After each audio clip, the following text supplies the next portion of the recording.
What is subjectivity? By Jean-Paul Sartre.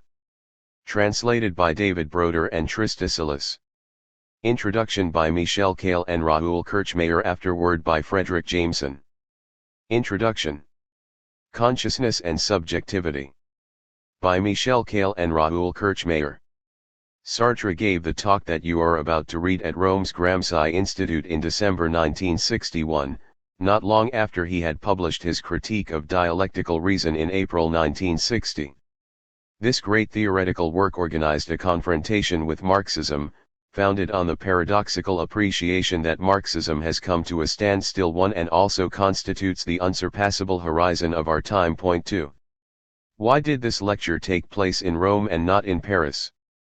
There was next to no chance of Sartre being invited to speak by the French Communist Party, PCF, after his 1956 condemnation of the Soviet invasion of Hungary, whereby he renounced the fellow traveler's status that he had taken on in 1952. Conversely, with its concern for cultural and intellectual openness, the Italian Communist Party, PCI, did not fail to pay attention to Sartre's work. The political scientist Marc Lazare has highlighted the fact that while the PCF at best afforded its intellectuals an expert role, the PCI encouraged them to intervene in defining policy itself, despite the conflicts that broke out between the leadership and the intellectuals in certain periods. For instance, during the Cold War, these scholars' reflections did contribute to the development of party policy, especially their elaborations in the context of the Gramsci Institutes. This intellectual presence in the party leadership, principally meaning the involvement of philosophers and historians, encouraged the flowering of theoretical and cultural discussions therein. Point 3. The Rome Gramsci Institute in particular served as a genuine laboratory of ideas for the party leadership, for so we can understand why such an institute would have been keen to hear the author of the Critique of Dialectical Reason. Right from the start of his intervention, Sartre declared his ambition of putting subjectivity at the heart of Marxist analysis, giving it back its lost energy. At the same time, he mounted a virulent critique of Lukács, whose most important work, History and Class Consciousness, 1923, many people, then as now, interpreted as having responded to this same ambition. Lukács's presence in Sartre's reflections is undeniable.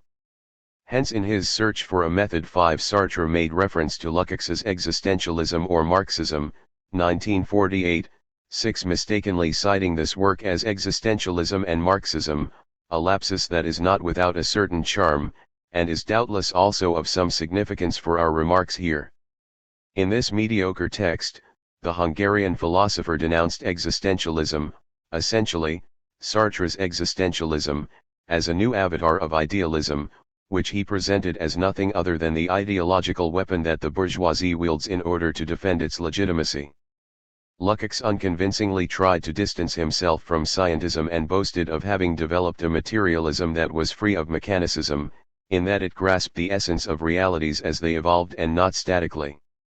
Yet this in fact offered no escape from scientism, since for Lukács each stage of this evolution is reflected in consciousness passively. We ought to note, however, that across the 1960s and 1970s French readers did increasingly turn to Lukács's History and Class Consciousness 7, a work of a wholly different philosophical quality, whose French preface presented it as a book that Marxism scorned, in the same category as Karl Korsch's Marxism and Philosophy. Point 8. Both orthodox Marxism, which accused Lukács and Korsch of revisionism, idealism, and reformism, and social democracy condemned these works with similar vigor. As Kostas Axelos reminds us, the inspiration for these critiques of Lukács and Korsch was the cult of scientism, the objectivity of the natural sciences, underpinned by a crude realist definition of truth as the adequation of representations to the objects outside of them. Lukács's project was to capture the totality of the social and historical experience that plays out by means of social praxis and the class struggle. The category that could be used to understand this process was mediation, which establishes the connection between the immediacy caught up in facticity and the totality in becoming, allowing for a permanent process of transcendence. The party, equipped with a total conscious will, is able to unite theory and praxis, determining the form of proletarian class consciousness. For Lukács, this is connected to an analysis of the reification that transforms everything that is into commodities and assigns everything to a rationalist pseudo-objectivity or to an idealist pseudo-subjectivity. The world, the totality engendered by human production, is now foreign to consciousness. The capitalist mode of production drives reification to its paroxysm. The proletariat's task is to put an end to it, through its party. In the section entitled Class Consciousness 9, Lukács introduces the notion of objective possibility. By relating consciousness to the whole of society, it becomes possible to infer the thoughts and feelings which men would have in a particular situation if they were able to assess both it and the interests arising from it in their impact on immediate action and on the whole structure of society. That is to say, it would be possible to infer the thoughts and feelings appropriate to their objective situation. Point 10. The author specifies that such situations present themselves only in limited number, but the appropriate and rational reaction that has to be imputed to this type of situation, fashioned by the process of production, is none other than class consciousness, which determines the historically significant actions of the class as a whole. It is also important not to confuse class consciousness with the psychological consciousness of individual proletarians or proletarians as a mass, since it is the sense, become conscious, of the historical role of the class. Point 11. Class consciousness belongs to the logic of imputation, it is imputed by class interests. Point 12. Lukács heads his text with a quotation from Marx and Engels that Sartre also cites. It is not a question of what this or that proletarian, or even the whole proletariat, at the moment regards as its aim. It is a question of what the proletariat is, and what, in accordance with this being, it will historically be compelled to do. Point 13. These considerations led Lukács to reproach the vulgar Marxists for not having understood that only for the proletariat is an understanding of the essence of society a decisively important weapon, and that this exclusivity owes to the unique function that class consciousness fulfills for this class. It gives the proletariat the possibility of apprehending society, from the center outward, as a coherent whole, and, in tandem with this, the possibility of acting centrally on it. Proletarian class consciousness reconciles theory with practice. In a work in which he mounts a very sharp critique of Sartre 14, Maurice Merleau-Ponty reserves his favorable comments for Lukács's arguments 15, congratulating him for his attempt to defend, as against his adversaries, Marxism that incorporates subjectivity into history without making it its epiphenomenon. Point 16. Sartre could have contented himself with the elements of Lukács's argumentation that we have described and Merleau-Ponty's evaluation of them, thus recognizing Lukács as a thinker of subjectivity and an adversary of the Marxism that settles for placing the so-called objective conditions in a supposedly dialectical movement. All the more so because Sartre emphasized the pertinence of Lukács's diagnosis of the Marxism that had come to a standstill, a voluntaristic idealism, and also shared the Hungarian philosopher's themes of consciousness and totality. So where did Sartre's reticence come from? In his lecture, Sartre presents subjectivity in terms of its two traits of both not knowing and having to be. These were two characteristics familiar to readers of The Transcendence of the Ego, 1936, and Being and Nothingness, 1943, leaving no doubt as to the remarkable continuity in the intuitions that inspired Sartre's work. Sartre placed emphasis on not knowing in order to deconstruct the privileged status that the philosophy of the subject had accorded to reflection, which it posed as characteristic of consciousness.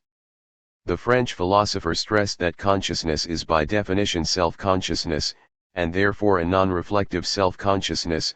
Otherwise, given that reflected self-consciousness is intermittent, we would have to accept the absurdity that in between moments of reflection there is an unconscious consciousness. In other words, self-consciousness is not self-knowledge.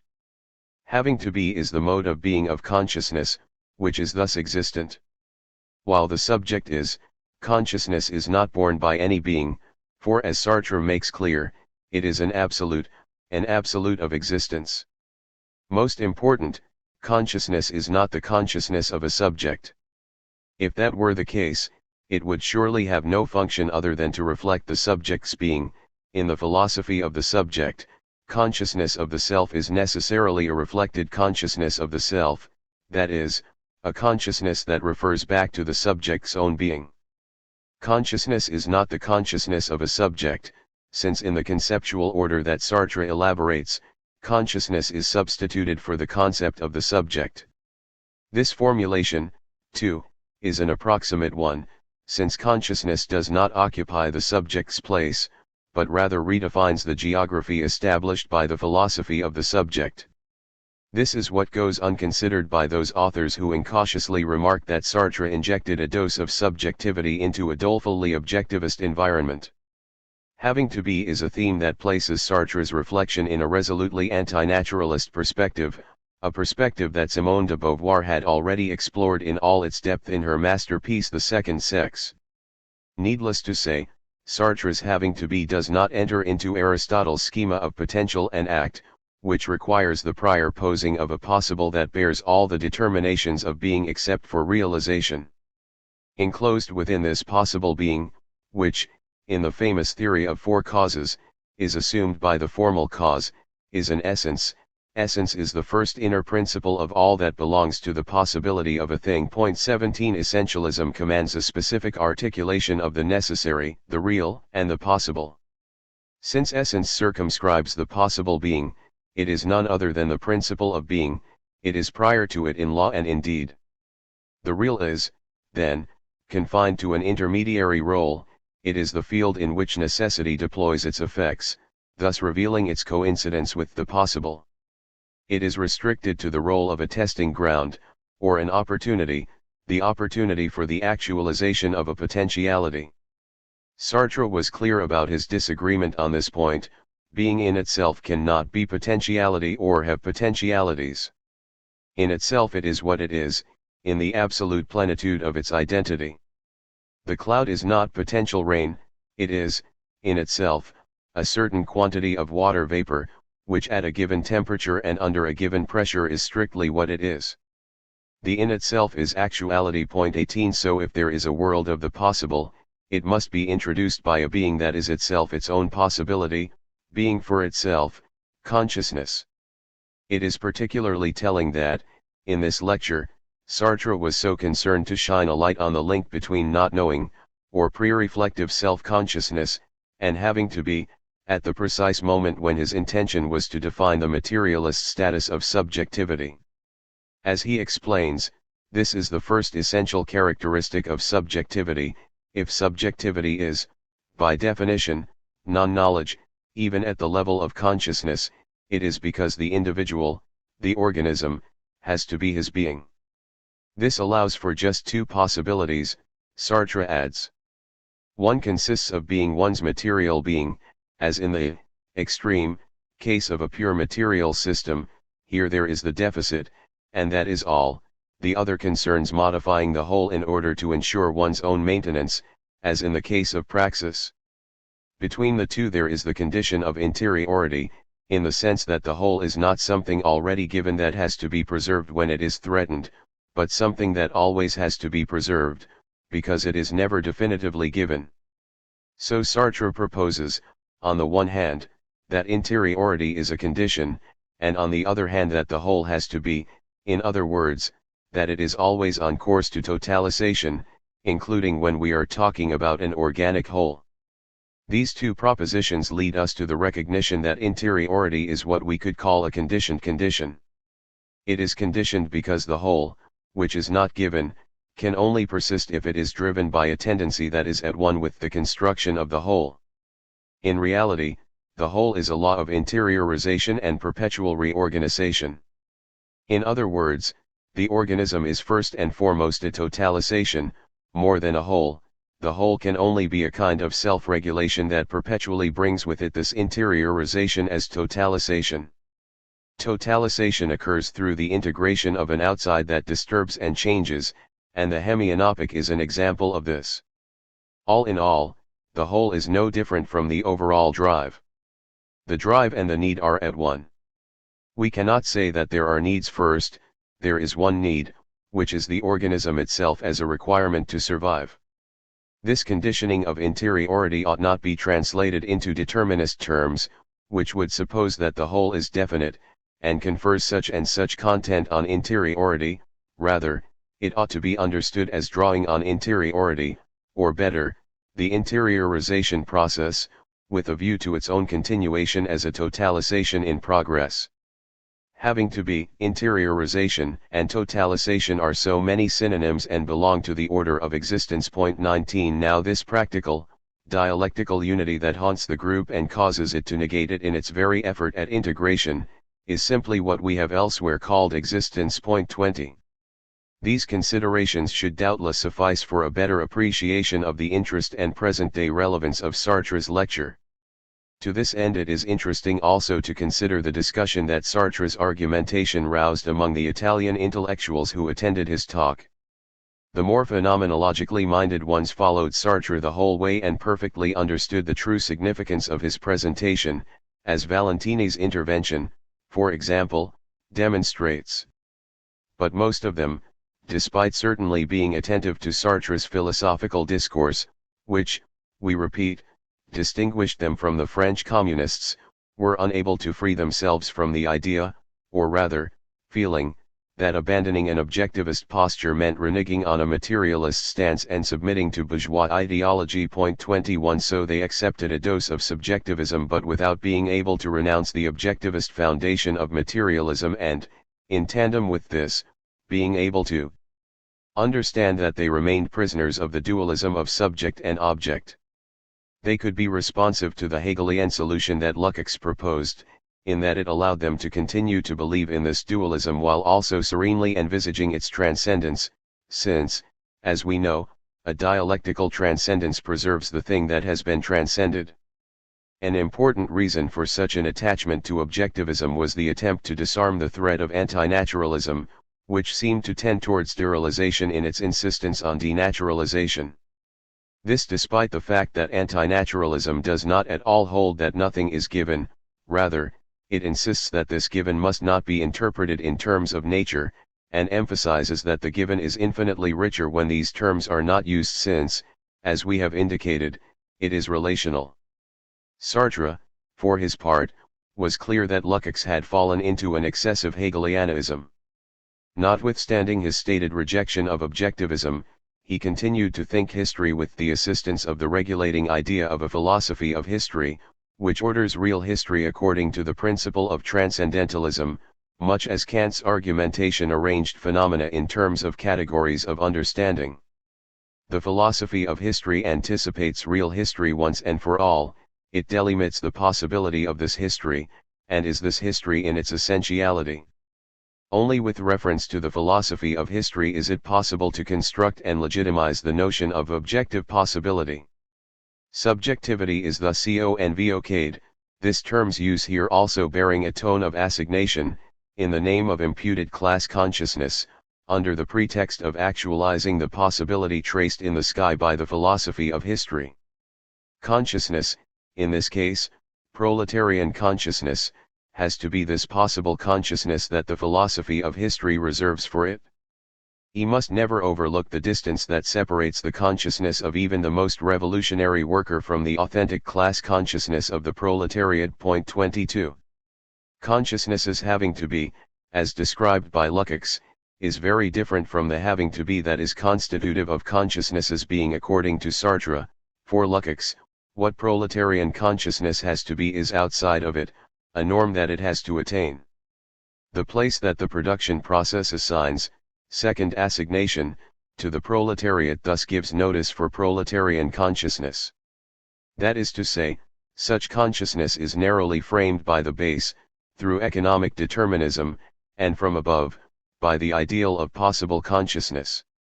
How can we imagine such a consciousness having the power to extirpate itself of its real in order to coincide with its possibility?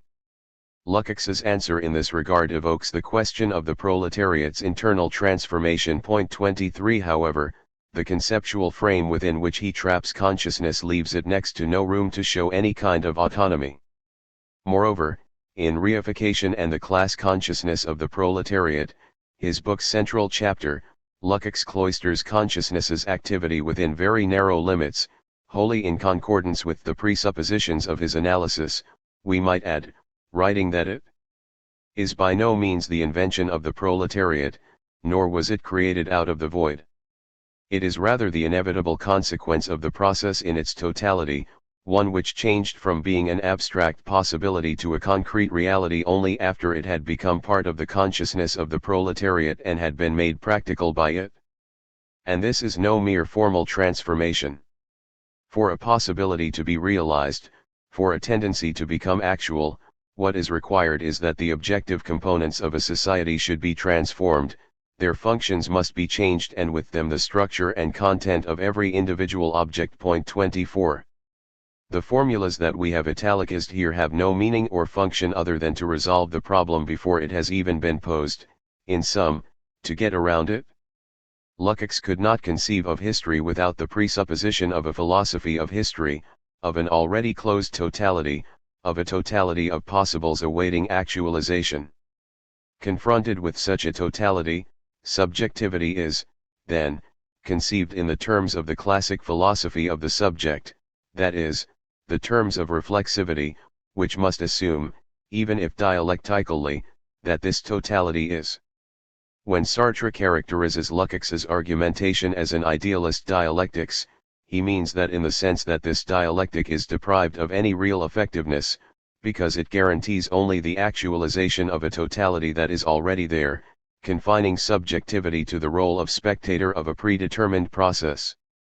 Moreover, he criticizes Lukács's voluntaristic idealism because it can allow subjectivity to intervene only insofar as it stoically acquiesces to the dual necessity that a philosophy of history has already set in place, prior to subjectivity entering the stage. With Sartre having already demonstrated that will come second to freedom, the valorization of the former can only be to the detriment of the latter. And this defines the voluntarism whose vacuity Sartre makes so apparent. Point 25. Let us now try to pair this theoretical insight with a political one.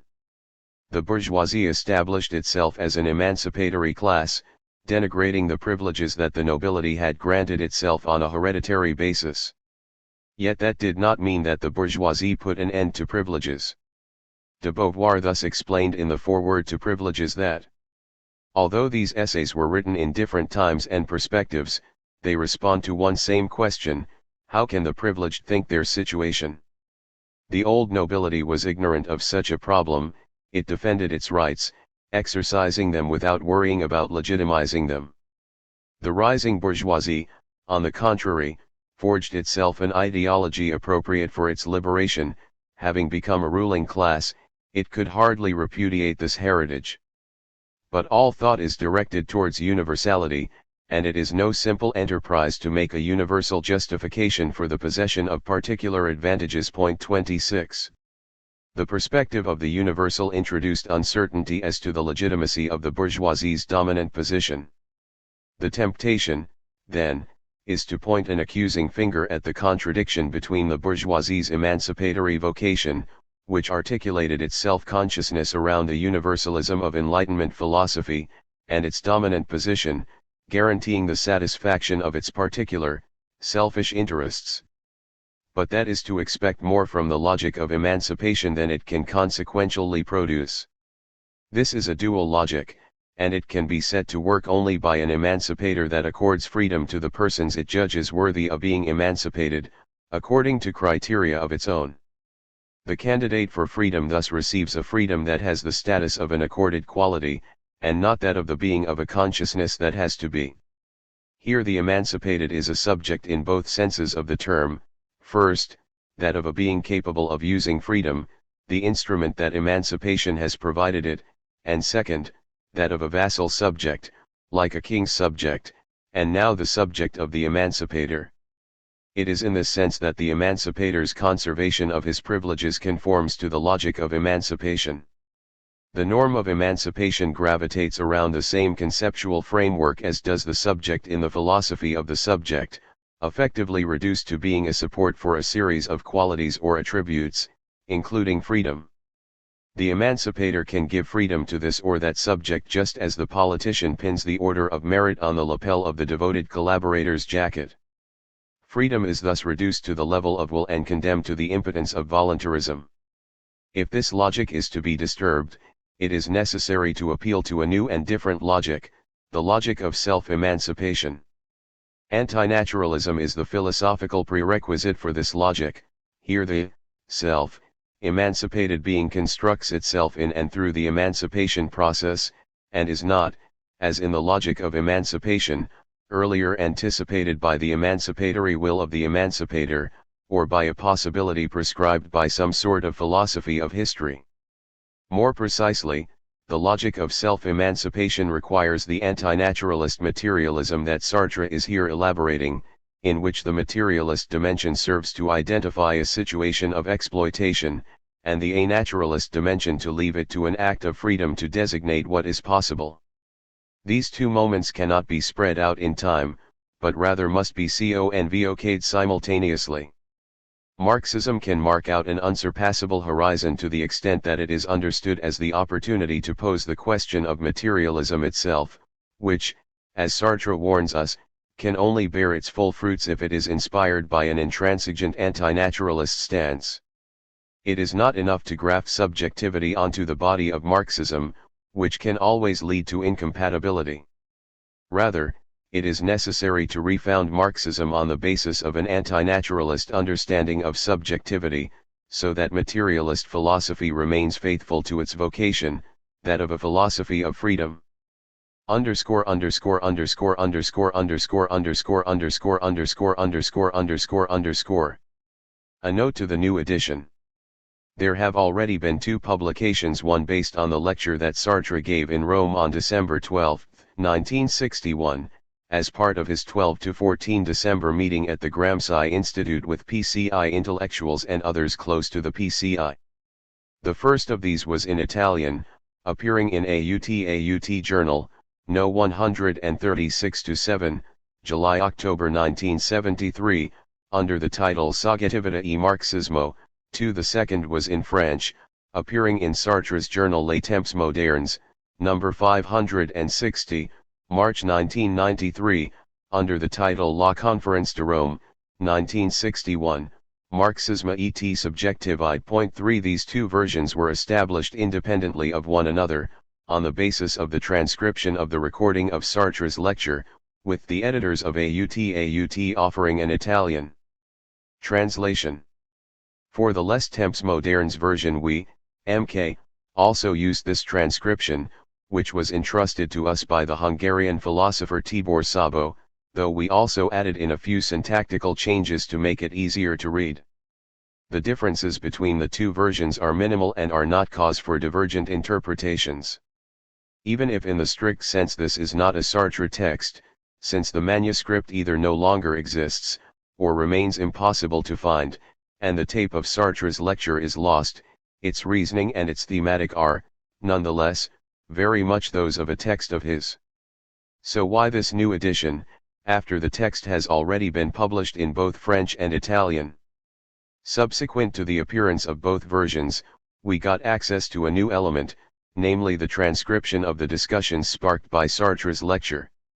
These discussions continued throughout the whole of December 12 and the mornings of each of the following 2 days, with interventions by Paci, Luporini, Lombardo Radis, Coletti, Della Volpe, Valentini, Cimerari, Piovine, Alicata, and Cardona, as well as Sartre's own responses, for it seems that most of Sartre's interlocutors made their interventions in French.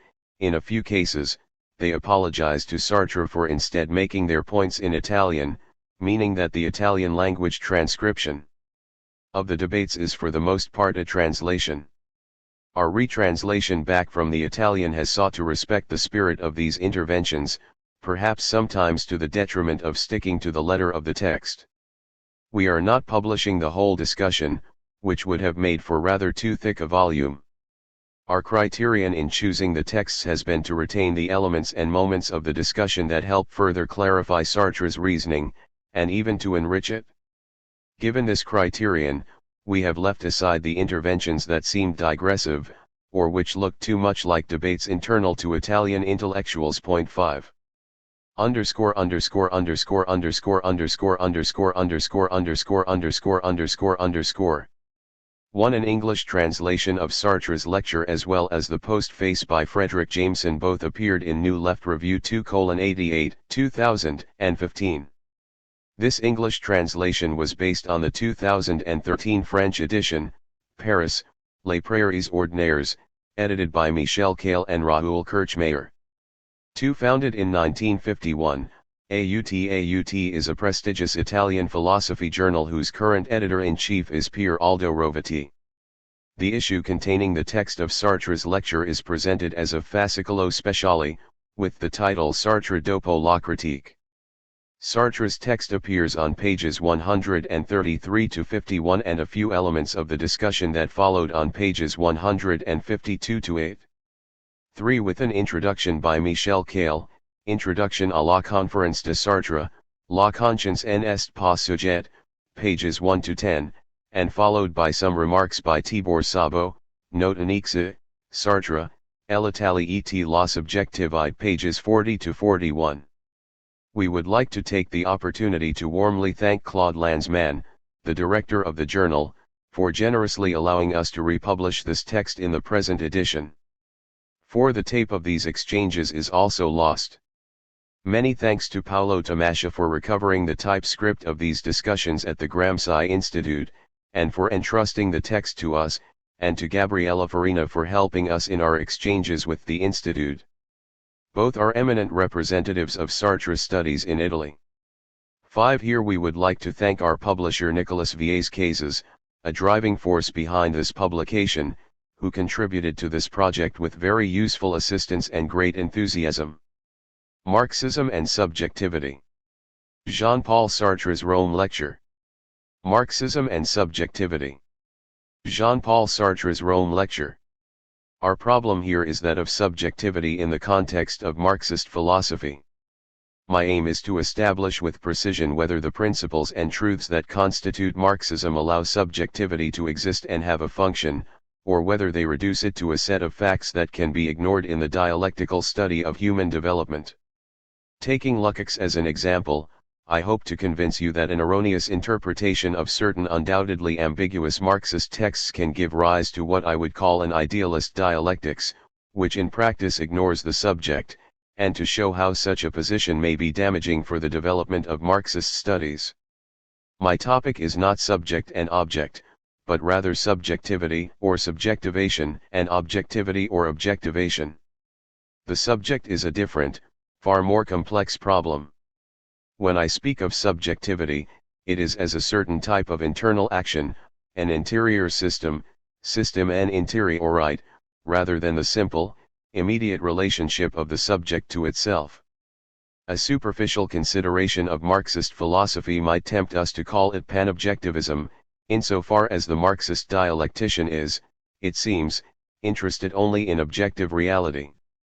Some of Marx's writings can be interpreted in this way, such as the well-known passage from the Holy Family: the question is not what this or that proletarian, or even the whole of the proletariat at the moment considers as its aim.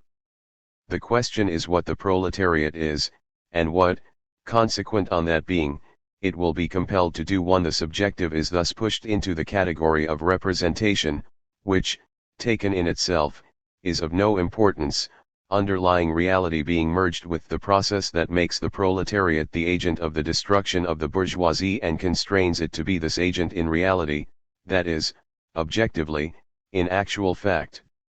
Other writings go further still, suggesting that the subjective lacks even the importance of a representation belonging to the subject or to a group of individuals, since it disappears completely as such. We need only recall this passage from Capital. The belated scientific discovery that the products of labor, insofar as they are values, are merely the material expressions of the human labor expended to produce them, marks an epoch in the history of mankind's development, but by no means banishes the semblance of objectivity possessed by the social characteristics of labor.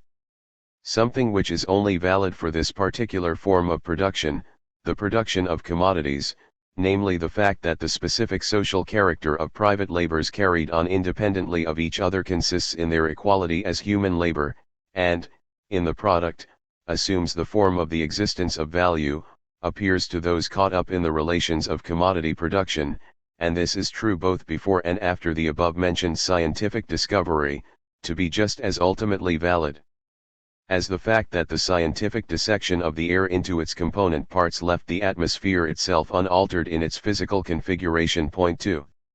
Against Lukács. It seems there is no difficulty here, since everyone agrees on this point. However, the ambiguity of the phrasing deceived some, notably Lukács. This is because in this text subjectivity seems to disappear completely. Appearances are as objective and real as their underlying ground, produced as they are by the economic process itself. The same is true of reification, which is an element produced by the process of capital, and of the fetishization of commodities, which is its direct result. So when we apprehend a particular commodity as a fetish, although we have been forewarned by Marxist theory, we settle for doing what reality demands of us, since, at a certain level this commodity is objectively and really fetishized. It is then that subjective reality seems to fade away, since the carrier of economic relations realizes them where he is, as he must realize them, his idea of them being confined to reflecting them at the level of his praxis. This is why a thinker like Lukács can advance a theory of entirely objective class consciousness. Although he takes subjectivity as his starting point, it is solely to relate it to the individual subject, understood as a source of errors, or simply inadequate realization. He then regards class consciousness as more or less well developed, more or less clear or obscure, more or less contradictory, more or less effective, according to whether or not the class being analyzed belongs directly to the fundamental process of production.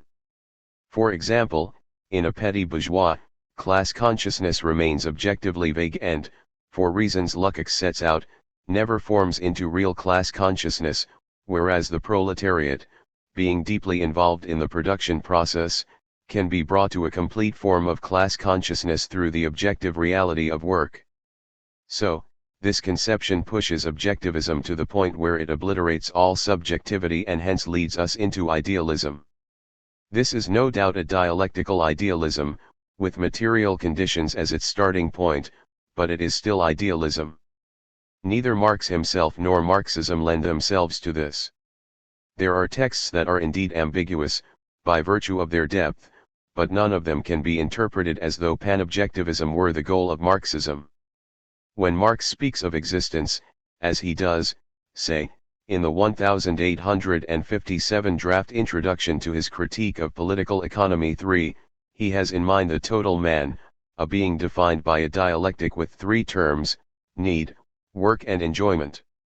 So if we want to use Marx to understand the dialectics of production as a whole, we must first return to its ground, and to the being who has needs and seeks to meet them, in other words to produce and reproduce his life through work, and who, through the resulting economic process, attains more or less complete enjoyment.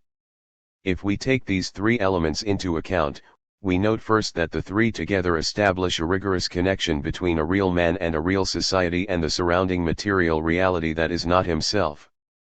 This is a synthetic connection between the man and the material world and, in and through this connection, it is also a mediated relationship between human beings. In other words, in this very text, the reality of human beings is theorized and linked to transcendence, to a beyond, to what is outside and before them. Human beings need something that is not them. The organism needs oxygen, and this already constitutes a relationship with the surroundings, with transcendence.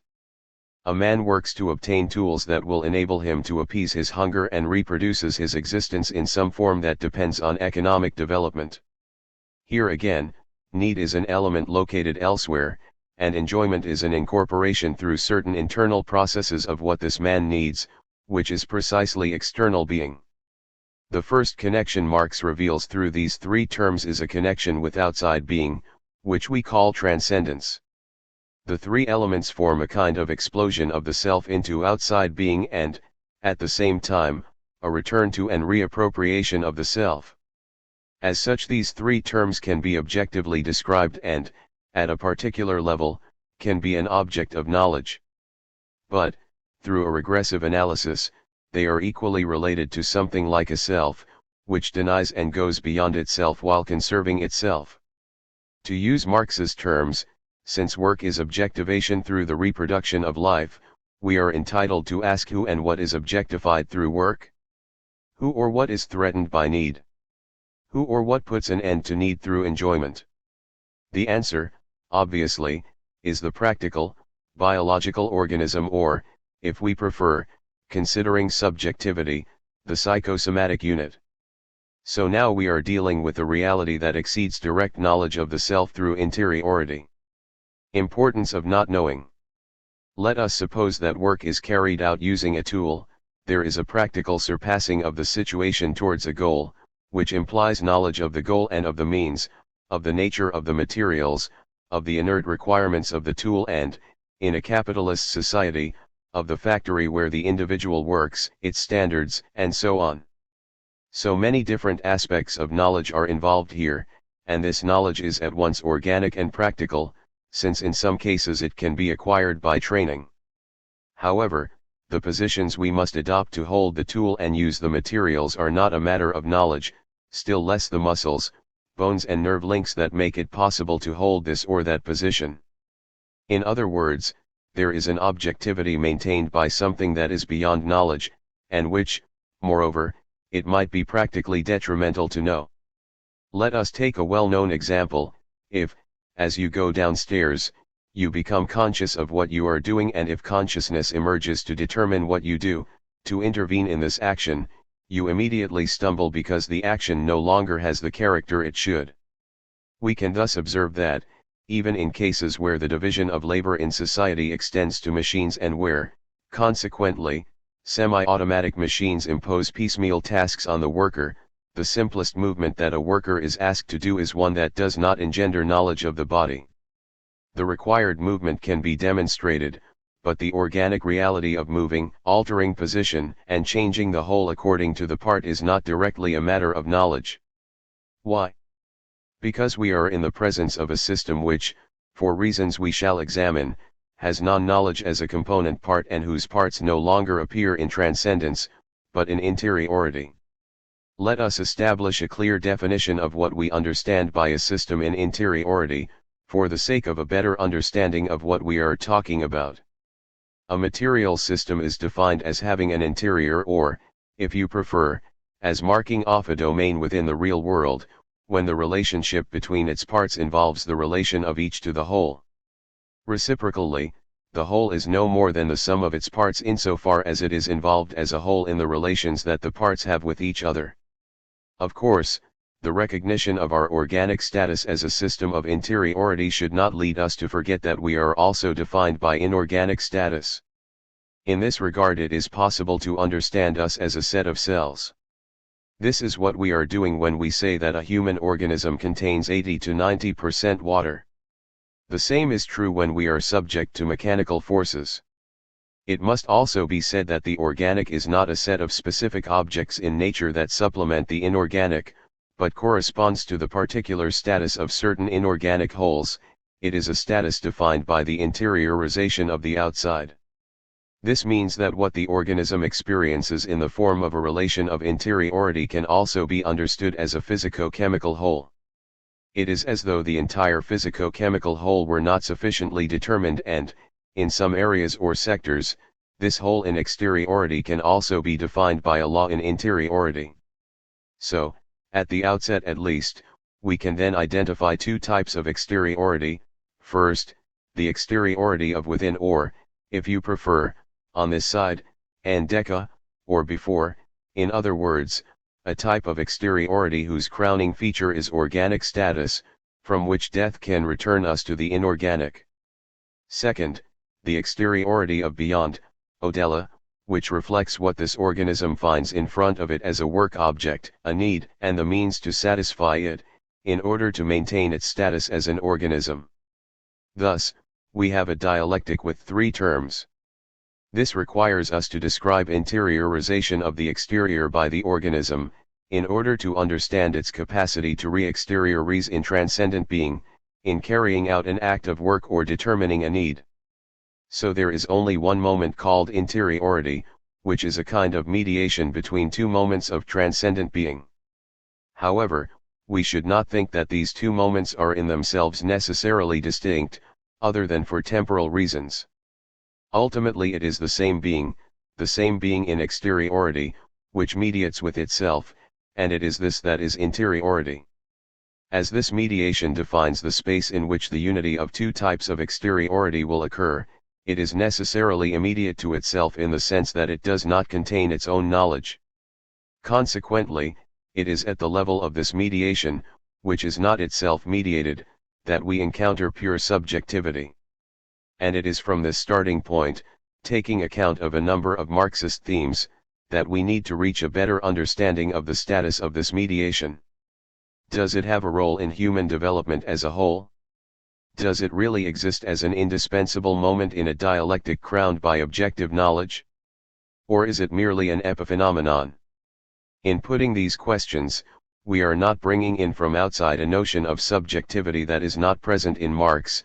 On the contrary, we are rendering explicit and taking up a notion that was already given in Marxism itself with the concepts of need, work, and enjoyment, even though it went unrecognized by some idealist objectivists such as Lukács. The anti-Semite.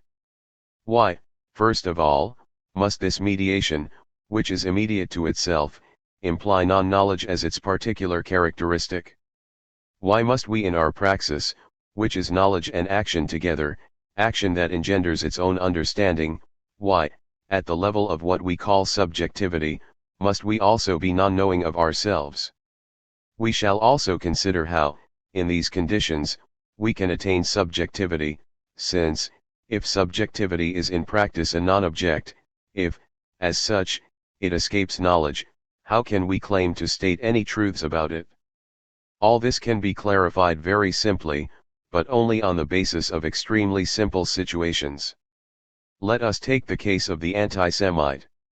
An anti-Semite, a man who hates Jews, is an enemy of Jews. But it is also fairly common for anti-Semites not to declare themselves as such. In the context of a mass social movement, such as the one fostered by the Nazis in 1933, he may find the courage to state his position, "I hate Jews." But otherwise he does not behave like that. He says, "Anti-Semitic? Me? No, I'm not anti-Semitic, I just think that Jews have this or that fault and that, consequently, it's better to prevent them getting involved in politics and to restrict their commercial contact with non-Jews, because there's something corrupting about them," and so on. In short, this man presents us with the character of a Jew, which he claims to understand, but he does it insofar as he himself does not understand that he is anti-Semitic. This is the first stage. We have all met people who have said the nastiest, most disagreeable things possible about Jews, while claiming that they are doing so in the name of objectivity, not subjectivity. A little while ago a friend of mine, a communist friend, Morange in Paris, told me that long before the war he was in a party cell where one worker systematically opposed everything he said. This was not in any way an ordinary discussion, although one could have taken place. It was not a manifestation of incompatibility between a manual worker and an intellectual, as sometimes happens, since in the same cell there were other intellectuals with whom this worker got on very well. The worker said, "It was really a physical thing, I just don't like him."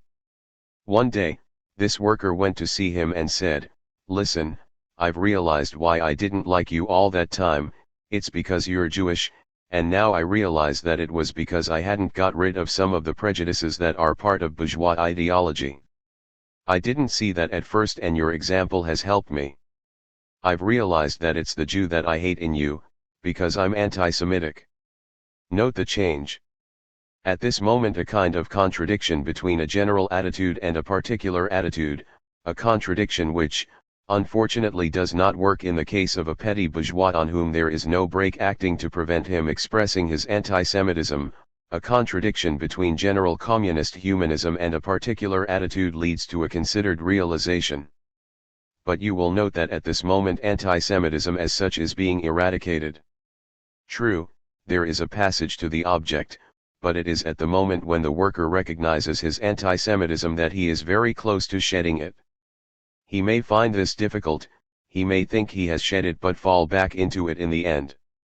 But ultimately he is nevertheless close to shedding it, because anti-Semitism is no longer the subjective construction of an object, a relation of the inside and outside with an inside that does not know itself. It suddenly becomes an object before his eyes, before the conscious thought of the person practicing it. Of course, he is then free to make his choice accordingly. This distinction between the anti-Semite as subjectivity apprehending an object that is the Jew and an anti-Semite reflecting on and apprehending himself as an anti-Semitic object has something truly destructive for the subjective itself. What has really happened? This man did not know that he was anti-Semitic, just as we do not know that there is oil beneath the surface in a particular region or that there is a particular star that we have not yet discovered. And, just as one day we can discover the reservoir of oil or the star, so a man can discover that he is anti-Semitic. But we need to examine this more closely. In the case of anti-Semitism, discovering it means discovering a reservoir that is a residue of bourgeois ideology, in order to eradicate it. But the knowledge connection established between the discovered star and the astronomer does not alter the star in any way. Were we to suppose that this relationship did alter it, we should be falling into idealism in one way or another, insofar as we would be thinking that, in itself, discovery through knowledge acts on the object that is known. In reality, discovery through knowledge establishes a connection of exteriority with the known object, a connection that does not abolish distance. Of course there is an element of interiority in play, but because knowledge seeks to match an idea to its object, the more it develops the more its difference from the known object diminishes. We could even say metaphorically that perfect knowledge would be the object functioning with the subject inside it making it function. Perfect knowledge of an oil well is the oil well. There is no alteration. If, on the other hand, we consider the action of knowledge on the worker who had previously innocently been anti-Semitic, we can see that it radically transforms the known object insofar as he is obliged either to stop accepting that he is a communist worker, or to stop accepting that he is an anti-Semite. Something has happened that has completely transformed him. He has built up two systems, in other words, he has summed up his Jewish comrade in exteriority by saying he is Jewish, and he has just summed himself up by saying I am anti-Semitic. The words go far beyond the work he has done on himself, they reclassify him, establish him in objectivity as part of a group and introduce an axiological system of values, which promises him a future and enables him to commit himself. If he is anti-Semitic, that means he hates all Jews and that next week, if he meets one, he will detest him. In value terms this means that he is not the man who shares the values of his comrades, since, on the contrary, in the name of their values he is himself condemned. This second stage, this second totalization, leads to commitment, to objective conduct, it involves a value judgment, appears as a relationship to the entire community and puts the future at risk. Gone is the time of subjectivity, when the only object was the individual taken for a Jew. Does this mean that he was not anti-Semitic when he did that? Naturally, insofar as we understand that he retained within him a residue of bourgeois society, of bourgeois ideology that he had not managed to dispel, then yes, he was. But insofar as there was a reservoir within him that made him anti-Semitic, then no, he was not. He was simply making a subjective attempt to orientate himself in a world he did not understand, which eluded his own knowledge, his own distance from himself and his own commitment. So we can see that the appearance of the subjectivity object to the subject himself leads to its transformation. Love in Stendhal. Stendhal's novels offer two celebrated examples of this. In the first, from the Charterhouse of Parma, Count Mosca, who is in love with La Sanseverina, sees her leaving with her handsome young nephew Fabrice to spend 2 weeks at Lake Como. The pair share affectionate, somewhat ambiguous feelings, and as he watches them leave he thinks, if the word love passes between them I am lost. In other words, if this feeling, which is unknown, not yet to be known, unnamed, acquires a name, I am lost because this naming is bound to lead to specific behavior and commitments that will mean they will feel obliged to love each other. The red and the black proposes a contrasting situation. Why does Madame de Renal give herself to Julien Sorel when she abhors adultery? It is because she does not understand what love is. She cannot put the name love to what is happening inside her, because love has been defined for her by Jesuits who have experienced it only in books, in the context of casuistry. Furthermore, other men, friends of her husband, and neither young nor handsome, have tried to draw her into adultery, to her horror. Thus, her conception of love so named means that the emotions she feels in relation to this very young man, her children's tutor, cannot be regarded as love. These feelings are something quite different for her, she simply experiences them. The time will come when she does give them this name, because she begins to make love's gestures. If someone had told her, it's love, she would have put an end to the relationship. But this did not happen. Thus, the situation illustrates the fact that subjective knowledge constantly transforms its object. Hence also the significance of this moment for subjectivity, how the movement to objectivity alters it, whereas if we name a star we do not alter it, and, consequently, the importance of non-knowledge, or the immediate within mediation. A second question will help us understand the functional importance of non-knowledge. If it is true that the psychosomatic unit performs a subjective interiorization of external being, following which there is a practical negation as a result of which it works on the external being that is placed before it, and if, furthermore, there is a constant transformation of this subjectivity as soon as we have knowledge of it, how can we hope to utter any truth in its regard, or even seek to utter any truth? Every time we try, we will distort it. So how is it, consequently, that we can speak about subjectivity without making it into an object? If subjectivity is apprehended where it happens, in the form of an interiorization of the exterior, a transformation of a system of exteriorization into a system of interiorization, it is distorted, it becomes an object external to me, I hold it at a distance. Where I can recognize it better is in the results of work and praxis, in response to a situation. If subjectivity can be revealed to me, it is due to a difference between what the situation usually demands and the response I make to it. We should not believe that this differentiation is necessarily a lesser response, it may be something richer, which will carry on developing. In any case, if we regard the situation as a test, of whatever kind, it requires something of the subject. The response will never be totally appropriate to the objective demand, it will either go beyond it or will not be located precisely where necessary, it will fall to one side or fall short. So it is in the response itself that we can apprehend what subjectivity is. Subjectivity is outside, in keeping with the nature of a response and, to the extent that it is constituted as an object, with the nature of the object. Forms of adaptation.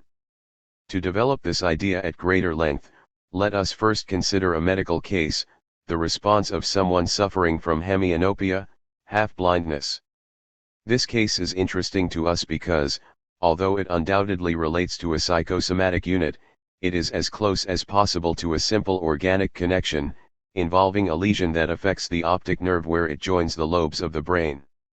In certain cases, this lesion causes a dysfunction such that half the visual field of each eye is blind and the image forms on only half of the retina. But because the eye is an organization, the retina's reactions are built up around a central point in the middle of what is called the macula, or yellow spot, a region where retinal images form most clearly.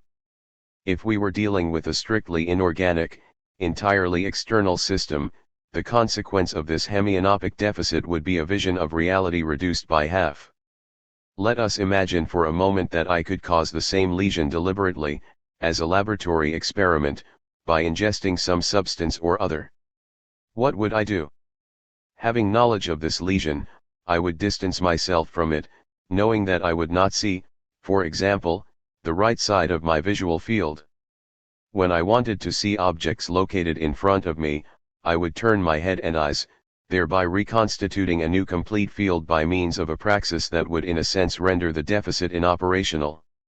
A real hemianopic, in contrast, whose lesion is the result of a physiological process, is unaware of his deficit, and he maintains the unity of his practical field of vision. The two things go hand in hand. He does not say that he has lost half of his visual field, only that he sees a little less well, that it makes him a little more tired. The optical system is complete to the extent that it has reconstructed itself. All the points on the retina have moved, because they were unable to go on organizing vision around the central point, with a lateral degradation of visibility. The reorganist center is now located to one side and new zones of degradation are becoming established, so that every point on the retina has taken on a new function. Around the macula, where vision was formerly at its clearest, it has become most degraded. Not only the retina but also focusing, muscular activity and the visual field have been transformed, so that a lateral point, where sight is usually less clear, has now become the central point. If we ask this hemianopic to identify the object in front of him, he will indicate an object located in front of this new central point, since it is around this point that the visual field is now organized. We note that ignorance is crucial to the hemianopic's behavior. He does what he does only because he does not understand the situation. This alteration, which happens suddenly and without his knowledge, offers us a better understanding of what subjectivity is. First, we grasp that we can apprehend subjectivity only using objective elements, which seem to us either to go beyond normal adaptation or to fall short of it. In reality, we understand that something has happened to the hemianopic, whom we then recognize as such, only once he has told us what is in front of him. This is the objective, practical structure of subjective reality. We then understand that the patient is not a person affected only by his lesion, but a being who has reorganized a totality in three parts: the organic behind him, the field of visibility without blemish or loss within him, and the object that he must see before him in order to pick it up, feed himself, live and so on. He must also experience his lacuna in interiority. Praxis, non-knowledge and being. But what is the difference between the patient and the man we imagined, who afflicted himself with semi-blindness as a laboratory experiment? This man sets in train a praxis. He distances himself from the lacuna and leaves it to its inertia. He declares, it's something that is only an external object, which is of course involved in my act of sight, but falls into exteriority because it is merely a strict passivity. Indeed, what could be more passive than a lacuna, less active in the real sense of the word? At the same time he accommodates, copes, turns his head to right and left and ultimately does what he wants. He has a praxis based on theoretical knowledge. What about the other man, the true hemianopic? He also transforms his visual field, but because he is unaware of his lacuna he integrates it. Having been only external, it becomes totally internal. It has been adopted from inside and can be regarded as directing the entire reorganization of behavior, as a practical organizer. This thing, this material lacuna, is suddenly integrated into behavior as a result of non-knowledge, because it is experienced without distance, and behavior embodies the adoption without distance of something that belongs to exteriority. There is undoubtedly negation here, but it leads to integration. It is no longer the complete negation of a distancing praxis, but a negation that is integration in ignorance. It is a blind negation of the deficit, which establishes that deficit at the center of the new organic life.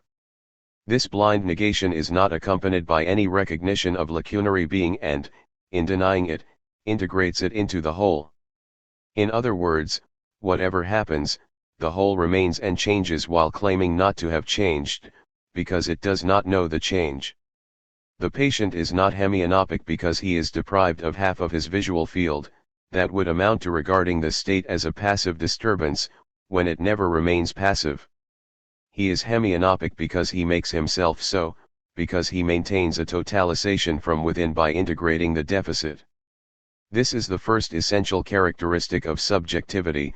If subjectivity is, by definition, non-knowledge, even at the level of consciousness, it is because the individual, the organism, has to be his being, être son être. This is possible in two ways. One consists in being one's material being, as in the case of a pure material system, here the deficit exists and that is all. The other consists in altering the whole through practice in order to remain what one is, even if it means accepting certain alterations. This is the more complex case of praxis. But between the state of inertia of a system and praxis proper, there is the condition of interiority, which means that the whole does not exist as an initial given, which then has to be maintained, but is something that must be perpetually maintained, which must always already be maintained. There is no given in an organism, there is a constant drive, in other words a tendency that is one with the construction of the whole. And this whole that is being built is immediately present to each part, not in the form of a simple, passive reality, but in the form of organizing schemas that require. The word require is purely analogical, a retotalization of the parts in all circumstances. We are dealing here with a being for which the definition of interiority is having to be its being, in the form of an immediate presence to the self, but at the same time with the slightest possible distance in the form of a regulated and self-regulated totality, which is at once present in every part and the presence of every part in each. In reality the whole is a law of interiorization and perpetual reorganization.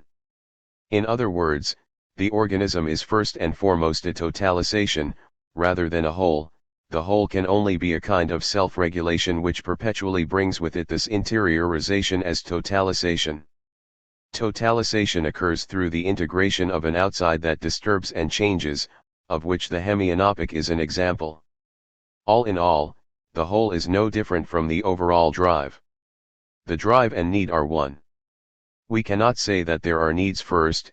There is one need, which is the organism itself as a requirement to survive. It is only afterwards that a complex dialectic with the outside, which we have not considered, leads to the specification of particular needs. At the outset the need is the maintenance of the whole. Nevertheless, having to be requires that, internally, being is immediate presence, and permanently so, because it is immediate presence without distance, and subjectivity as a system of interiorization does not involve any knowledge of itself however we consider it. You will say to me, but consciousness exists.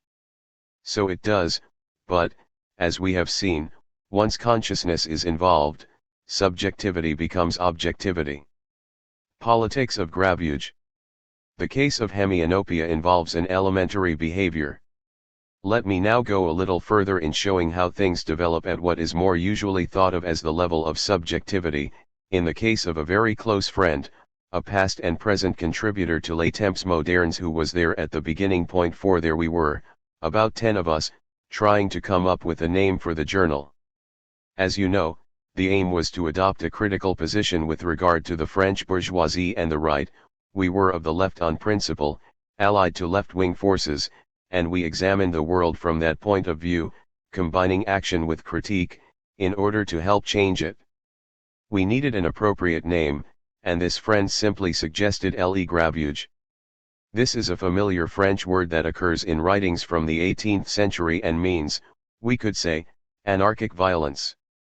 For example, if people in a cafe started to threaten each other, we could imagine bourgeois customers saying, "Let's go, there's going to be grabuge."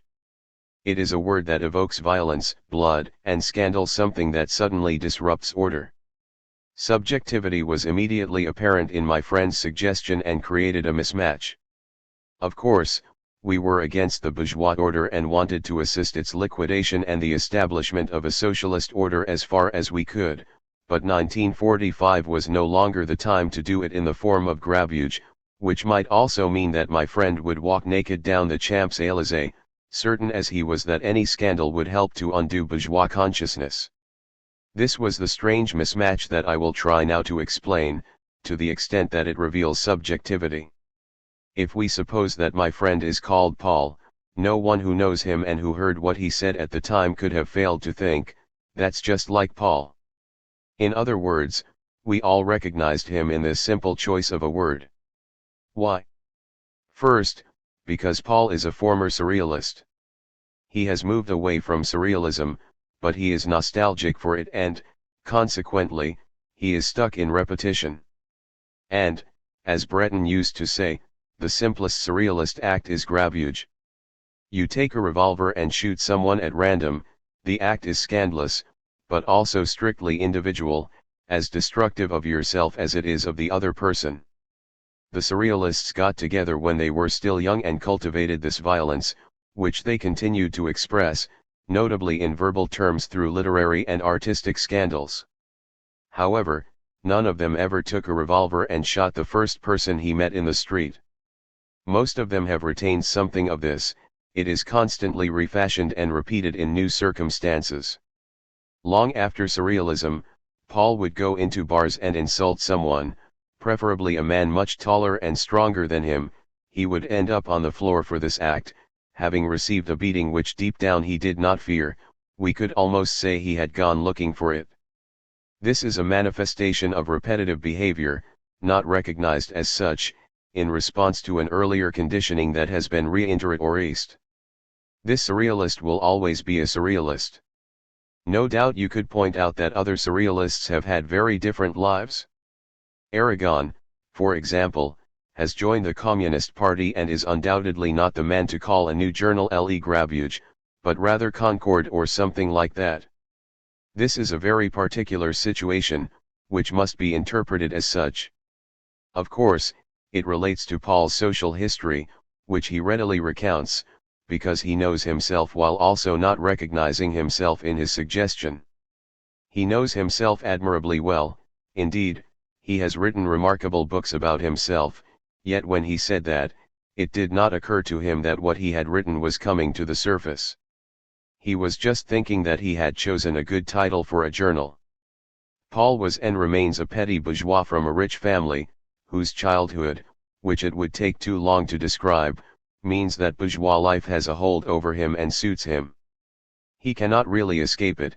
His education has given him a personal need for certain bourgeois attitudes, a certain bourgeois comfort, although at the same time he detests these things. He is in the classic position of what are called anarchists, not right-wing anarchists, because he is sincerely anti-bourgeois, but he also knows well that he is held back by a number of things. What is the action that he constantly repeats? The two aspects are inseparable. In 1920 Paul appeared at the top of the staircase in the Closerie de Lillas Café in Montparnasse and cried out "Long live Germany! Down with France!" This was definitely not a thing to shout in 1920. The people at the bottom of the stairs told him to come down, which he hastened to do, after which he spent 3 or 4 days in hospital. What was he doing? As far as he could, he destroyed bourgeois reality through scandal, and in so doing destroyed the bourgeois within himself, in an act of self-destructive, not to say suicidal violence. There is an element of that in grabuge. This takes us still further into subjectivity.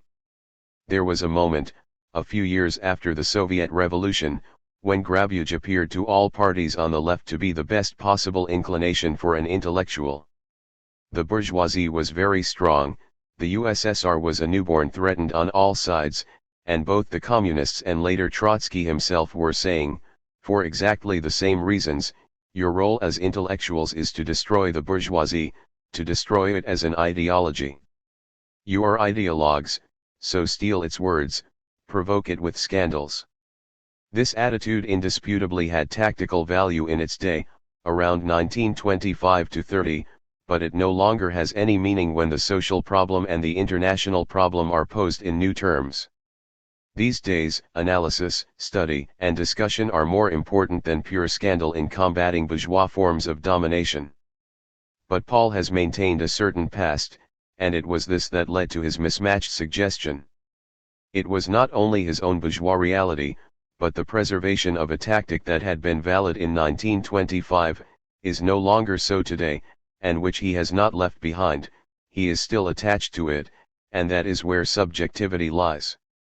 Moreover, he did not simply suggest one title among others, he suggested it as something that would commit us. I cannot imagine all the things we might have published if we had accepted it, the wildest articles on sexuality, pornography, articles advocating murder and so on, because the choice of a title like that would have signified that we did indeed want to perpetrate.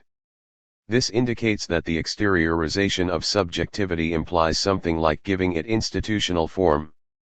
If we had accepted Paul's suggestion, his own person would have become, through that title, our shared obligation. It is quite a striking case. Either Paul's suggestion was adopted, and his subjectivity became a set of duties, or it was rejected, and this same subjectivity slipped into oblivion. As things turned out, we did not adopt it, because we knew what we were doing. Let us imagine, however, that we had been looking uncertainly for something else. We could have sealed the journal's fate by giving it a totally inappropriate title. It would be impossible for us now to publish, as we do, stories about torture in Algeria, for example, if we bore the name grabuge. We would seem to be presenting such things to scandalize our readers, when we are presenting them so that all of this can be properly dealt with, so bringing the war in Algeria to an end. Conversely, advocates of grabuge cannot but rejoice at this war. In reality, Paul himself has gone beyond that. He is as hostile to the Algerian war in his actions as it is possible to be. But it remains the case that back then he projected himself and proposed that title because he was being the self he was and did not know. These are distinct moments.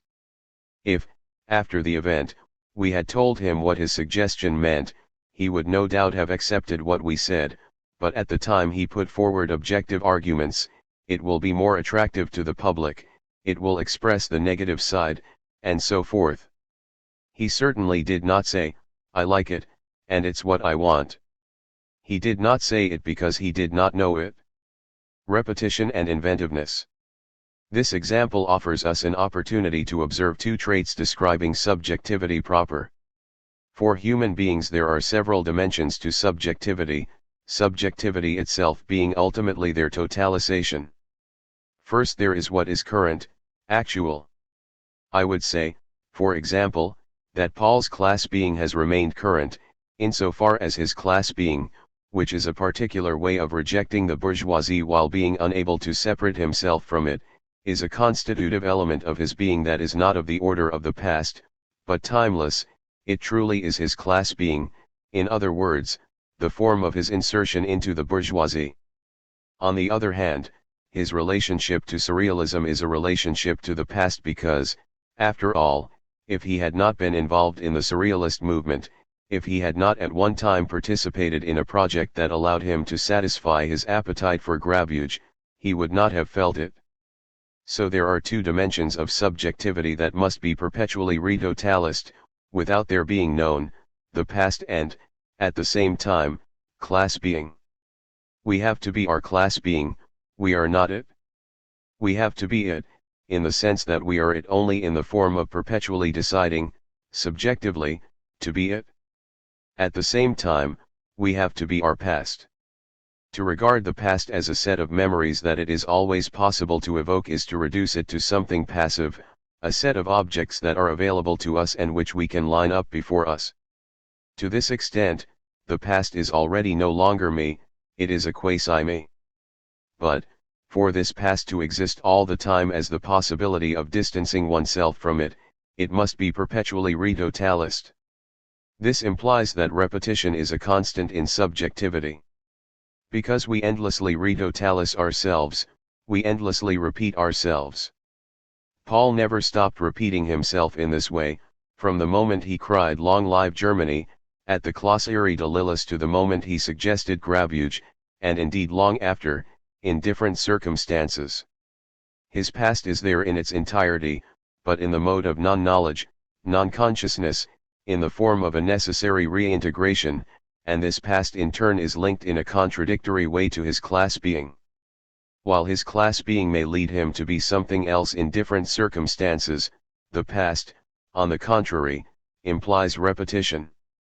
Subjectivity appears as both repetitive being and inventive being. These two characteristics are inseparable, because Paul repeats himself in circumstances that are always new, and always projects the same being through inventiveness, in circumstances that are quite different. Because it is inventive to get yourself beaten up in the 1920s by shouting "Long live Germany," and it is also inventive to suggest calling the journal grabuge. It is an adapted response, although the adaptation is not always successful, to new circumstances with a new inventiveness. The raw material, as it were, of the inventiveness is subjectivity itself. We will never recognize and understand what human inventiveness is if we assume it to be pure praxis, grounded in clear consciousness. Elements of ignorance are necessary to permit inventiveness. So we can say that subjectivity has two characteristics that are essential and contradictory. Through them human beings repeat themselves indefinitely, although they never stop innovating and, by this very fact, inventing themselves, since what they have invented reacts on themselves. Grabuge is at once repetition and inventiveness. Inkblots. There is a third essential characteristic, however. This repetition innovation within a particular, immediate relation, always transcendent to external being, is called projection. This means that what is essential in subjectivity is knowing oneself only outside, in one's own inventiveness, and never inside. If subjectivity knows itself inside, it is dead. Knowing itself outside, it does indeed become an object, but an object in its results, and this leads us back to a subjectivity that is not really objectifiable. Projective tests have meaning only if we assume that we constantly project ourselves into the object. A projective test is an answer to a question posed by an experimenter and the subject depicts himself totally in the answer or set of answers. But how could there be particular questions that lead the subject to depict himself entirely, if he did not depict himself entirely constantly and everywhere? We cannot think that the projective test is an exceptional situation. The clearest case is the Rorschach test, which consists of images showing shapes and colors with no definite structure, because it is for those who take the tests to provide a structure. In my own case, I saw absolutely obvious things in a Rorschach test, but, as soon as they were compared to other interpretations, the objective perception of something obvious suddenly became weak and schematic, which is a curious experience that anyone can have in other circumstances but which is a constant in this case. The perception was the projection of my own personality, without my knowing what it meant, moreover, but where I saw genial human figures, another person saw cabbage leaves? Well, I realized that in fact you could see cabbage leaves. At once my brilliant characters, whom I still saw, became simply the impoverished outline of something in me. Which shows that subjectivity must be understood as perpetual projection, and to the extent that it is a mediation it can only be the projection of being within, Andeka, onto being beyond. This allows us to understand how subjectivity is indispensable to dialectical knowledge of the social. It is because there are only people, there are no great collective forms, as Durkheim and others imagined, and these people are obliged to be the mediation between themselves of forms of exteriority such as, for example, class being. As we said earlier, at every moment these people create a singularization of class being, which is thus a singular universal, or a universal singularization. In these conditions, it is at once something transformed by history and a structure that is indispensable to history because, at this level, we are no longer dealing with a being below, Andeka, as we were before. We are already at the more complex level of what, in Critique of Dialectical Reason, I called the practico-inert, in other words a quasi-totality in which matter always prevails over the person, insofar as it is itself mediation. The being of a worker in a factory where there are automated machines, for example, is defined in advance. It exists, it is a particular place, not in the form of pure inertia, not in the form of the requirement of a being, but in the form of an inert requirement of the machine. Let us take a factory which, in the context of capitalism, is obliged to produce a particular amount to generate a particular profit. According to a particular norm, it uses a particular machine, which implies a particular human function and a particular wage. Supposing that the capitalist's profit will be as high as possible, and that the machine is newly bought, a being is thus defined who is undoubtedly not yet current and, with her, the wage, the type of work, including the type of work-related illness, and, through her, an entire family. As I wrote in the critique, a worker is defined not only by the type of inner reverie that the machine obliges her to have, but also by her pay, her illnesses, the number of children she has and so on. 5 Certainly, along with exhausting work and pay, it allows her the possibility of having just so many children and not one more, unless she is to give them up to the social services.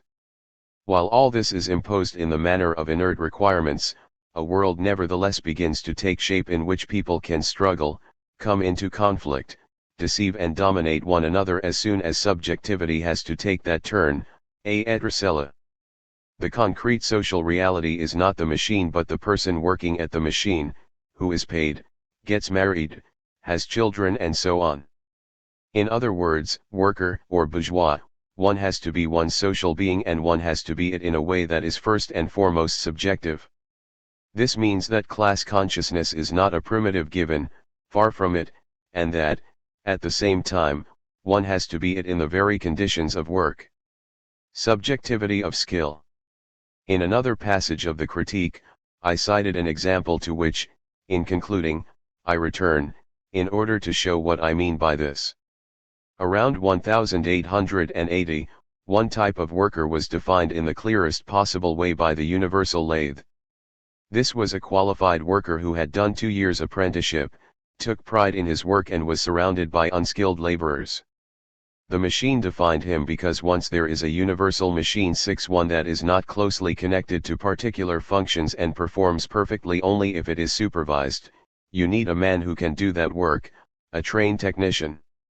That is the first thing. You also define a certain number of beings around this qualified worker, men, or rather sub-men, unskilled workers who are denied any kind of qualification and are simply there to give him a tool, take the waste to the other end of the factory and so on. From here, a certain type of social being had been created which had to be realized. It would be realized by the skilled worker, and that meant that subjectively he would accord particular value to his work. In place of a class struggle founded on the need that inspires a humanism of need, as the direct hold of every man on all men 7 as happens today, there was a time when value was conferred by work, real, intelligent, skillful work. In fact, in France at that time there were anarcho-syndicalist writings that seemed to say that it was less unjust to pay unskilled workers poverty wages than to pay skilled workers badly, in which they failed to grasp the problem of surplus value. Above all and rightly, moreover, they regarded themselves as the very foundation of society, seeing that they worked and made objects that others used, and were badly paid even though they did the most valuable work. They shared an aristocratic idea of work. Unskilled workers were poverty-stricken and should be helped, of course, but the injustice they suffered seemed less flagrant in that they had no skills. Thus, a certain way of experiencing the situation subjectively becomes established, which could not fail to go hand in hand with a position of prestige. Such positions had immediate importance in struggle, because more often than not these skilled workers were devoted to self-education. They read a lot in that epoch. Despite the long working hours, they regarded themselves as the ones who would make the revolution, giving a lead to the unskilled and educating them. We are dealing here with a kind of worker aristocracy. Around them would gravitate the people who were to be helped and raised up but who, for the moment, really were inferiors within the context of the working class itself. This translated into the choice of a particular form of unionization. When the time came to raise the issue of forming industrial unions, the skilled workers opted for craft-based organization, because that would exclude the unskilled. Objectively, this gave rise to a particular kind of union struggle that was real enough at the time, because in practice it was enough for the skilled workforce in a factory, the minority, to go on strike for operations to cease, even if the unskilled majority wanted to go on working.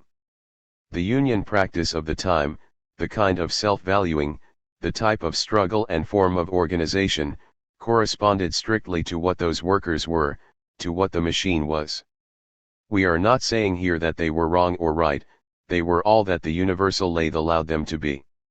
It was in them, as their superiority, they interiorized it, and this interiorization, or subjectivation, produced the whole phenomenon of anarcho-syndicalism.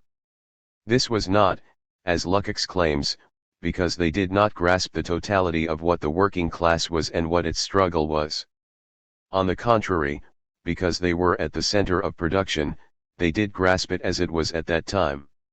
It is true that at that time they were far better qualified than the rest, but it is also true that this led to the development of yellow unions, an aristocracy of labor and a host of fairly aberrant secondary elements reflecting that conception, that interiorization in the form of social superiority, which disappeared wherever work that required training was replaced by semi-automated, then automated machines. But in that epoch they could not have been expected to foresee the existence of such machines, practically and in their struggle. Of course, Marx described them in Capital, but he was a theorist, a leader of the International, not a worker who struggles at every instance of his life, someone who is formed by the machine and at the same time internally transforms it. Which means that class consciousness itself has its limits, which are the limits of the situation as long as that situation has not been completely revealed. Should this lead us to describe this type of class consciousness as empty? Should we decide that the anarcho-syndicalists were not the men required? On the contrary, it is because they were aware of their strength, their courage and their worth, because they established unions and specific forms of struggle, that other forms of struggle could emerge in the era when specialized workers appeared. In the course of struggle, the subjective moment, as a way of being inside the objective moment, is absolutely indispensable to the dialectical development of social life and the historical process. Point 8. Translated by Tristisilis. Discussion with Jean-Paul Sartre. With the interventions of Mario Olicata, Bianchi Bandinelli, Galvano della Volpe, Renato Gattuso, Cesare Luporini, Guido Piovine, Lucio Lombardo Radis, Giuseppe Cimareri, and Francesco Valentini. Subjectivity and Knowledge. Summary of Lucio Lombardo Radis' S1 intervention. Lombardo Radis argued that there is, indeed, an objective dialectic, which is not limited to the dialectic of nature alone. That does not, however, justify the dogmatic Marxism that claims to be able to enumerate the general laws of the dialectic. He emphasized that there is a dual crisis, the crisis of subjectivism, which marks the end of anthropomorphism in science, as even some representatives of subjectivism itself, such as Heisenberg, have pointed out, but also the crisis of objectivism. In his presentation, Sartre specified that the subject's self-knowledge implies a destruction or modification of the subject, but that is also true of knowledge operating at the microscopic level of electrons, quanta, and very small particles. And so Lombardo Radis asks, what role does the subject's creative activity play in the knowledge of those natural phenomena that are not at the level of human sensibility? Hence questioning the validity of objectivism and of knowledge as reflection. Finally, Lombardo Radis commented that knowledge of oneself can very well be projected outside of the self, and then become a process of a collective character that does not entail the destruction of the subject. Sartre, first, I think that a misunderstanding may have arisen from the way in which I posed this question. The problem in question was subjectivity, and indeed I spoke of subjectivity. But I do not see how reality can relate to neither subjectivism nor objectivism. I am entirely working on the basis that the two notions, of subject and object, are senseless when taken in separation from one another. There is a Hegel text that is very clear on this point, where he says that the trouble with the expression subject-object relation is that even when we speak of a relation between subject and object take on meanings that they do not hold in common, and they instead tend towards isolation. Point 2. So when you speak of subjectivism, I think that you are referring to a theory that has, in any case, never been my own. In truth, the question that interested me, and afterwards we will have all our discussions, was that, given that there is reality, and sectors of interiority within it, which we are, if you like, there are beings, organisms, which we are, and there are other realities that are inorganic beings, which we are not. In what measure is the passage to objective knowledge achieved by way of subjectivity? And subjectivity, moreover, is simply our proper being, that is, the obligation on us to have to be our being, and not simply passively to be.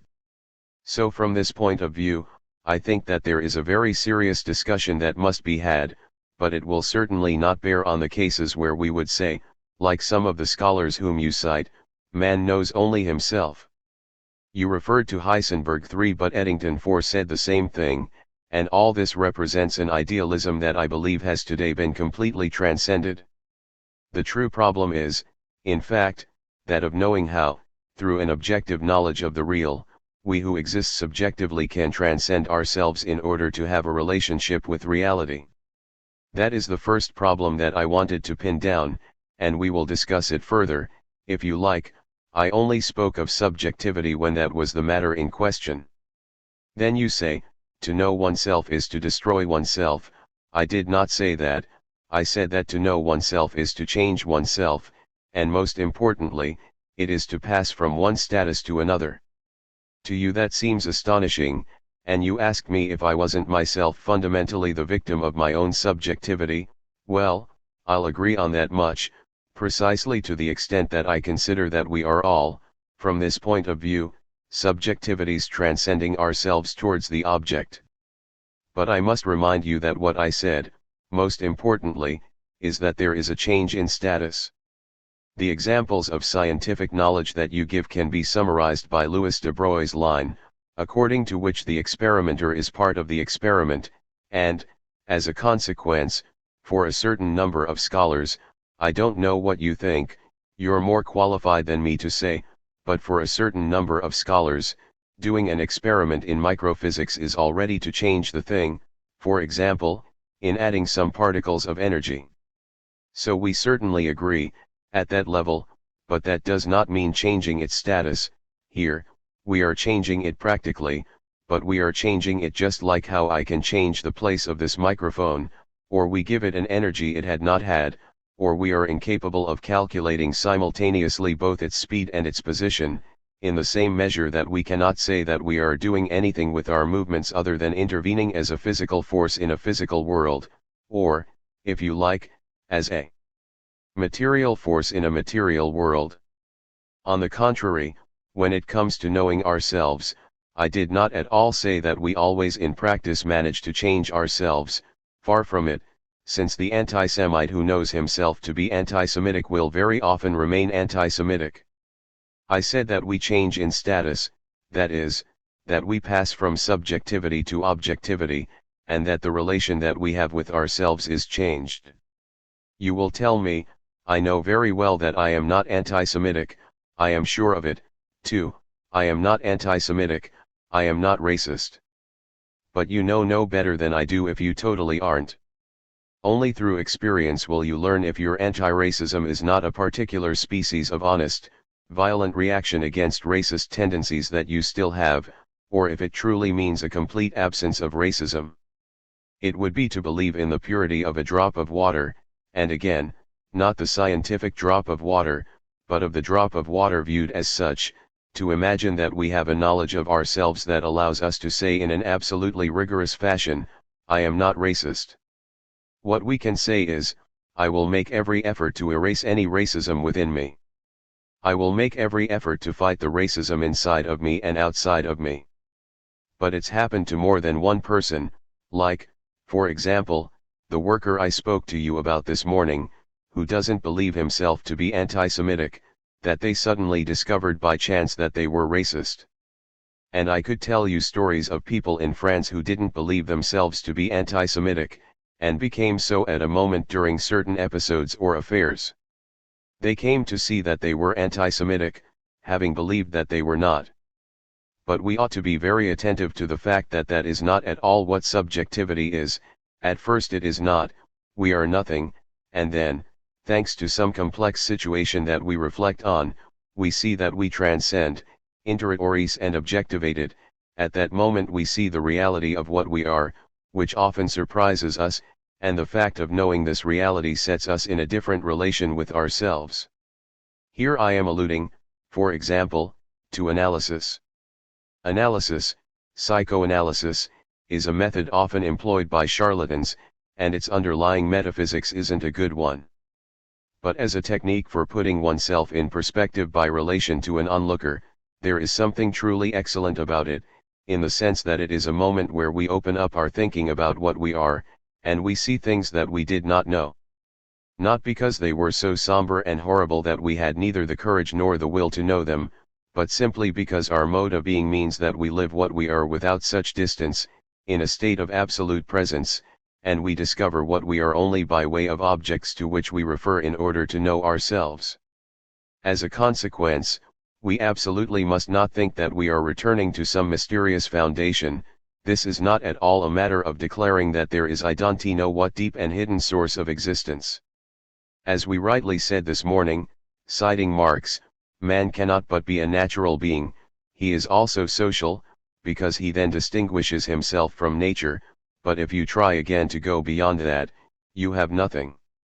So there is no question of seeking some deep origin, an existence under the opening to being, as in Heidegger. There is nothing of the sort. This is just man, and simply man. The manner in which he is present to himself, at first, excludes knowledge. Then there's the last point that I would like to discuss. You say that the case of the hemionopic is of no great interest to you. But the hemionopic is the anti-Semite who does not know that he is anti-Semitic, or the honest man who becomes anti-Semitic even though he knows that he is not racist, because there is some political circumstance whereby the Jewish elements of a society suddenly become politically troubling for that society. At that moment, they are brought together and reconstituted as a totality that very much entails anti-Semitism, in a different form. It is impossible, as concerns our own 56 years of history, and maybe for you it will be more or less than for us, but it is impossible for us to say after the fact that we were clear a priori and to say that we really know that we are this or that thing. We know nothing at all. What we can try and do is to be clearer, by constantly exercising an objectivizing control on ourselves. But it is utterly impossible to determine exactly what we are unless we have the proper circumstances to reveal it to us. Again, on that last point, to which I would like to return, it seems to me that you are addressing a problem that does not come under the remit of what we decided that we would be talking about here, even though it is a very interesting question, which I discussed with my French communist friends when I was up there a few days ago, namely, the problem of the dialectics of nature. I would just like to remark that here you are introducing a little subjectivity when you present the dialectics of nature as a certainty, though you only provide us with other certainties, scientific considerations, and that is not entirely the same thing. For example, if the theory of evolution were complete, if it were fully formed, then it would probably be a dialectical theory. I say probably because it could be otherwise, given that we know just one thing, namely that there is evolution, but at the present moment, with the crisis of biological thinking, it is impossible to specify the manner in which this evolution has taken place, without this being a subjective choice. At this moment there is no coherent, proven theory of evolution. There is an irreducible, real fact, that there is evolution. We did not appear without there having been earlier links in the chain, among the first forms of the individual, but that is all that we can say. In the same manner, when you consider science today, it is true that the subjectivists are, fortunately, losing ground, but it is also true that this is taking place within the context of a considerable crisis of science. And, to get back to a very interesting aspect of what you said, this crisis itself comes from the limits, be they definitive or temporary, of our knowledge as limited organic beings, or, as many physicists think, it could perhaps simply come from the fact that the mathematical material that would allow us to deal with certain problems has not yet been produced.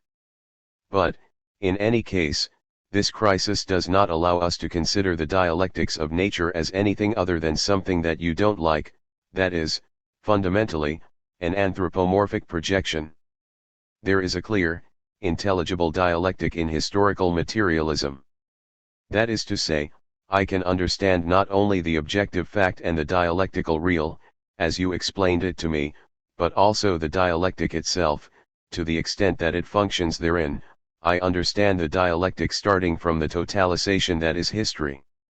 So there, I understand the negative, the negation of the negation becoming affirmation, starting from the whole. After all, I can clearly see how in a whole, an isolation, which is a negation, can be suppressed through a fact that follows it, and we return to a positivity of the whole, to a superior differentiation, for example. There I understand what is taking place, internally to the whole that is the historical whole.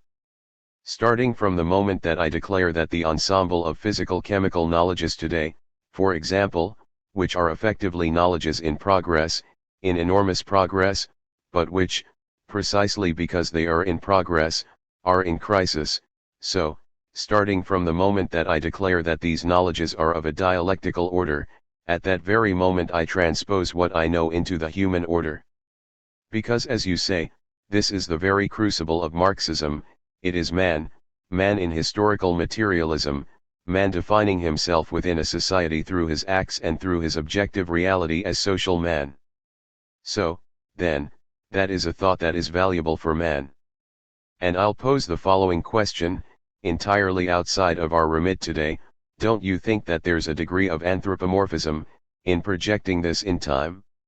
I do not deny the possibility of a dialectic of nature, I say that it would be a different one. Here we have a difficulty.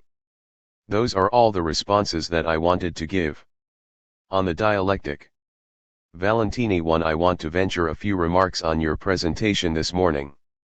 I would kindly ask that you consider my observations as a series of questions, and not as objections. You spoke of subjectivity, and in a certain sense your presentation also related to your book Critique of Dialectical Reason. But I got the impression that you were sticking to the first part of this book, and in particular to the practico-inert. You cited a few examples that don't go beyond the level of what you call the practico-inert. And I would be keen to ask you whether you think that the theme of subjectivity is still useful from a research and analytical point of view, when we do go beyond the practico-inert.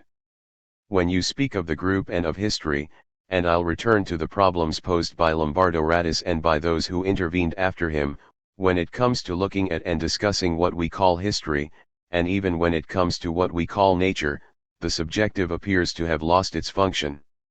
So I would be keen to know whether you believe that, even at this level of research, the heuristic category of the subject can still fulfill a role. I get the impression, and in saying this I don't mean to criticize you, that your book as well as your presentation this morning have a Hegelian rhythm. You've presented us some examples, and Pacey has told us, pretty clearly, indeed, that Robinson does not exist. That might remind us of what Hegel said, prior to the phenomenology of spirit proper, when he presented examples like those of master and slave, sensation, perception, etc. And I believe that the examples that you have given us have the same function as the dialectical figures that Hegel talked about in the first parts of Phenomenology of Spirit. When Hegel spoke of the spirit as such, when he spoke of the French Revolution, analyzing the terror, which you have discussed at a number of points in your book, he was no longer speaking of subjectivity. When he gives his outline description of the terror, he does not talk about Robespierre at all. It seems that, for Hegel, the problem of subjectivity was of no use in analyzing dialectical levels, higher levels, that is, the levels that transcend what you have called individual praxis as well as the praxis of the practico-inert. The question that I would like to ask you, and I think this may also entail another question, is the following: how can you explain the relations between your position today, which you call Marxist, and the research that you undertook during what we might term the first phase of your thinking? You offered us a brilliant theory of consciousness in your first article too. I think that it was your first phenomenological piece regarding your philosophical research, in which you spoke to us about transcendence and the ego. You also spoke of the structure of consciousness in your being and nothingness, where you distinguished between consciousness, as being for oneself, and the being of things, an inert being in oneself. Many of us have read your works and studied your thinking, and we thought that we could discern a certain idealist orientation in your theory of consciousness. I believe that we can also say that these critiques felt the influence of Hegel, that is, that the mind is not only perception, that the mind is not limited to the level of perception, but that there are also higher levels where consciousness, properly speaking, has no function. At this level, Hegel himself spoke of the great man, but that's something else. That is the first question that I would like to pose to you. I'll specify that this perhaps also concerns the same question that we might pose when we think of Hegel's assertions in his critique of the philosophy of reflection. And I, for my part, believe that existentialism, even your own, up till the most recent phase in your thought, is a philosophy of reflection, that is, that the mind is not only perception, not only consciousness. That poses what is evidently a very important problem, one that we could try and resolve. On this point, I think that we'll have the opportunity to hear from other people who are here today, who are specialists in this regard, a question that concerns the relations between your position today, your dialectical position and phenomenology in the Husserlian sense, but also in the sense that you elaborated it in your earlier works. I will make one further remark. Today you didn't talk about a category which is, I believe, central to your critique of dialectical reason, namely the category of scarcity, which you have elsewhere spoken about a number of times. You have even said that man is the historical product of scarcity. I believe that our thinking can draw great benefit from what you have said elsewhere. For example, the formula in Being and Nothingness that man is a useless passion, 3 or man is an absolute 4 as you put it in your presentation of Les Temps Modernes journal, if I am not mistaken, or lastly, man is a historical product, that is to say, the product of scarcity. In this sense, it is evident that knowledge is not a pure consciousness, but it is itself historic, having undergone the effect of scarcity.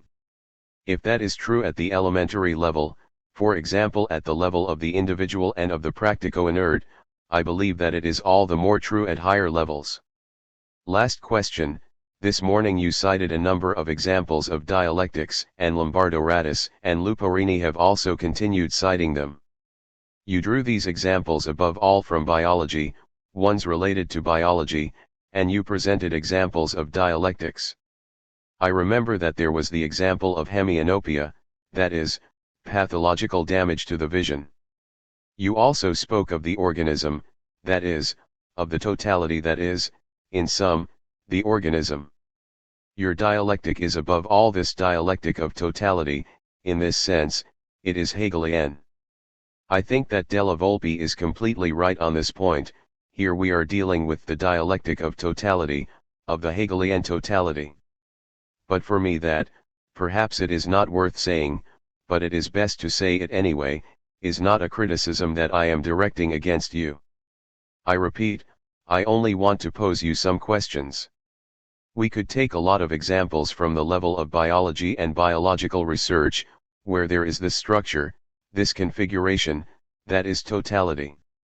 In his book Phenomenology of Perception, Merleau-Ponty also elaborated at great length on examples where there was every sign of this dialectical structure and of totality. I remember his famous example of the amputee and his phantom arm, in which the amputee tries to reconstitute this totality. Point 5. I would like to pose the same question to Luporini, by referring, in a certain sense, to what Coletti said. 6. Do you believe that there is something fruitful to be gained, at this level, from talking about dialectics and totality? For my part, I thought of the judgment through reflection in Kant, that is to say, the teleological judgment that does not add any new knowledge, and which is nothing but a kind of ideal and method for the scholar, but is not properly speaking a synthesis but only a reflection, a judgment. However, the true judgment that provides a new knowledge is not that one, it is a determining judgment. I think that we could cite numerous examples even in the biological sciences, within which the structure of totality does have its proper function.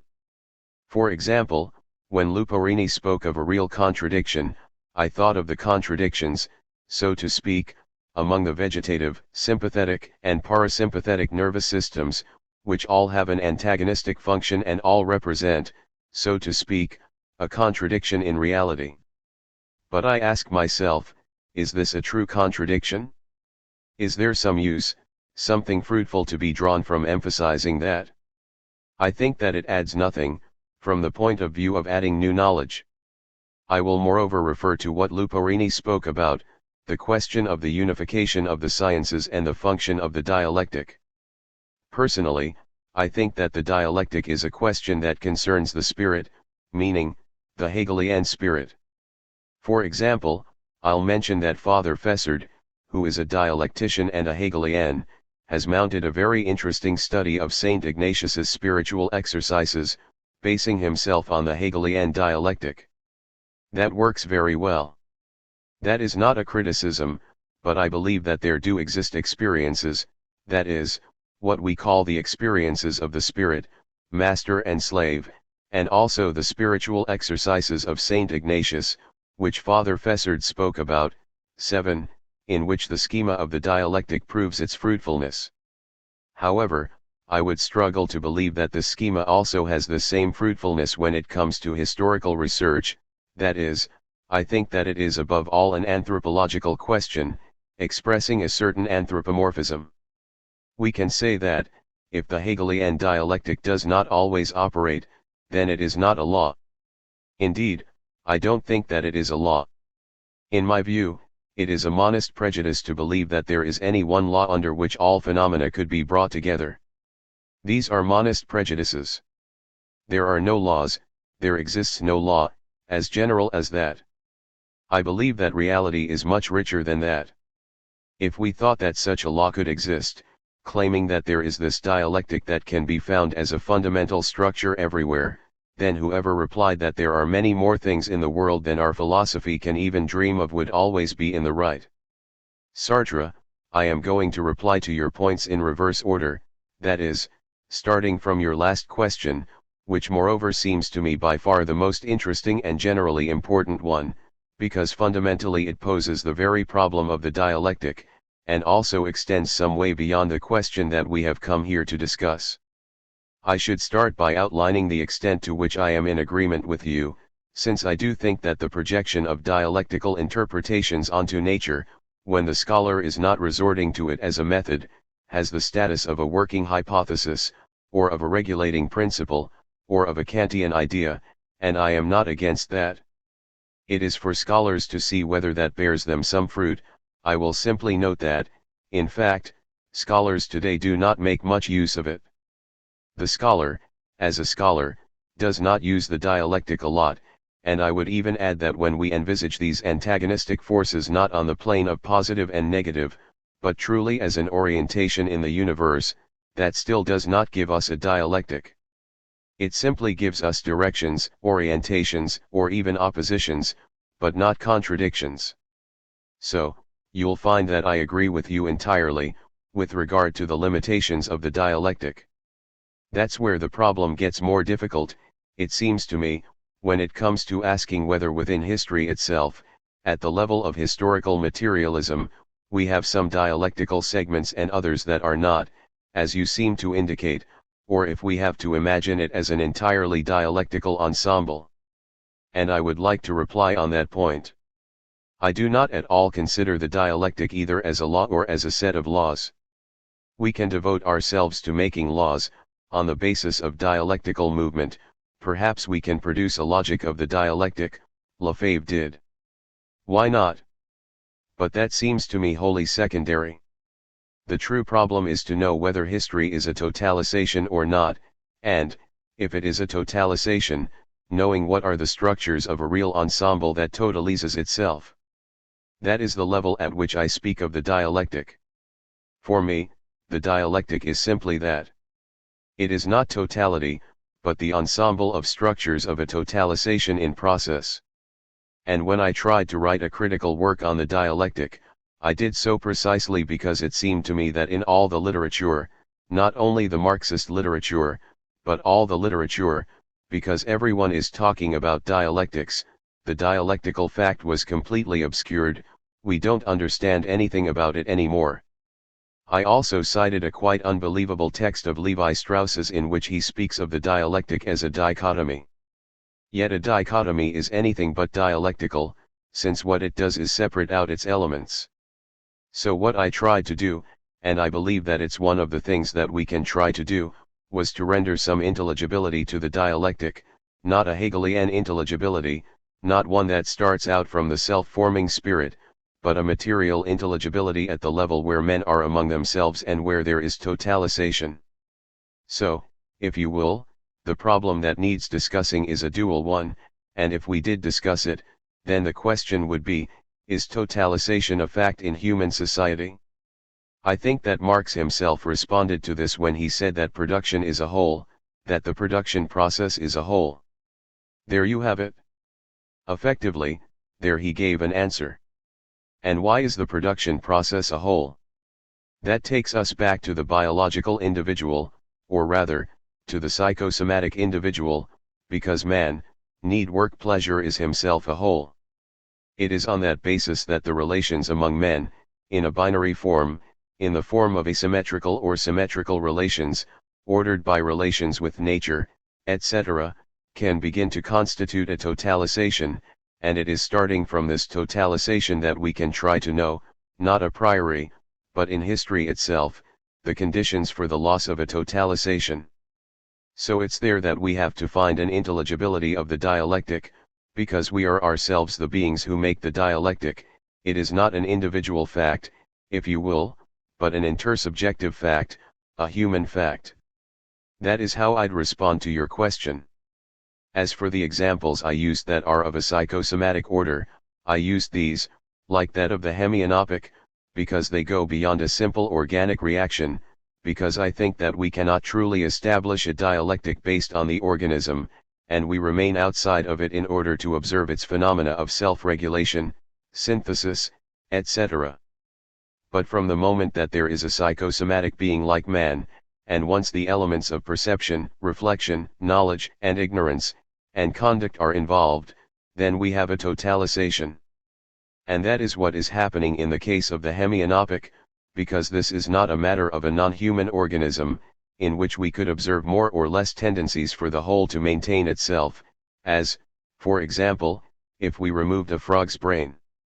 In reality this is the question of a man, integral in his personhood, who on account of facts that are not only somatic but also psychic, tries to recompose this whole that is heading towards disintegration. That is why I took this example, because it also plays out on a level that I would call the material plane, in the sense that here it is not a question of ideas or ideation or objectivation, here, we are on the plane of simple perception. And in perception we can see this attempt at retotalization, which can give us the primary laws of the dialectic. And in this respect, I will reply in particular to a criticism that you made of me, when you said that you hardly see why there should be an opposition, a contradiction, within a whole, a totalization. I will reply by bringing you back to your own critique.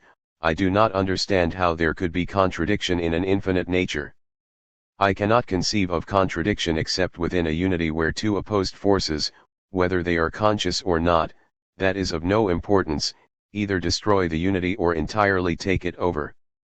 I can understand the class struggle within a totalizing society, within a unity like French or Italian society. I cannot understand the struggle or contradictory antagonism of two forces that belong to a universe made up of shattered fragments that surround us and are fixed around a particle. Here, we do not have the idea that the unity will be remade on the basis of the destruction of one of the two forces, as in the case of the destruction of the bourgeoisie by the proletariat, or on the basis of the other force, the bourgeois class, which presents itself as the universal class guaranteeing this unity. Here, we do not have the fact of each of the two being the bearer of the whole, and that is what is very important here. So that is my reply to your first question. Fundamentally, I consider the materialist dialectic as the only way of envisaging the development of history. I see no other way, and when I tried to write a book on the materialist dialectic I did not do so in order to change it, but to try and see how we could free it of a too common usage and restore its clarity, which is fundamentally translucency, not an always given translucency, but a postulated translucency of man with man. You ask me why I did not address the question of scarcity in this regard. But that was because, if you will, fundamentally the subject is insufficiently defined. For my part, I wanted only to indicate the extent to which subjectivity makes itself in creating objectivity. There is a reality, this reality is a field of interiorization or an exterior field, and there is a synthetic relation between the two. I do not believe that there is any possibility of creating an objective without this objective being precisely a reality seizing in interiority of the ensemble of being, and this reality makes itself subjective in creating, capturing, or discovering, as you will, the objective being simply the matter in front of this reality, insofar as it has a relation to it. And I had no need to place myself within the historical perspective of scarcity in order to indicate that. It would be different if you now ask me how this subjectivity is conditioned, how man, on the most indirect plane furthest from scarcity, as well as on the plane closest to it, is conditioned, how his subjectivity itself is entirely scarcity, how it is even scarcity itself that makes the individual's activity. By that I mean that, when certain conditions create a society in which a man is necessary, not because it needs him, but because there are forces that are mutually paralysed and as such there needs to be a symbol, etc. This man is himself a scarcity, since he either will or will not be found, and if he is found, he will never be the man that the situation would imply, and as such, we have a singularity in the situation that comes precisely from his scarcity. So I'll gladly let you have all that. It's just that I did not want to address this perspective of a historical order, because for me the true problem is the following: what exactly is the synthetic object-subject relation? And you ask me then, to what extent will subjectivity intervene in the historical forms that transcend the practico-inert, that is, if we follow the hypothesis that there is a transcendence of this practico-inert, which is itself necessarily objective-subjective, and is an inert requirement, because there are men behind it who have real needs, it is men as inert requirement, it creates a system. So I will answer you first by saying that the total dissolution of the practico-inert is not a given, it is not ours. It is a problem that is posed even in a socialist country.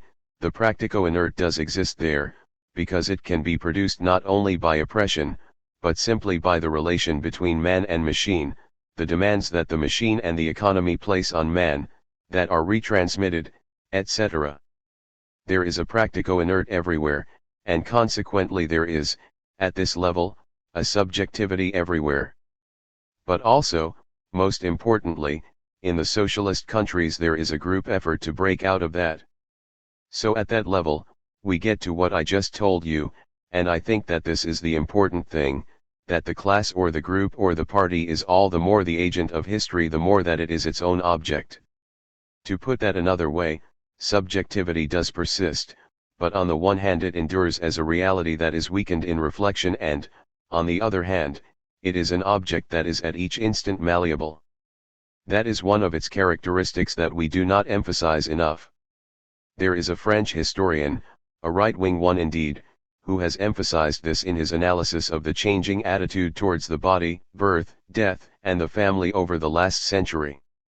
This historian, Philippe Aries, wrote a work entitled Attitudes devant la vie et devant la mort du XVIIEOXIXE siècle, quelques aspects de leurs variations, noting the extremely interesting fact that everything that was subjective with an ideology of the natural in the 18th century, for example, with regard to the birth rate, in the 19th century instead became a person's operation on her own body, with all the bourgeois practices of birth control.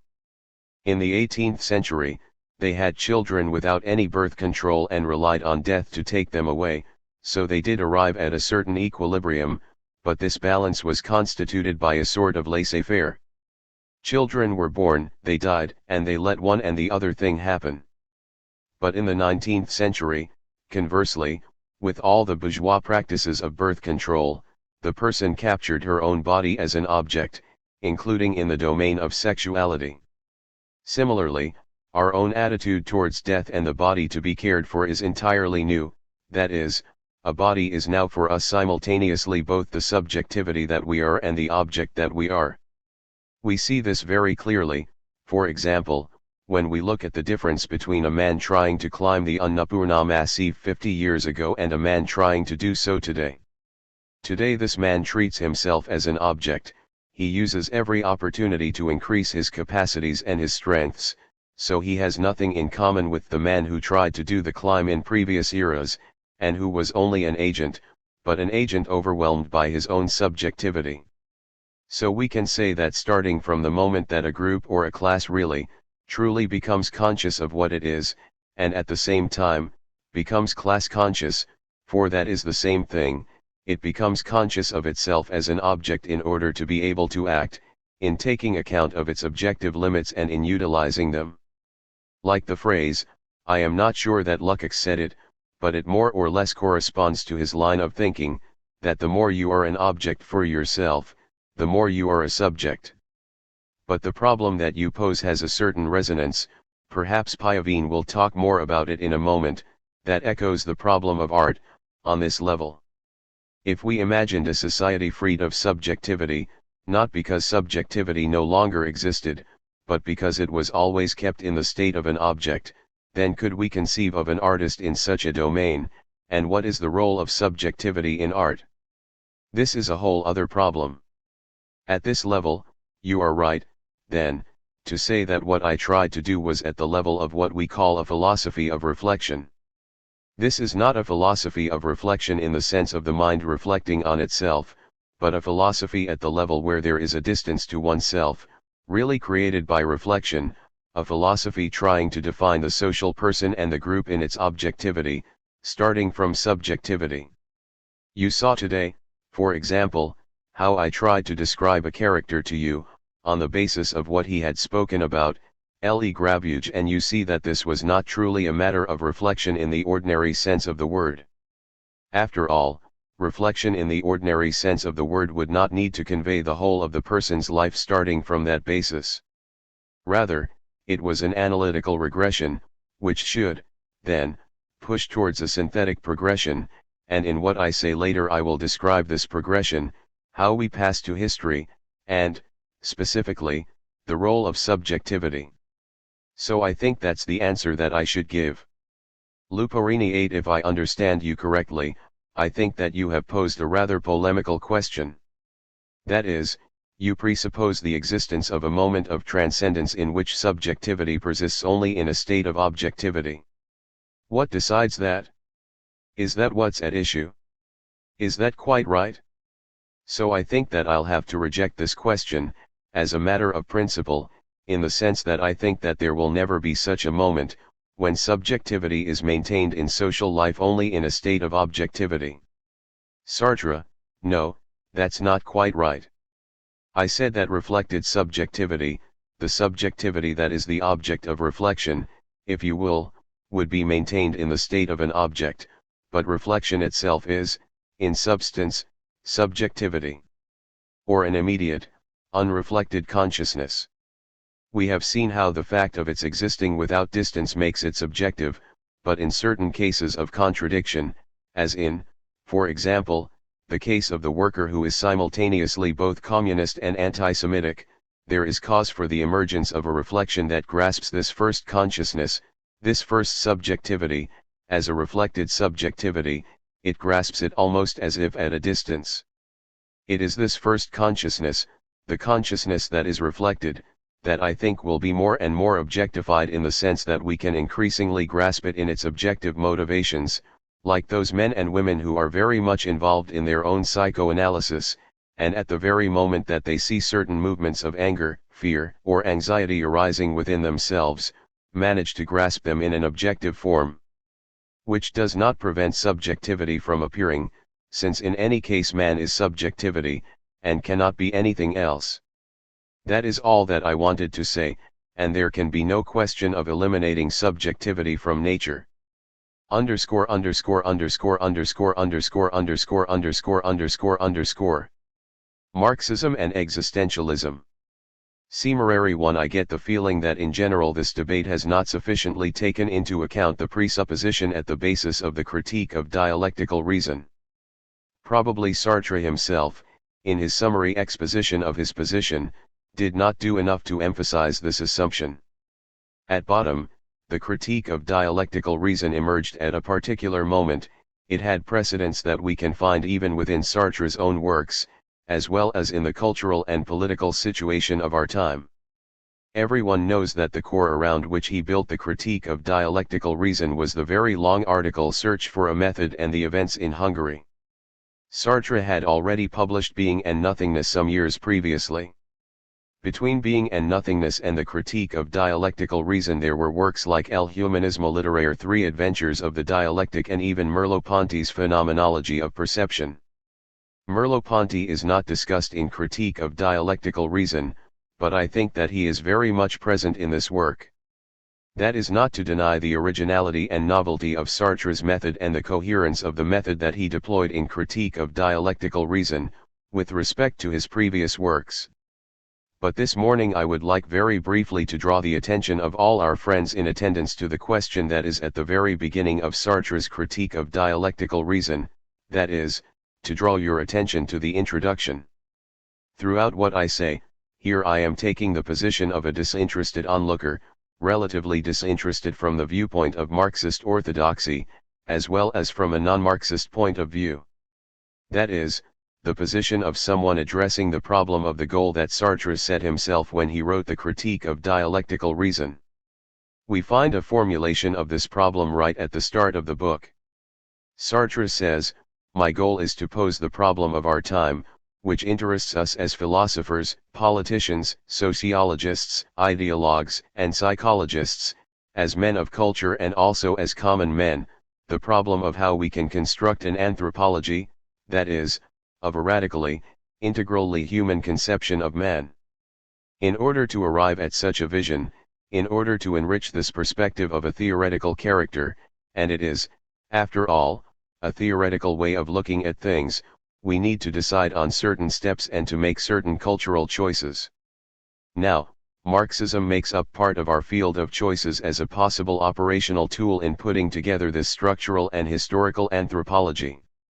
In my view, this is a fundamental point. But when I was listening to the various interventions yesterday, I got the impression that this perspective was being somewhat sidelined, and that fundamentally we were discussing the alternative between a sort of absolute choice, or else a Marxism that wholly inserts itself within contemporary culture and yet does not recoil at the possibility of being radically revised. Yesterday we heard the intervention of an illustrious colleague who disagreed, and who said, "Of course, we could do that, but if we did, we would have to be careful, because we would be putting everything into question." And that is precisely the point. We have to be ready to discuss everything, as appropriate, as necessary. But, I thought, the problem lies somewhere else. The decisive choice is between a Marxism that presents itself as open to and prepared for even the most radical revision within the context of contemporary culture, and a Marxism closed in on itself, which becomes scholastic, and, even if it declares itself open to dialogue, nonetheless closes in on itself again as soon as dialogue starts to produce its effects, thus becoming, in a certain sense, a formula that is the answer to everything. Besides, we know of earlier analogous cases in the history of Western culture. For example, at the level of Christianity, which has undergone fundamentally the same process. In certain aspects, Christianity has become a formula that claims to be able to contain all the cultural possibilities of our world, and all the more so in that it declares itself ready to accept determinate forms of post-Christian culture. And following the various interventions of our Marxist and communist friends yesterday, I noted that this concern was very much present, the concern that the dialogue between Marxism and currents of non-Marxist origins could transform into a process of revising Marxism, into a radical questioning of certain fundamentals of Marxism, and especially when the debate brought into relief the points of contact or derivation between Marxism and Leninism. If we put Hegelianism into question, then Marx's fidelity to Hegel becomes a fundamental question. If we outline the limits to Hegelianism, then we must also outline the limits to Marxism, and vice versa. But it seems to me that the way in which Sartre posed the problem is aimed, on the one hand, at freeing Marxism of the pre-Marxist elements that continue to operate within it, and, on the other hand, at proposing an interpretation of Marxism that brings Marxism itself back to its original core, which we'll term existential in the broad sense, to use Sartre's language. As a result, after Search for a Method came out, Sartre's work was interpreted as an eclectic attempt to fuse existentialism and Marxism. It has been said that the existentialism that became susceptible to Marxism at a certain moment is the existentialism that finally learned Lukács's lesson on existentialism Marxism and began to situate itself on the terrain of Marxism. It has been said that the critique of dialectical reason, read literally, would itself ultimately authorize such an interpretation. Indeed, Sartre is explicit, categorical. He defines existentialism as a parasitical philosophy, a philosophy that lives on the margins of the philosophy of our time, namely Marxism. However, at a certain moment Sartre attracts our attention to the fact that even though existentialism can and must be considered a philosophy that parasites on Marxism, it also has its own necessity and its own reason to make itself felt within Marxism, the need for existentialism within the dimension of Marxism itself, by which we mean existentialism's own existential project. So the attentive reader will not have failed to note, on page 125 of the critique, I think for Sartre's statement according to which, as soon as Marxism accepts the existential method and makes it its own, that is to say, the method of the existential project, it will no longer be right to speak of existentialism and Marxism as just so many antagonistic and unilateral positions. On the contrary, existentialism will concretely have realized philosophy in the world, philosophy in its mundane becoming and, ultimately, the essential philosophical problem of Marxism itself. If, initially, it may have seemed that Sartre had converted to Marxism, a more attentive reading suggests that this was more a question of an existentialization of Marxism, which implies, therefore, a profound transformation of the structures and categories of such an existentialism or such an interpretation of existentialism. Now, when I refer to these motivations or these elements that contributed to the introduction to the critique of dialectical reason, my intention is not that this will be of solely philological value, but rather that it is fundamentally important for appreciating the critique of dialectical reason, its relation with Marxism, and Marxism itself, within their historical context and in a radically historical manner. Today it is no longer possible to address the question of Marxism invoking only Marx's own texts, that is, the texts written by a man who lived from 1818 to 1883. I remember hearing a number of interventions yesterday in which the speakers were keen to emphasize that Marx himself had recognized the existentialist foundation of praxis, in his Deutsche Ideologie and his Thesen über Feuerbach. In the Deutsche Ideologie he clearly says that the presupposition of the historical process is constituted by really existing individuals, individuals acting concretely. 5. Some people have pointed out that the problematic of sensibility is present in the theses on Feuerbach, in the 1844 manuscripts, and later in Capital, etc. They cited these references in order to emphasize that everything that was later developed in the critique of dialectical reason already existed in Marx.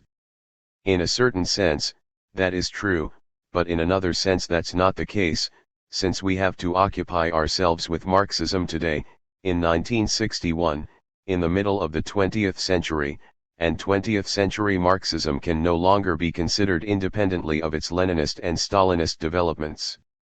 This, too, is Marxism. If we were to situate ourselves on the terrain of debating Marx's texts, taken as such, then we would certainly be doing a very useful and very important job. But I am not sure that this can help us to develop the structural and historical anthropology that we spoke about earlier, and to define the philosophical political work we need in order to make this anthropological project concretely realizable, and not limited to a simple rhetoric destined to run its course. In this sense, it seems to me that the discussions emerging on the political terrain, like, for example, the suspension of socialist legality. 6. An important theme of contemporary debate, must appropriately be brought to the level of the problematic that we are discussing here, in order to verify to what degree Marxism, in its ideology, contributed or did not contribute to defining these positions, which are certainly not Marxist nor democratic, and leave us extremely perplexed as to what a generically Marxist way of posing this problem would look like. But before concluding my intervention, which, I repeat, did not propose to offer solutions, but only to call our conference's attention back to these presuppositions, these foundations of Sartre's discourse, I would like to mention 2 points in the introduction to the critique of dialectical reason, that is to say, the search for a method. 1 page 18, note 1:7. Sartre establishes a relation between Hegel, Kierkegaard, and Marx, and recalls, using the language of contemporary semiology, that, from Hegel's point of view, the signifier is always the spirit, the absolute history, while the signified is the individual in his concrete aspect. Conversely, according to Dewey 8, the signifier is always and only the individual, but the individual considered in his abstract character. But, for Marx, and we are perfectly in agreement here, the signifier is always the individual as a community acting historically and as a historical praxis. That is precisely the point that we want to see the debate take a closer look at, the question of how to conceive this signifier community and render it operational. If it is not structured in a certain manner, does it not run the risk of becoming substantialized and thus superposing itself on the individual in his concrete determination? Or could it be structured in such a way that it can always maintain the freedom and openness of the communication between the individual and itself? It is clear that Marxism would truly be in the avant-garde of modern thought if it was able to provide a positive resolution of this problem. To the second point, with which I will conclude my intervention, and I'll ask you to excuse me if I have gone on too long, regards what Sartre reminds us of in Note 1 on pages 30 to 319 with regard to epistemology, the epistemological interpretation that concerns the Marxist materialist foundation of the problem of subjectivity. He brings into relief the bracketing of subjectivity between parentheses, from the Marxist and then Leninist point of view. So even if this may seem paradoxical, he slips on the one hand towards a form that's proper to constitutive idealism, and, on the other hand, to a form that's proper to sceptical idealism. The point is this: subjectivity must be considered as immersed in a circularity, which, starting from subjectivity, results in the objectivity of the world, and vice versa. So, in this sense, subjectivity has to be considered a functional moment, as a critical functional moment. From this point of view, it seems to me that here Marxism opens up, and decidedly so, to pragmatism in its most noble and classic form, namely Dewey's form of concrete existentialism, which I don't think we can define as a bourgeois philosophy in this regard. So it is important to consider subjectivity as the critical moment, as the moment of critical suspension, as the moment of the reduction of the objective situation. In my very modest opinion, Marxism has bequeathed us two fundamental, absolutely positive teachings. The first is that of the human foundation of knowledge, of culture, and of science; the second, the teleological perspective in which the construction of our knowledge must be inserted, a teleological perspective which, in its popular form in the 1848 Communist Manifesto, appears as the perspective of building a society where the freedom of each becomes the condition for the freedom of all. In Kantian terms, it can be conceived as the perspective in which man is an end for the other man. I think that we have to hold on very tight to these 2 points, if we want to have a discourse that is both critical and at the same time constructive, in light of the experience of 20th century Marxism and not that of the Marxism of the 19th century. Underscore underscore underscore underscore underscore underscore underscore underscore underscore underscore underscore 1 Giuseppe Cimerari, 1922 to 1996, specialist in contemporary philosophy from Husserl to Lukács, professor of philosophy at the University of Bari, director of Paradigmae, a journal of philosophical criticism. His many works include La Filosofia cum Relazione, 1961, and, with regard to Sartre, Vito Carofiglio and Giuseppe Cimereri, eds. Jean-Paul Sartre, Teoria, Scrittura, Impegno, Bari, Edizioni dal Sud, 1985. 2. The problem of method was an occasional piece, hence its somewhat hybrid character, and the fact that it seems to approach problems somewhat indirectly. A Polish journal decided to devote its winter 1957 issue to French culture, intending to give its readers a panorama of what we still refer to as nos familles d'esprit. Many different writers were invited to participate, and I was asked to write on the situation of existentialism in 1957. My article was subsequently republished in the review Les Temps Modernes, but I altered it considerably to suit French readers. It is this version which is published here. The title has been changed from Existentialisme et Marxisme to Questions de Method, the problem of method. Finally, my intention is to raise one question, and only one: do we now possess the materials for constituting a structural, historical anthropology? Critique of Dialectical Reason, pages 821-2. 3. An apparent conflation of existentialism is a humanism, 1946, and what is literature? 1947. 4. Cimereri is clearly citing the 1960 French edition. To see the basis for the argument he is here elaborating, it is worth looking at the whole first part of the introduction, pages 115-35 in the 1960 edition, pages 135-59 in the 1985 one, rather than just the page cited here. 5. In direct contrast to German philosophy, which descends from heaven to earth, here it is a matter of ascending from earth to heaven. That is to say, not of setting out from what men say, imagine, conceive, nor from men as narrated, thought of, imagined, conceived, in order to arrive at men in the flesh, but setting out from real, active men, and on the basis of their real life process, demonstrating the development of the ideological reflexes and echoes of this life process. Marx/Engels Collected Works, Volume 5, p. 36. 6. Here Cimereri refers to Khrushchev's February 25, 1956 secret speech on the cult of personality and its consequences. He said that the expression "enemy of the people," invented by Stalin, had made possible the use of the cruelest repression, violating all norms of revolutionary legality, against anyone who in any way disagreed with Stalin.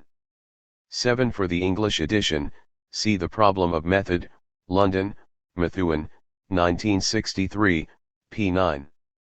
Referring to Jean Hippolyte's 1955 book Études sur Marx et Hegel, in this note Sartre emphasizes that it is possible to draw Hegel over to the side of existentialism, with his panlogicism complemented by a pantragicism.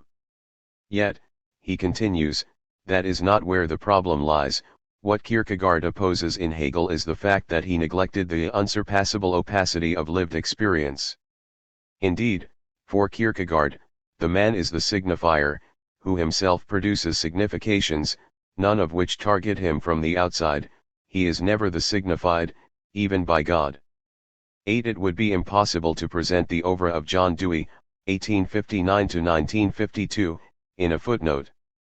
So we will limit ourselves to saying that he was an eminent representative of pragmatic philosophy, not to be confused with pragmatism in the everyday sense, who was also an activist, again to use the American vocabulary.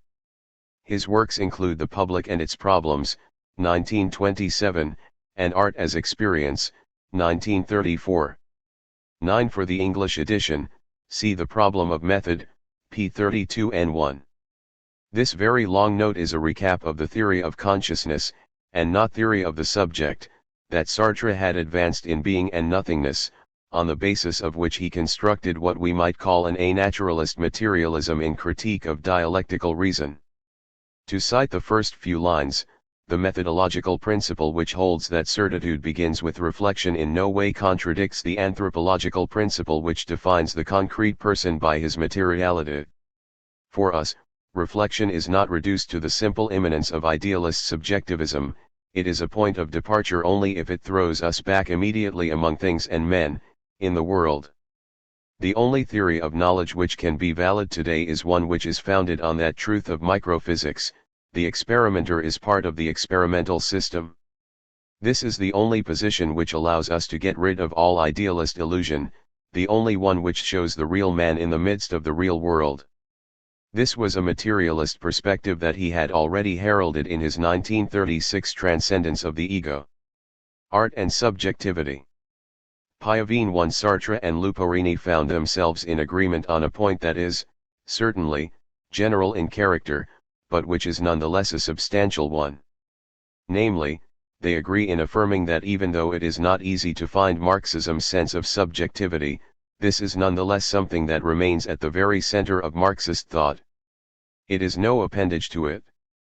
If I am citing him correctly, Luporini said that the objective pole is not Marxism's only concern. Sartre's discourse has been very productive for me, both in terms of the points of view that he proposed and the stimulating character of his intervention. I would now like to lay emphasis on the problem of art, a question that I think is part of the problem of subjectivity. I will say it frankly, it seems to me that this problem has been neglected and very little examined in recent Marxist studies. There is no satisfactory doctrine or in-depth theory of art elaborated on the basis of Marxist precepts. This is, certainly, a lacuna, since such a theory is essential. The fact of having a satisfactory doctrine of this kind, or not having one, is a criterion for art itself, because for a system to be able to explain and understand art is a proof of its validity and completeness. If the system is not up to the task of providing one, then that reveals a lacuna, which then affects all other sectors, speaking to a true lack of in-depth analysis, and in particular with regard to the problem that we are discussing at the moment, the problem of subjectivity. To go back to what Sartre has said, I would like to start precisely with an objection, which at bottom is not truly an objection, or, if we have to say that this is an objection, then it has but one goal, which is to provoke a response on his part, or, at least, to initiate a certain order of discourse. During his presentation, I was struck by the fact that he presented us with the example of the communist worker who feels a very strong antipathy when he is faced with a Jewish comrade. At a given moment, the worker comes to be conscious of the fact that he is anti-Semitic. This consciousness, Sartre tells us, is in itself something useful, because it helps him to transcend the contradiction that persisted within him, thus setting off a conflict between his being communist and his being unconsciously anti-Semitic. Evidently, in order for him to be consistent, he has to eliminate the anti-Semitism that he has thus recognized. However, then I got the feeling that Sartre does not always consider coming to consciousness of one's subjectivity to be a positive thing. I asked him about this in the course of a private discussion we had, and he confirmed this feeling. He told me, for example, that for certain works of art, and even for works of art in general, for the artist to be absolutely conscious of his own subjectivity can be useful, and yet this does not mean that he cannot also benefit from a certain degree of unconsciousness of his own subjectivity. And I have to say, frankly, this leaves me rather doubtful. Indeed, he confirmed this argument yesterday in passing, when he was talking about Madame Bovary, and maintained that this novel simultaneously expressed both a representation of provincial France in a particular era, and Flaubert's own unconscious, in large part unconscious, projection onto Madame Bovary and that whole environment. He seemed to want to give this unconsciousness a positive value, which raised my doubts. I would instead ask whether art has not always been a becoming conscious of one's own subjectivity, but a becoming conscious that reconstructs its history, the manner by which we arrive at objectivity. At a certain moment, subjectivity projects itself into objectivity, all the while maintaining a preponderant role that the artist must watch, study and constantly take consciousness of. Let us consider the example of this now famous unconsciously anti-Semitic worker. Suppose that this worker wrote a book, that he suddenly became an artist, and that this book was anti-Semitic in character. Would the fact that this book was unconsciously but effectively anti-Semitic diminish its value as a work of art, or not? I think that it certainly would. If that were not the case, then we would have to admit that the negativity of this book is external to art, that is, that this book could be artistically marvelous at the same time as being hateful for other reasons, from a moral point of view, in the measure that its judgments would surely earn our disapproval. I, for my part, believe that the weakness of this book would also be an artistic one, and that this unconsciousness would also translate into artistic weakness. We cannot reply by saying that in the past there were a lot of works of art in which unconsciousness played a remarkable role, and that this unconsciousness was, in a certain sense, beneficial. But I don't know, and I'd like to leave this debate open, since by no means is this the question that we're posed. Indeed, I think that art is today undergoing developments that are bringing it towards an ever greater degree of consciousness, to the point that the artist is ever less able to free himself of this. In this sense, I very much appreciated what Sartre told us when he said that subjectivity is increasingly absorbed by objectivity, without this however eliminating it. The development of art and of subjectivity tends towards an ever more pronounced absorption by objectivity, whereby subjectivity changes in nature, in state, without at all being diminished or destroyed. It seems to me that, so far as the artist is concerned, this marks an ever more clearly asserted demand for truth and an ever more pronounced refusal of any form of unconsciousness. For me, objectivation, what we call objectivation in art, preserves and even validates subjectivity. Objectivity is truly something that provides foundations for subjectivity and which, therefore, validates it, in providing it with new value. For me, art is a subjectivity that knows itself and constantly inserts itself into objectivity. Sartre addressed other points, too. He told us that subjectivity can be transcended by the response that we give to a determinate situation, and I think that this is also correct. Subjectivity is, indeed, transcended in the response that we give to a determinate situation, but in the case of a work of art, art is not only the response that we give, but also the history of our response, and, consequently, subjectivity plays a preponderant role therein. In a certain sense, I would say that the plant is pulled up together with all its roots. I found the concept of totalization very interesting, and in particular that of continuous retotalization, which is a very fertile concept, because totalization, retotalization, is the artist's continuous movement. In art, we feel that expression must be total and that all that exists in reality must be expressed, all that exists in reality must not be denied, but, on the contrary, be expressed. Then, he very clearly brought to light the continuous movement between subjectivity and objectivity, this movement that I think every artist must know. The prolonged debate, particularly in the field of journalism, with regard to the distinction between inner man and social man is a theme that we have to move away from. Subjectivity projects itself into social man and sociality is interiorized within subjectivity, in a continuous movement. I would go so far as to say that a pure and abstract subjectivity does not exist, and could not exist. I would like to hear about the experiences of each and every artist. I have one here in front of me too, and I hope we will hear from him after me. I ask myself if, for example, Argatiso has ever in his life painted a picture for the sake of the picture itself. No one has ever painted a picture for the sake of the picture itself, and no one has ever written a line for the sake of the line itself.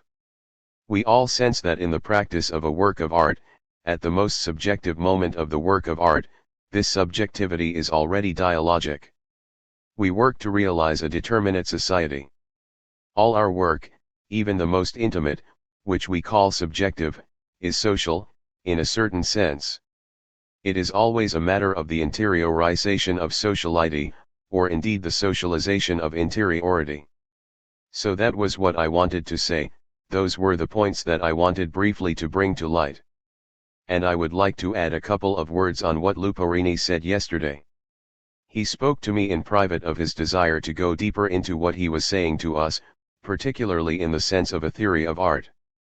The elaboration of such a theory would be of very great importance, for the reasons that I have presented. I strongly hope that he goes ahead with this. Sartre, I am rather embarrassed to respond. I share your opinion, on the points that you have presented here.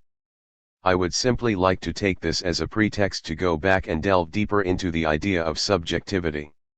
You said that sociality deeply penetrates subjectivity and that an abstract subjectivity would be meaningless, that it could not exist.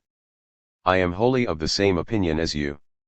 In the sense that, for me, subjectivity is interiorization and retotalization, that is to say, fundamentally, and here I'll again use rather vaguer and, at the same time, more familiar terms, you live. Subjectivity is to live your own being, and to live what you are in a society, because we know no other state of man. He is precisely a social being who, at the same time, lives the whole of society from his own point of view. I think that any individual, or any group, or any ensemble, is an incarnation of the total society, since they have to live what they are. Moreover, it is only because we can conceive the dialectical play of an enveloping totalization, that is, a condensing totalization, which I call incarnation, that each individual is, in a certain manner, the total representation of her epoch. It is only for this reason that we can conceive a true social dialectic. In these conditions, then, I think that this social subjectivity is the very definition of subjectivity. Subjectivity at the social level is a social subjectivity. What does this mean? It means that everything that makes an individual, all her projections, her acts, and also everything to which she is subject, only reflects, but not in a certain Marxist tradition's scholastic sense of the word reflect, only incarnates, if you prefer, the society itself. That is how Flaubert wrote Madame Bovary. What did he do? On the one hand, he wanted to give an objective description of a certain environment, the world of the French countryside around 1850, with its transformations, the appearance of the doctor replacing the health officer, the rise of a non-believer petty bourgeoisie, etc. He wanted to describe all these things, of which he was fully conscious. But at the same time, what was the man who wrote that, himself? Nothing other than the incarnation of all these things. In reality, he was himself the son of a doctor who had come from the countryside. He himself lived in the countryside, in Crevois, which is far outside Rouen. He had links to landed interests. He did not concern himself with investing in industry as did many people at the time. He was exactly what he was describing. He even went further, because to the extent that he was a rentier, a victim of his family, remaining in his family, dominated first by his father and then by his mother in a situation very much resembling that of the women of the time, he projected his own being onto his book's heroine. To put it another way, this book has two structures, ultimately referring back to one same one, since you can only totalize the social being that you are, and, at the same time, you describe the society that you see. The particularly interesting thing in Flaubert's case is not some extraordinary or uncommon sensibility of his, transformed by his vices or by a particularly sinister childhood, but a real life of the epoch, which projects itself, in a subjective form, into a book that claims to describe the epoch objectively. And it is precisely this contradiction and, at the same time, this overdetermination, that constitutes the beauty of his work, because instead of only dealing with people outside of him, there is a whole interiorization of Flaubert himself, which we can feel from the outset and which we then go on to discover. The story of Madame Bovary is a curious one, and that is why I take it into consideration, in the sense that in 1850 this was considered the book, the Cromwell, if you will, of realism. Flaubert was the realist. Well, we know that, in reality, he was not a realist. He chose this subject in order to bring out aspects of himself that he had been unable to give account of in The Temptation of Saint Anthony, and so he wanted to situate the story in a real world, but with a whole crowd of things that were part of him. his readers little by little came to learn that this supposedly realist book in fact had two dimensions. So the first was a true, real description of a small provincial town in France, and the second was the description of a man, a more or less conscious description, projected into this first description. We learned that bit by bit, we knew it, and that is why I am going to return for a little to the question of knowing and not knowing. We learned that Flaubert was perfectly conscious of this, saying Madame Bovary, c'est moi, so he knew very well what he was doing. The only thing is, and this is not to disagree with you, but I do want to complete my thinking with regard to what you said, Flaubert knew what he was doing, but he did not know it at the moment when he was writing. He knew it when he reflected on what he was doing, but he had never thought I am going to depict myself in Madame Bovary. If he had said that, then he would have given a bad depiction of himself. I think that this was, rather, a subsequent reflection, whether he did it during his work writing the book, but at moments when he was reflecting on his work, or else afterward, since the comment comes after the book. But, in any case, it is very clear that he never had the deliberate intention of depicting himself in Madame Bovary.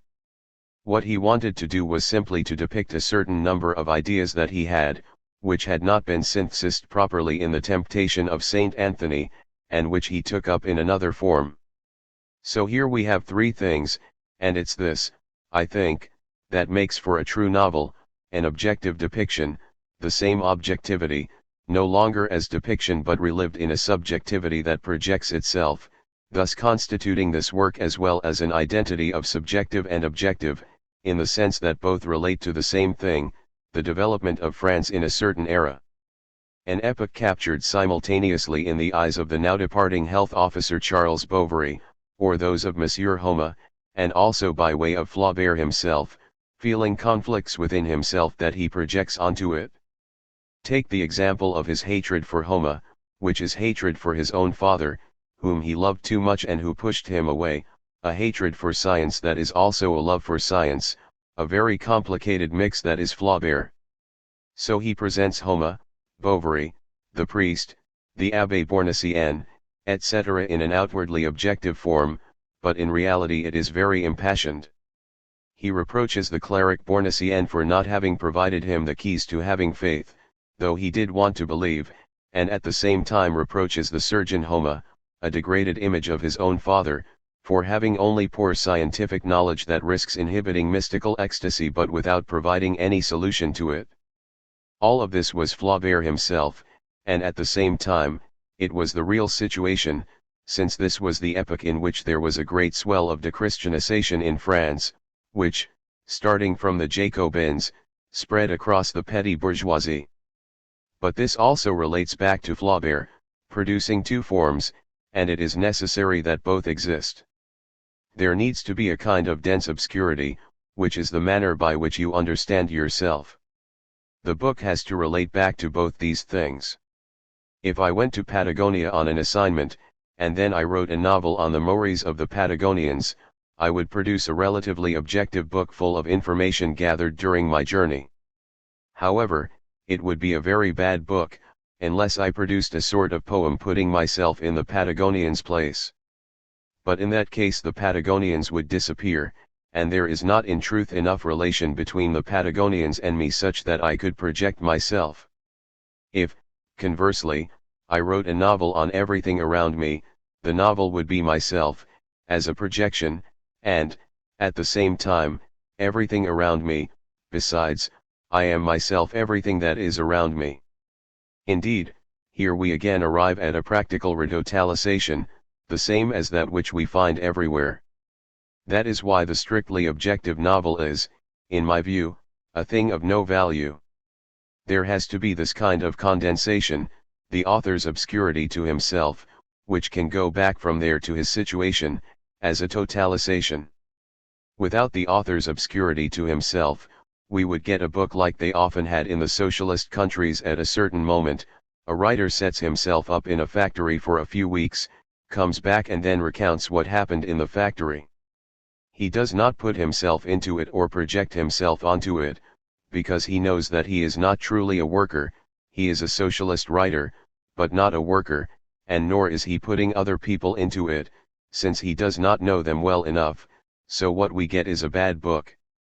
I just wanted to point to what Gide called the Devil's Part 3 in the book. There can be no good book without subjectivity. Evidently there needs to be a depiction of society, in the measure that man is in it, but what really expresses the situation is the fact that he is and that he is within it.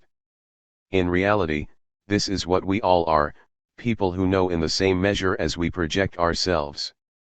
There is no difference between the attitude of the poet, or rather, of the novelist, and the ordinary attitude in our lives. In practice, we capture the social by projecting ourselves onto it, but, moreover, by projecting this social itself onto it, such as we retotalize it.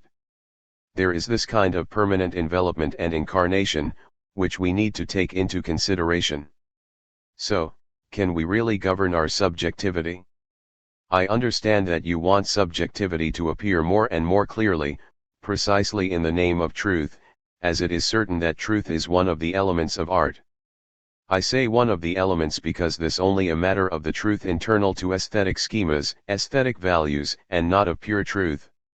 Moreover, when it comes to truth, a set of statistical data and dialectical reflections on a given social environment will always contain more objective truth than does a novel on these people. And if a novel is truer, it is truer precisely to the degree that it adds subjectivity, the subjectivity of whoever is depicting this social environment, and who in depicting it puts himself into it.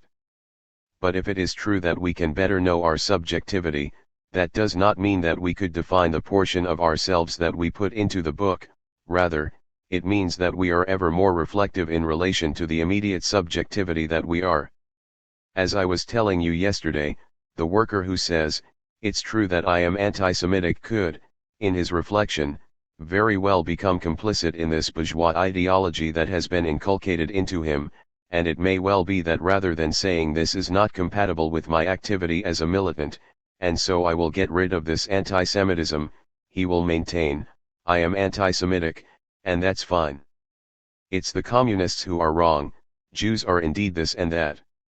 And, without doubt, at the moment that we produce some work, at a certain level we can increasingly see ourselves as the object of subjectivity, and if this subjectivity is necessary to the work, we find it within reflection itself. So we can clarify that much, but then this subjectivity resumes on other terrains, even if we know it as an object, we find it again in an unknown, unseen form, because it is in the very principle of acting subjectivity that it is unknown and unseen, and in the measure that the artist is projecting, he does not know himself, even if otherwise he does know himself very well. When Flaubert was writing his book, he was thinking about Madame Bovary, and when he ascribed her a certain number of reactions, he thought that these were the reactions that this woman would have, and then afterwards, reflecting on what he had written, it occurred to him that he would have had the same reactions, that he had ascribed his own reactions to her. So here, we again find the interplay that we mentioned earlier, and I think that it is impossible to conceive of art if not as the point where the subjective and the objective meet. That is more or less what I wanted to say in response, but I don't think that we are very much in disagreement on that point. A voice, it is not out of some prior volition, it is a consciousness that we grasp during the work itself. Sartre, yes, during the work, all of a sudden, that's it. A voice, if you'll allow me, there is perhaps another thing to look into here, the life of the provincial town, of Flaubert, his father, his brother, the college, the doctor, etc. We might say that this is within Flaubert, as something that he preserves within himself, in its obscurity and in the denseness of its obscurity. So we have the proof that the thing that we call the unconscious is the exterior that is to be found within myself. Do you agree? Sartre, exactly. That is what I wanted to say. It is the exterior, it is society itself. I think the society by recognizing it outside of me, and I project myself, that is, I project it onto itself. At bottom, if you will, here are two different levels that are bound up with one another, two socialties, and it is the same sociality, it is the same conditioning. A voice, the important thing is that we can work on that basis, analyzing the word unconscious in a different form. Sartre, I said, not knowing, in general, of reality. A voice, yes, yes, rightly so, but it's the reality of the objectivity that I preserve within me, it's not something intelligible, that is the point. Don't you agree? Sartre, I entirely agree. Allocative, for I agree on the fact that art does not exist without this subjectivity-objectivity relation. I believe that this is nothing foreign to Marxism. But I would like to make a small objection, in order to advance the discussion a little. Does this relation also apply to poetic discourse? And how does it apply to historical discourse? I think that yesterday we even went so far as to say that this subjectivity-objectivity relation also applies, to a certain extent, to scientific discourse. That said, we have not yet defined what poetic discourse is, when, in a determinate subjectivity-objectivity relation, we can say, here, we have a poetic discourse. In sum, I think that we have made only the first step. But in what manner is this problem realized? Is this subjectivity-objectivity relation characteristic of art? Bandinelli, do you have something to say? Sartre, no, but I think that does have to be the object of the question. A voice, Pacey, allow me to speak from my point of view. I understand what you mean. If this schema, or this praxis of interiorization and exteriorization applies to no matter what field, that is because at a certain moment it applies either as an aesthetic, or pictorial, or musical expression, which, from this point of view, gives it its specificity. But this is a discourse that neither you nor I would grasp in the same way as a Crotian, for example, who would attribute art a determinate form of space. That is not to say that Croce 5 is not important, but a solution thus conceived is too easy. To arrive at a more profound answer, we have to pose the problem of my incarnation, of the image, of meaning, and of matter. Isn't that the case? I can interiorize a social world that is also a historical world, the past, my history, and the history of the world where I live. But in the externalization, when I express it in not doing all the other things that are not art, I am doing a very specific work, one that first and foremost concerns language, already constituted language, or the already constituted language of the arts, as well as my contact with the material.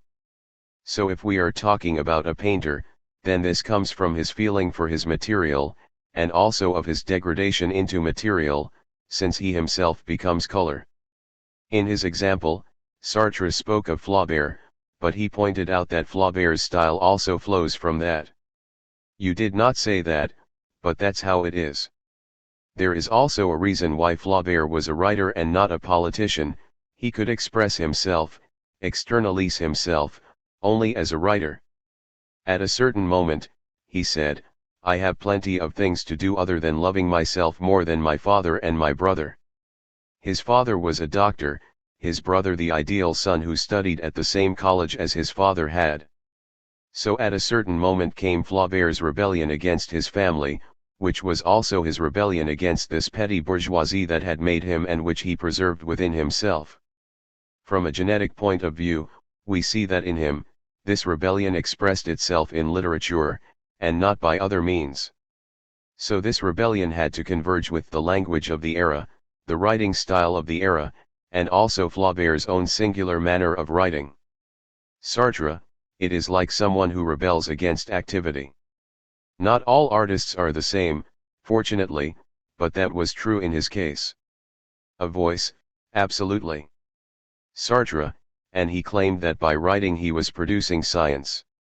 He said, I have a surgeon's view, but in reality what we have in Flaubert is literature against science. There is no doubt, it's against a certain method of science, his father's. A voice, that is related to his epoch and his society. Sartre, he chose that it should be like that.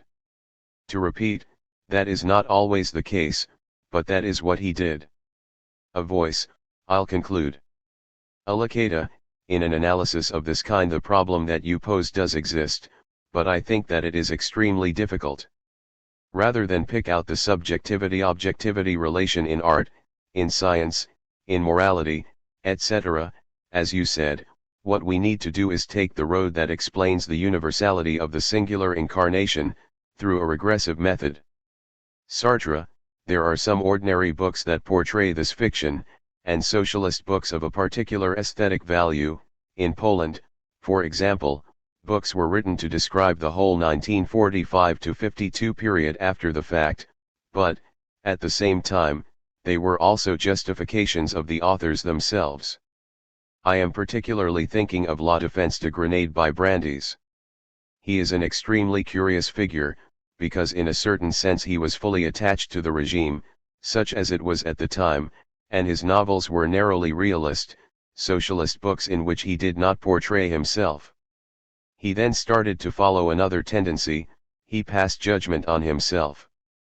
But at the same time as he passed judgment on himself, he did not want to disavow himself entirely. He wanted to show the errors and the failures, and simultaneously to maintain a sort of link, a continuity in conflict with change, saying, well, yes, there were errors, it wasn't possible to do any differently.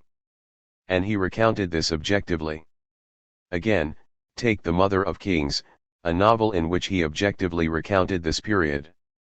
But at the same time as he recounted it objectively, it is also clear that he himself is the hero, and that's the same thing, isn't it?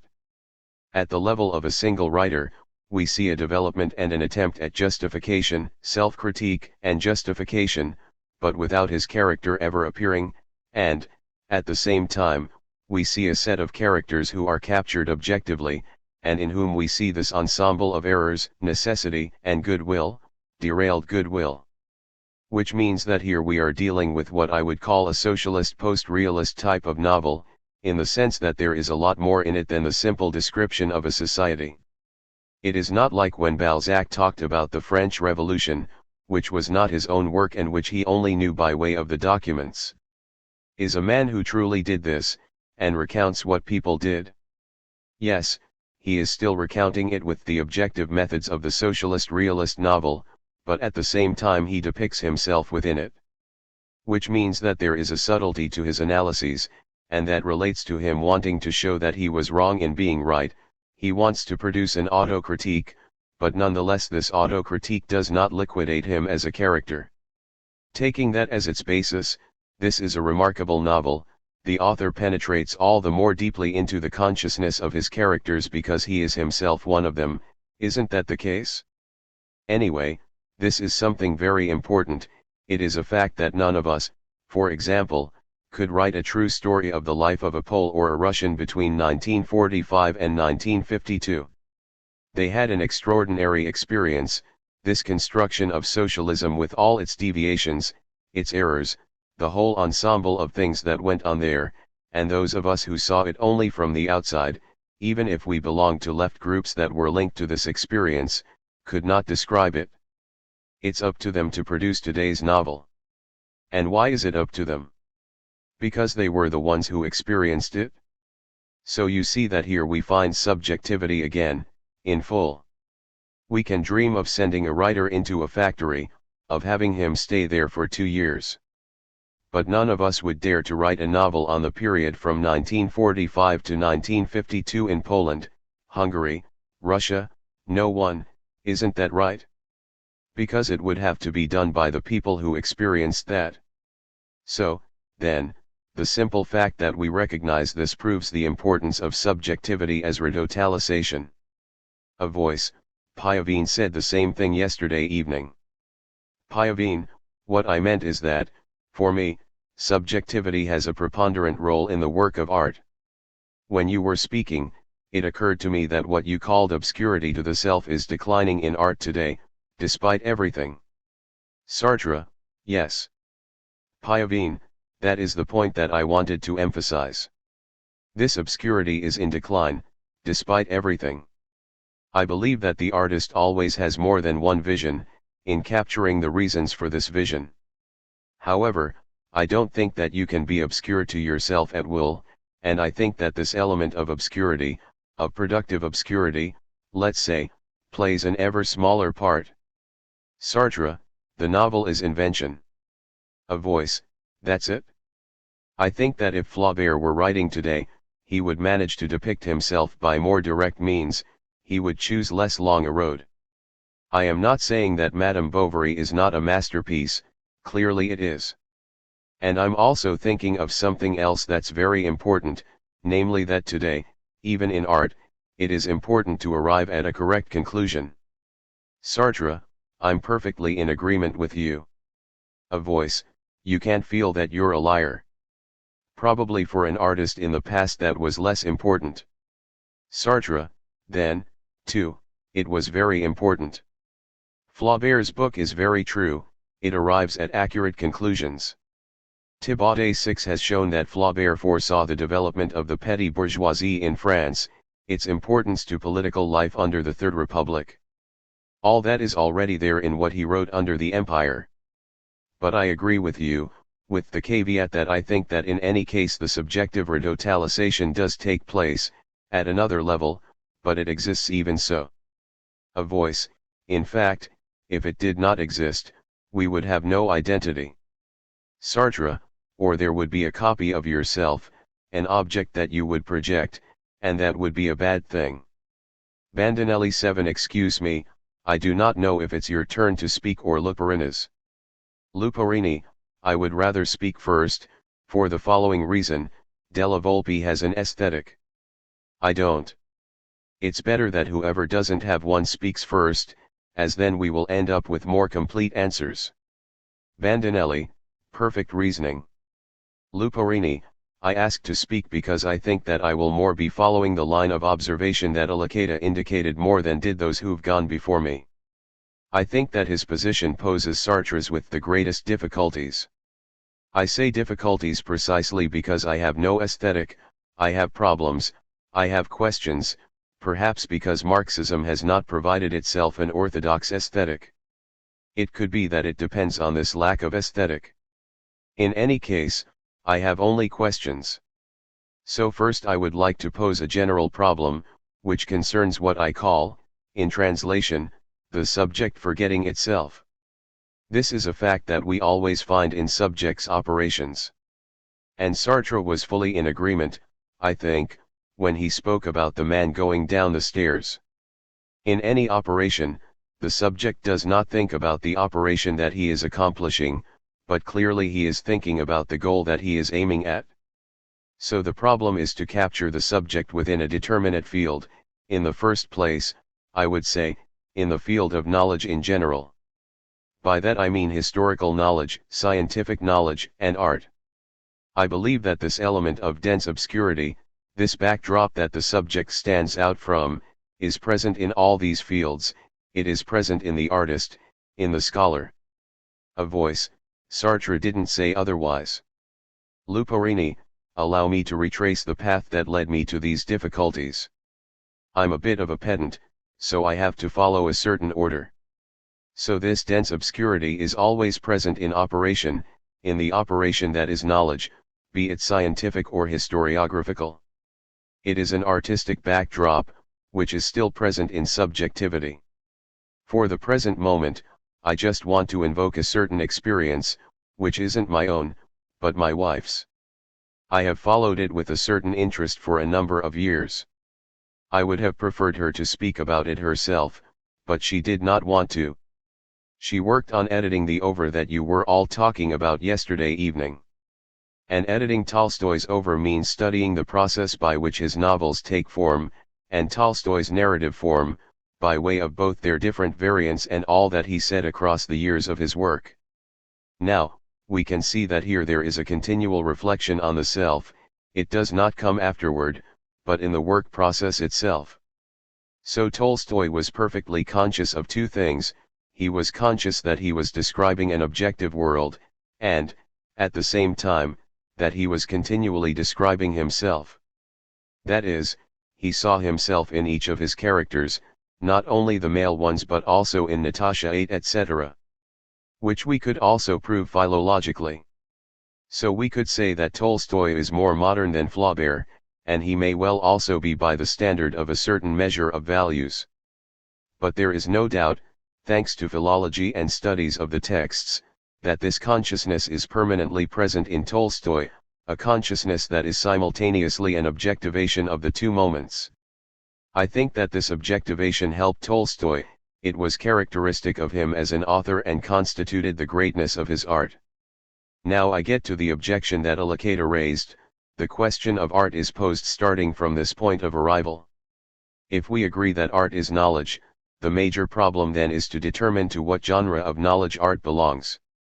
For example, if we again look to Tolstoy and this experience that I found so captivating as I followed it, then we can see that in his particular case, all of Tolstoy's characters emerged from real prototypes, from characters whom he had really met or, let's say, elements of characters that he freely mixed together.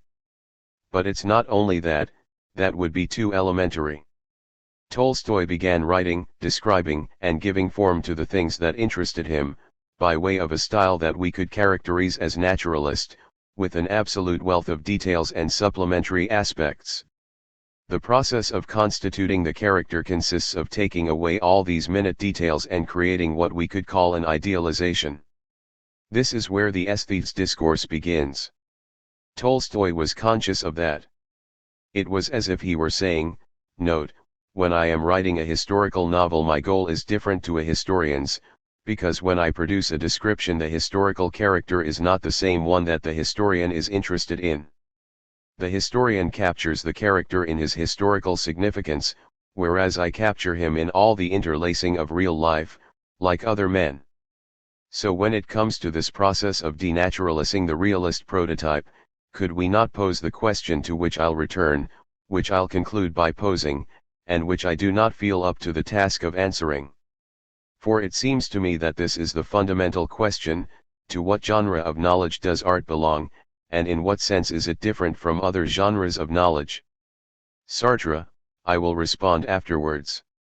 Della Volpe 9. I think the debate has arrived at a really interesting, almost dramatic point here. After Sartre's phenomenological description, defended by our friend Enzo Pace, we have arrived at a true question mark. True, we can grant Sartre that his phenomenological description, and I'll emphasize the word description, is a very interesting one. But then we bump into the following problem: what is distinctive about the relation between subjectivity and objectivity such as it appears in a novel? What distinguishes a novel from a historical narrative?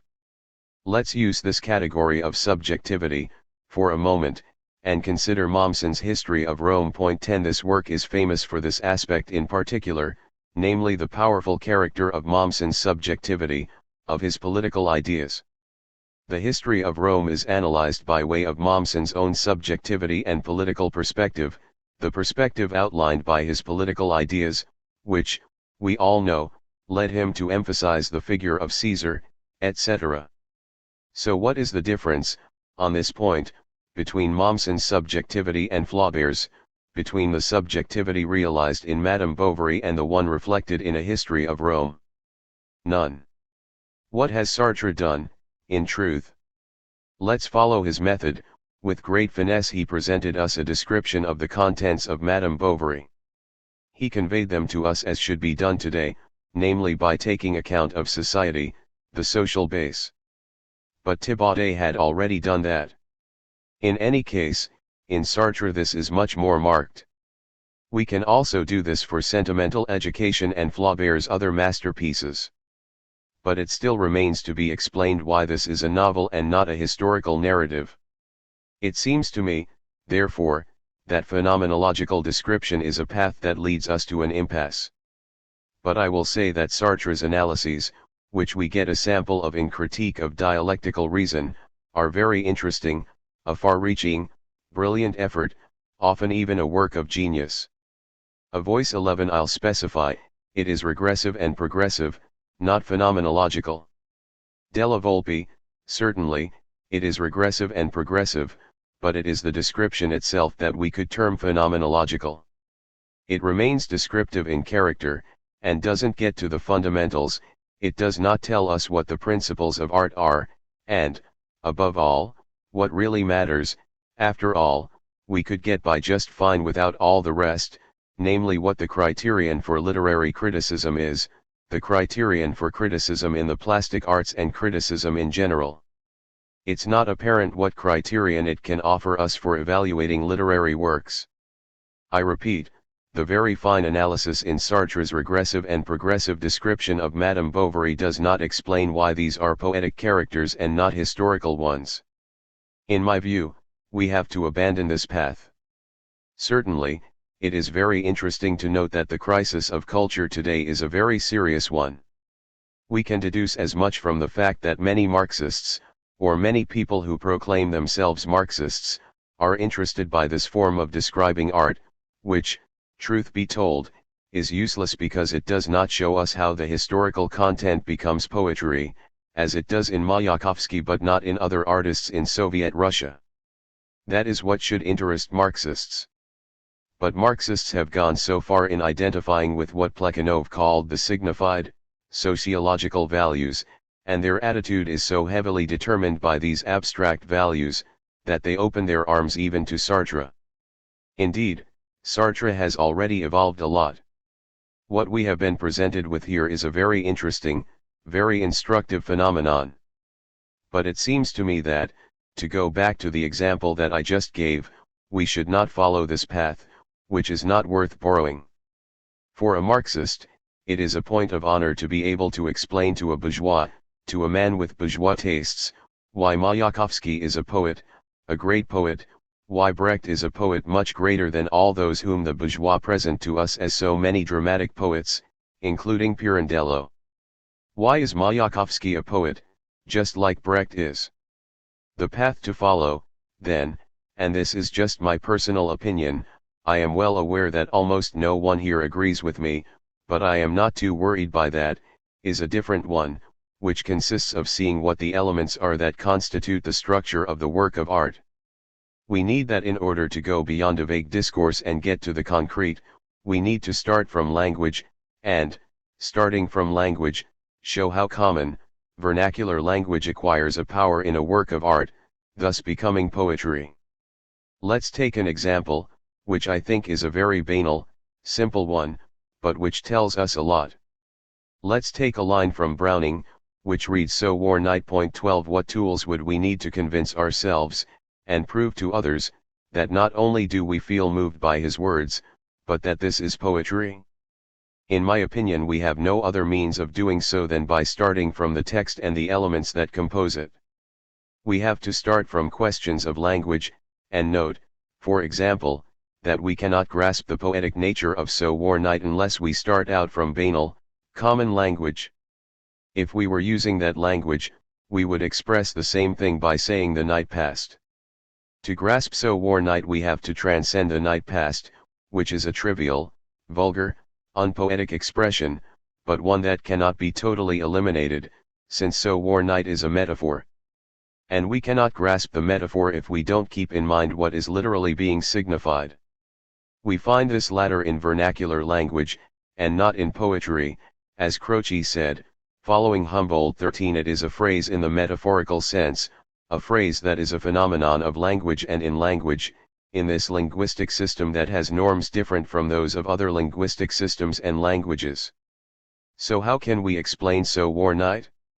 It seems to me that this is already a way of entering into Browning's verse. If I had to explain it, I would say the following: it is a metaphor, and everyone understands it as one. But the possibility of appreciating this metaphor's force of expression presupposes what is literally signified, in this case, the verb passes.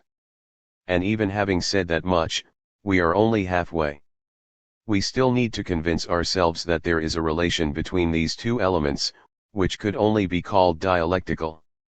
Why is this so? Because the one cannot exist without the other, it is and it is not. We understand that So War Night is poetry because it is not the night past. But conversely, we cannot explain So War Night without keeping in mind the fact that these words entail the night past. So War Night dialectically contains the night past. So War Night shelters the literally signified, which has been overruled but is still conserved within it.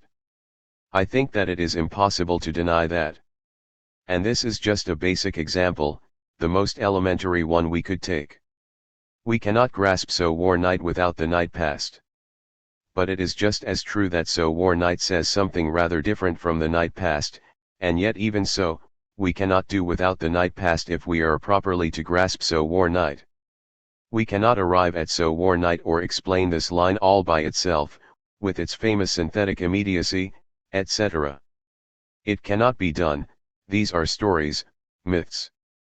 We cannot arrive at so war night except by starting from the night past and keeping in mind the continual, dialectical relation between the two. We are no longer dealing with Hegel's dialectic here, since the distinctions between past and so war are entirely respected. Yet at the same time the one does not exist without the other. We can only grasp that this is a metaphor by starting from a literal signified, which it deforms and confers an extension upon. The metaphor is the relation between the literal signified and the content of the metaphor. So we can demonstrate that the metaphor so war night is realized as a metaphor, and can be appreciated as a metaphor, only with reference to the night past. The path to follow is that of analyzing technique in art and in the work of art. We have to start from questions of language.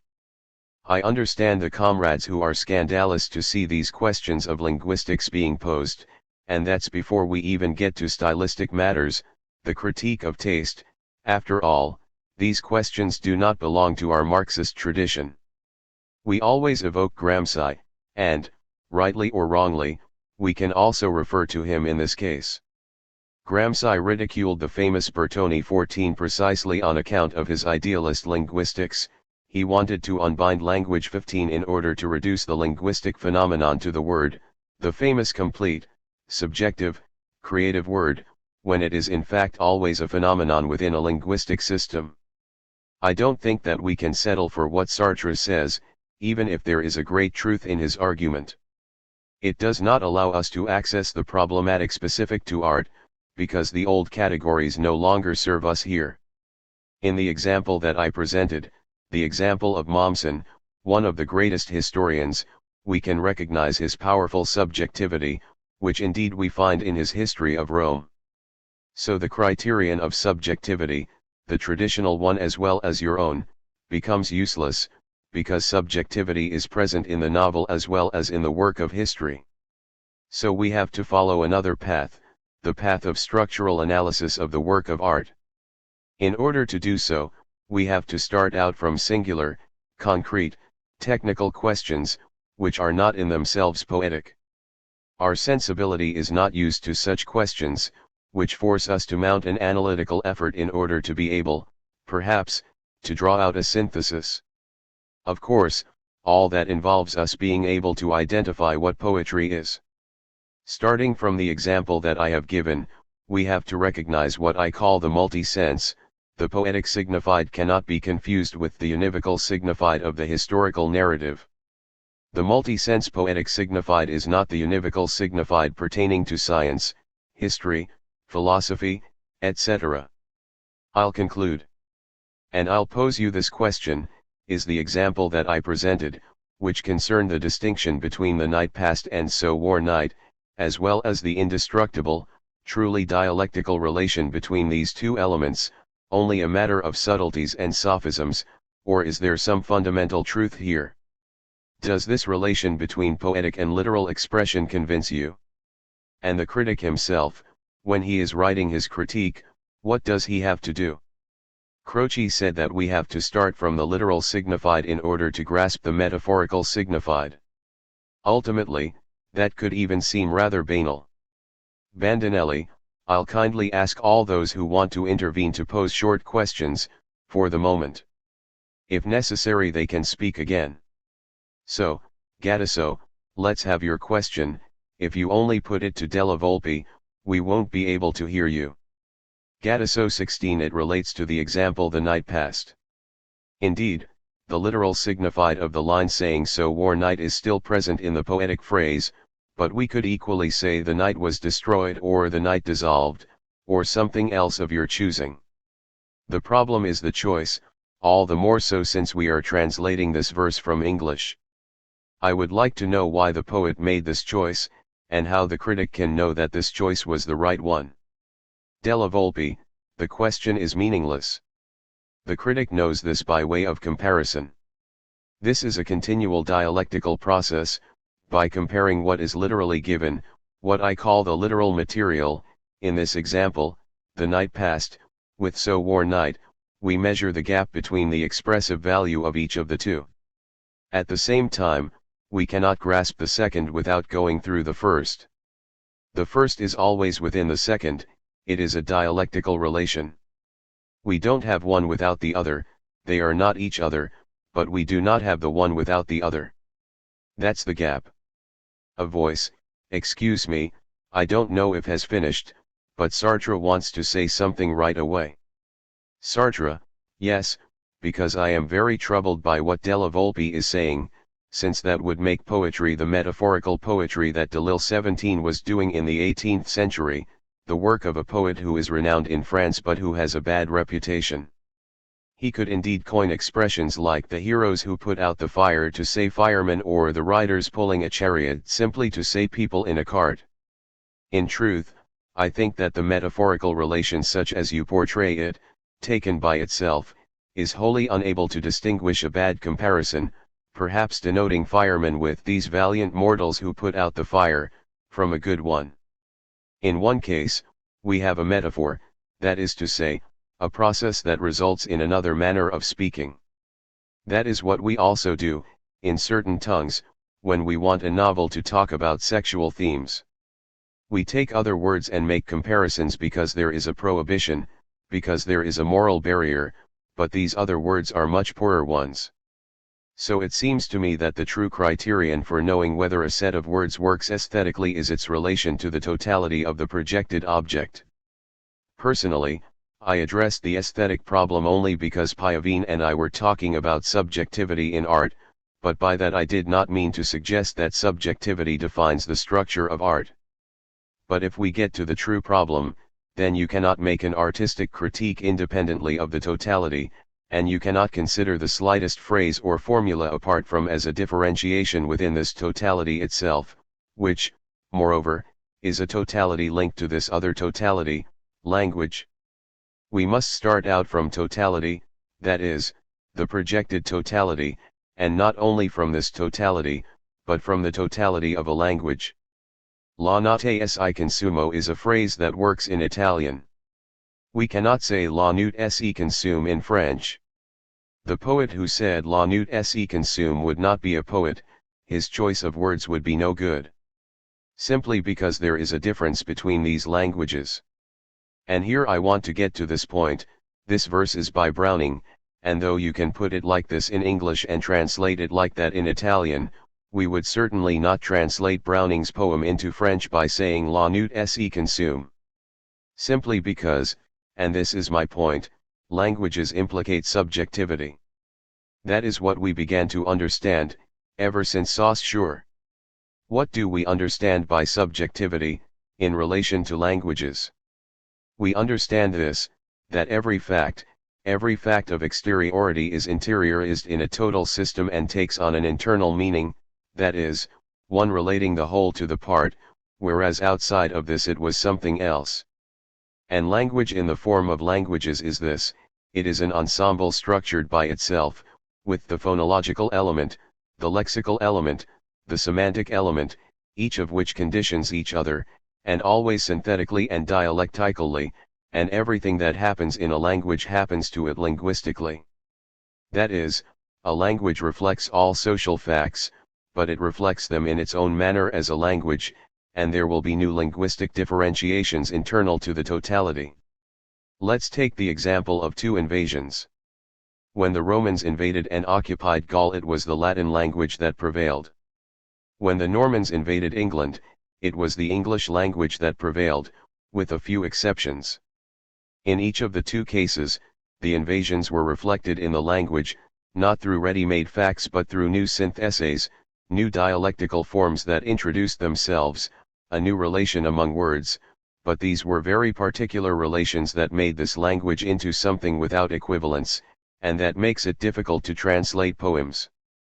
So when you talk about a poet, you are entirely correct, it is a man who expresses the incommunicable by way of a subjective whole, the language, because he apprehends it, because the language is also an objectivating fact. For example, we cannot translate the difference between mutton and sheep into French, and similarly we would cause you a lot of trouble with our word bois, which simultaneously means wood for the fire, a forest, etc. So we have the poet who uses these elements, but these elements are not uniquely objective structures, they are simultaneously both objective and subjective in an intersubjective sense. So in the artistic fact we have the structured totality that the poet wants to create by way of another structured intersubjective totality, namely the language. We can never translate Mayakovsky, there are some translations by Elsa Triolet, which can get as close as you like, but you don't feel a voice, the impossibility of translating, well, there's a romantic argument. Sartre, no, it is a provisional thesis, but it is a fact that at the current moment we don't translate poems, the great poets, we don't translate them. We translate certain parts where there is a kind of approximation, but other parts we don't, and some of them are truly, totally, untranslatable. I'll give you one example, and it's a very curious one, because he's a great poet. Now, if you take his words the one after the other, if you take what he says, it's truly lamentable. I'm talking about Lamartine. In truth, Lamartine is not very interesting to read, but it is poetry. It's a certain type of poetry of his era. A voice, rather a mediocre poet. Sartre, no, a good poet, but one who said mediocre things. That happens to a lot of poets. And you cannot translate Lamartine into another language. A voice, the same goes for Pushkin. Sartre, that's another poet who it's impossible to translate. And Mayakovsky, too, it's impossible to translate him into French. And your poets? Petrarch, impossible, it would be senseless. And Shakespeare? In truth, I agree with you that all this is temporary, since it represents a moment.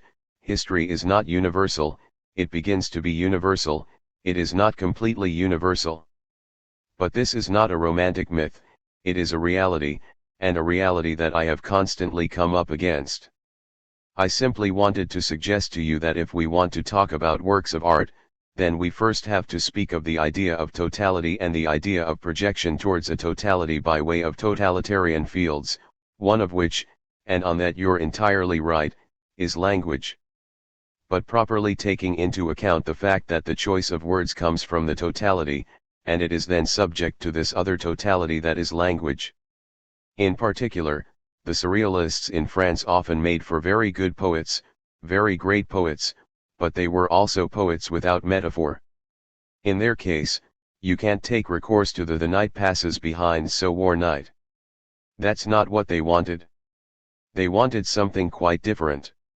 The surrealists wanted to set some words directly next to others that had no logical connection to them, in order to get hold of something that is, or in any case should give you, an objective reality that is simultaneously rationally comprehensible.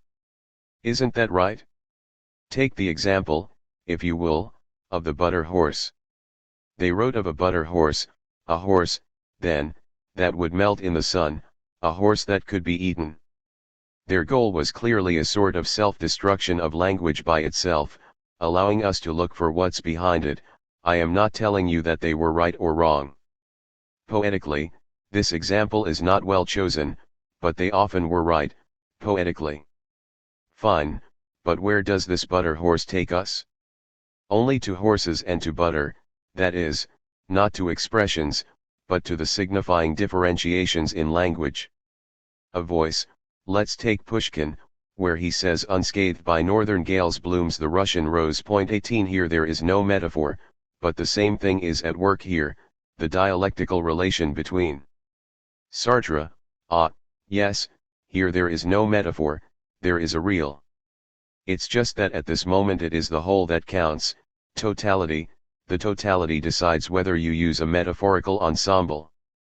A voice, but won't I find that the same is true for a passage of Mommsen's? Sartre, yes. But the difference between Mommsen and the poet is that there is an objective ensemble that allows other historians to come along and pull apart Mommsen's evaluation of certain points. So then Mommsen will be reduced to his subjectivity, like, as I was telling you yesterday, our friend who suggested Le Grabuge, and who was reduced to his subjectivity because this proposal was not accepted. Whereas no one would ever think of reproaching Pushkin for having been a poet, saying that he had been transcended, or reproaching Flaubert for having written Madame Bovary. There is a difference, in the sense that the work of art is an absolute. If it is a good one, it remains so, it cannot be transcended. It would be meaningless to say that. Mommsen's work can be transcended because it is on the level of rigorously objective truth, whereas the work of art is an absolute, precisely because you will never transcend the incarnation of a singular individual. Flaubert was not a very pleasant figure, not someone who you wish you'd been. He died almost 100 years ago, etc., in a period that was less advanced than our own in all sorts of ways. That said, Madame Bovary remains something that is entirely impossible to transcend, because Flaubert is in it. Whereas, if he had described the society without putting himself into it, it would be a description that we could pick up retrospectively and develop further, as Luporini said, and clearly it would then have a wholly different meaning, however valuable it was as an ensemble. I am simply warning you against separating out the structures of subjectivity too much. All this makes up a whole. I would add that it's not accurate to say that I am mounting a phenomenological description. That's not the task that I have set myself. Rather, what is at issue is to find, by way of a regressive dialectic, the fields of internal meanings that allow us to understand the work of art projectively. When, for example, Flaubert started to consider himself a woman, we have to know how come, when he was almost 55 years old and a doctor said to him, "You are a hysterical old woman," rather than getting angry, he was delighted, and how come in all his letters he wrote, "You'll never guess what they told me, they tell me that I am a hysterical old woman." We have to understand this, and it's not that he was a homosexual. So here is a certain kind of guy who we can't understand by description, but by a voice, psychoanalysis. Sartre, of course, psychoanalysis. Indeed, I don't see why it should be rejected, as long as it doesn't have a metaphysical basis, as long as it doesn't say, as it sometimes does, that it can explain capitalism in terms of some complex, for example. But if we take psychoanalysis simply as a method for objectivating subjectivity, then I don't at all see why it should be rejected. And what does psychoanalysis teach us, when we take it dialectically? It teaches us about the personal adventure of an individual within a family, through his first years. But what does this adventure represent? It singularly represents the society of a given era. For example, the Oedipus complex, that is, the child's relation with his mother and antagonistic relation with his father, has no sense for the 18th century. For example, if you read Redif de la Bretonne's memoirs, then you will see that he was fixated, as a psychoanalyst would say, on his father, whereas his mother was not of great importance. And take Flaubert, for him it was his father who counted, because again his was a family of this same era. Conversely, Baudelaire, who was born in a richer, more cultured, and more bourgeois family, was fixated on his mother, because already there was this shift in the family. And what does that mean? It means that the domestic family, broken by the rise of capitalism, was transforming into the normal bourgeois family, the conjugal family. That's something very important, and so your psychoanalysis of a singular life is only reflecting a situation that is objective and social. A voice, we still haven't got to the work of art. Sartre, but this is very important, because it's starting from here that you get to a singular work of art. Luporini, I just wanted to observe that I have read Della Volpe's books. His position and Sartre's are not really so far apart, within limits, of course. Della Volpe defines the work of art as a closed discourse, and scientific discourse as an open discourse. I think that if we had started the discussion from this point, that is, on the plane of totality, of the interpretation of totality, that would have been more productive. I wanted to ask for Sartre's response to a question that concerns the great problem of the permanence of art's value. That is the question Marx posed. I do not accept the answer that Marx gave, but I do agree that it's the right question. I think that to define the work of art as an absolute, in the sense that Sartre has just suggested, does not suffice to answer this problem. The work of art can be an absolute, but this is an absolute that does not interest us, an absolute that concerns the subject that created it. But what is at issue is the permanence of the value of a work of art, the thing that makes the poems of the Iliad and the Odyssey maintain all their value even for us. We have to constantly reconquer it, for sure, but it is always there. I think that this problem is linked to the difference in the form, the difference in type, between artistic knowledge and scientific knowledge, etc. Sartre, well, I would say that it's precisely because art is a closed discourse, in the sense that you have projected from the singularist society onto a totality, which is the description of this same society. We never demand, so to speak, that a work of art give us objective information on a period. Rather, we ask that it give us a more complex type of information, again, not objective information, but its duplication of a period seeing itself, with all its possible blindnesses, all its prejudices, yet, at the same time, experiencing itself. No. What it represents is a totalization of the period in the form of the individual or group of individuals who made it. Take for example Don Quixote. What is it that makes Don Quixote an enduring work? There is a historical aspect that may interest only historians, the liquidation of a certain feudal society.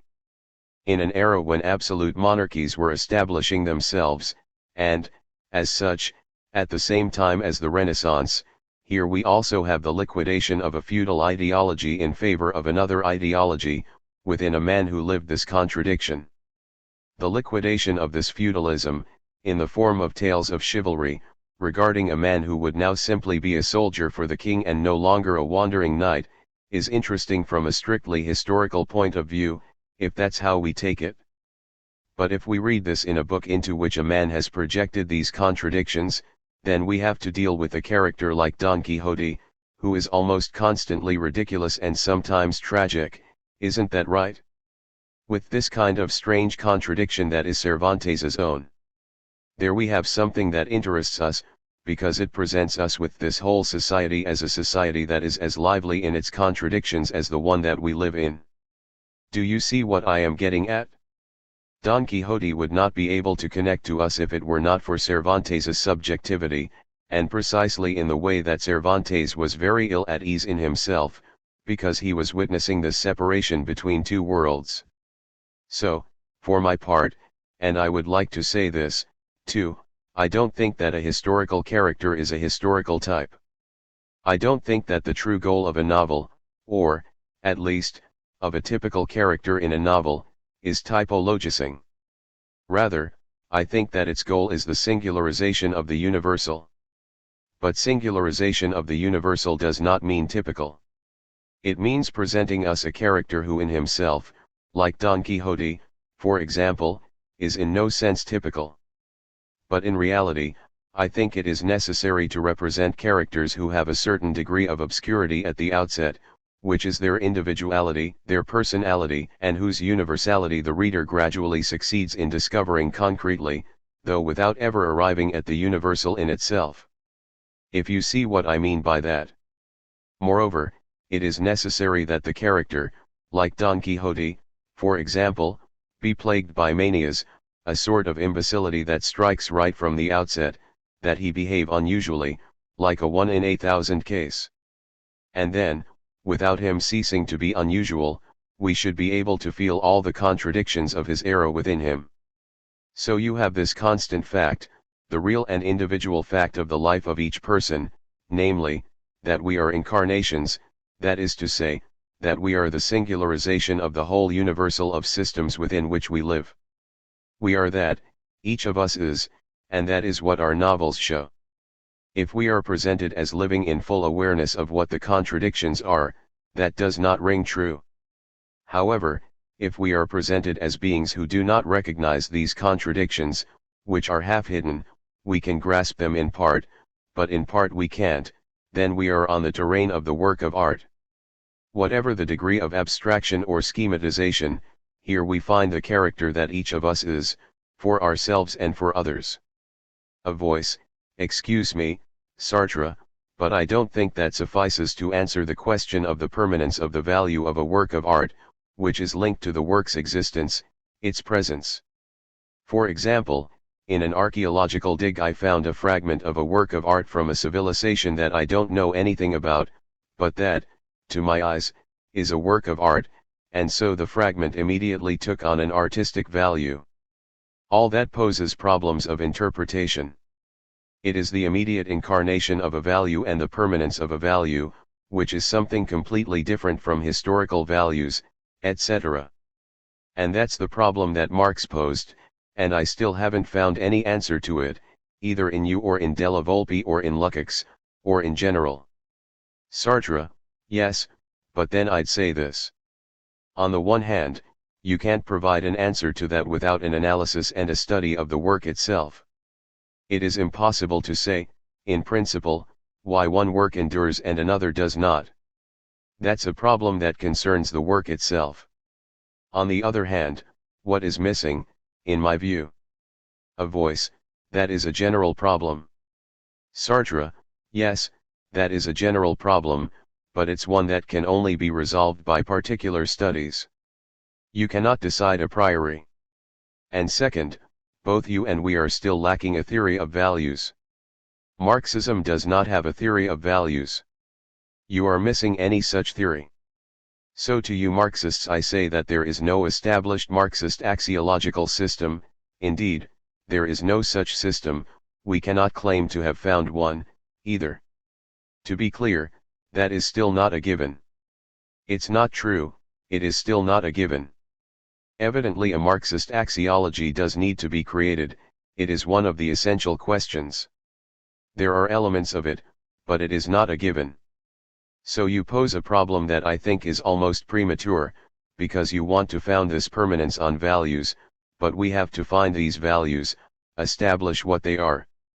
A voice: even Marx. Sartre: but he didn't have the values for a response. We still need to know how in a Marxist system, like that which we discussed today and yesterday, or how thousands of others have defined it before us, how, in this system, the passage to value, in short, to a norm, can exist. That isn't already given. And also there is almost always a contradiction, a well-founded contradiction, but still a constant one, between a Marxist's judgment on an individual and his activity, for example, and the dialectical understanding of this individual as the actual representative of a fraction, of a class, acting as he must act on this basis. There is a problem, here, and this problem has never been dealt with. Yes, from 1945 to 1952 there were abusive versions of value judgments, but there wasn't the foundation for value judgments. And then there is the reaction, precisely because we made too many unfounded value judgments in this period, that consists of creating a Marxism without values, in which people are what they are, produced by economic and historical processes. That doesn't work either, and it suffocates any possibility of judging either action or the work of art. So I believe that this is one of the problems we have. Indeed, it is linked to subjectivity, but not. A voice: in my philosophical training, I started out with the masterpiece. So I am going to explain my thinking to see if I am truly in agreement. The task is to explicate a Marxist axiological theory. Sartre: exactly.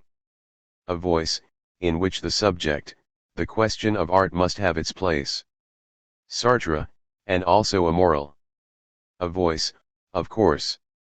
Sartre: but this is an extremely difficult problem, since we could also say that the moral is not possible in the current state of things, that is, with men whose relations are reified, with fetishes, with a struggle that is in itself a violent struggle.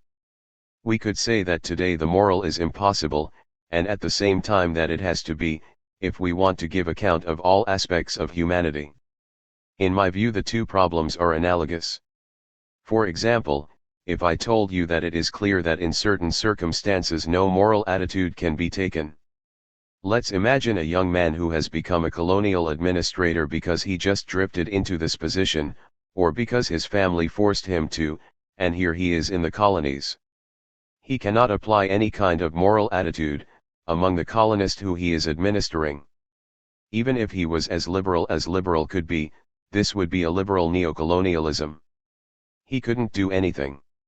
Similarly, in the relation between a married couple, if one of the two is totally alienated, then the other can't do anything. I have even seen cases where the wife was alienated and the husband wanted her to work, and this, quite proper, attitude in fact led the wife to become even more alienated, because she was working out of obedience to her husband. So either all problems are totally turned inside out by the current situation, by the current separation, by the current world, or else there is no real possibility of moral action or of axiology. And nonetheless it is impossible to speak for anyone for 15 minutes without letting out 30-odd axiological judgments. So we have to take account of that. And there has never been any serious prospect of a rigorous Marxist work on that. Underscore underscore underscore underscore underscore underscore underscore underscore underscore underscore underscore 1 Guido Piovene, 1907–1974, writer and journalist at Corriere della Sera and La Stampa. His major works include Lettera di una Novizia, 1941, and Viaggio in Italia, 1956.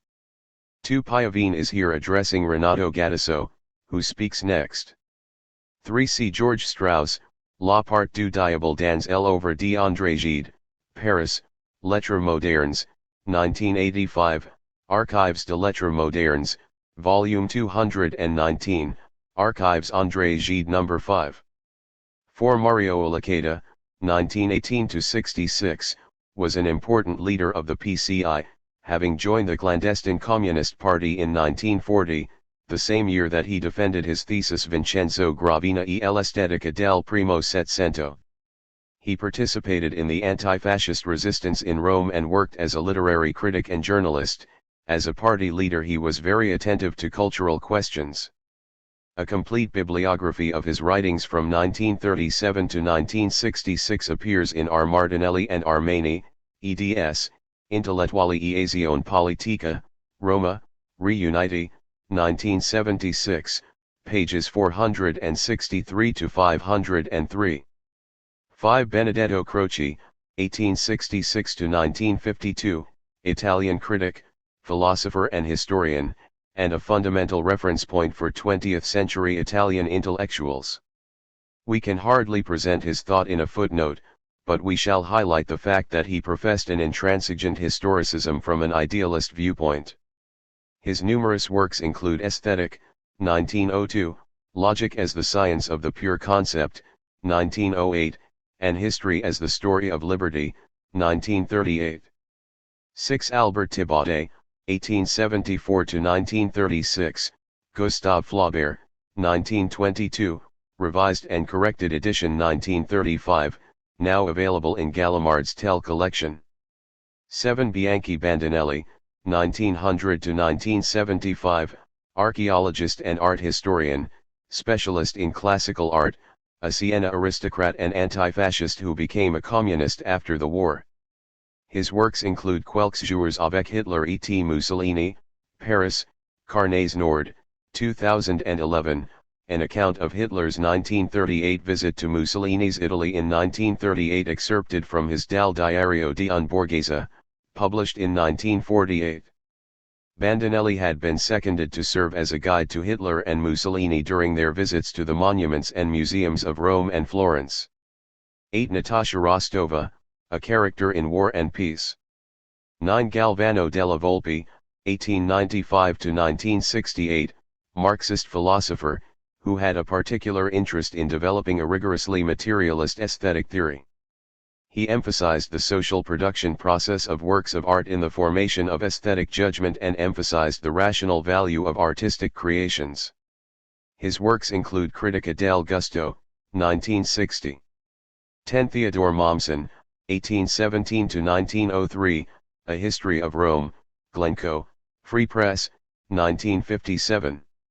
11. This could well be Sartre's voice, in any case, it is the voice of a convinced Sartrine. 12. Robert Browning, 1812–1889. The line reads, "So war night, the east was grey." It is the first line of the fifth stanza of his poem A Serenade at the Villa, published in his 1846 collection Men and Women. Della Volpe inaccurately renders this phrase as "war the night," which he translates into Italian as La notte si consumo, literally, the night consumed itself.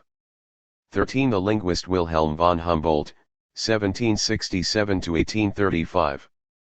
14. Giulio Bertoni, 1878–1942, a linguist who identified with Croatian idealism and who published Breviario di Neolinguistica in 1925 together with Matteo Giulio Bartoli, 1873–1946. Bartoli had been Gramsci's professor, and his former student reproached him for this work. 15. Deli la langue, literally it means loosen the tongue. 16. Renato Gadiso, 1911–87, a painter, he joined the clandestine Communist Party in 1940 and participated in the anti-fascist resistance.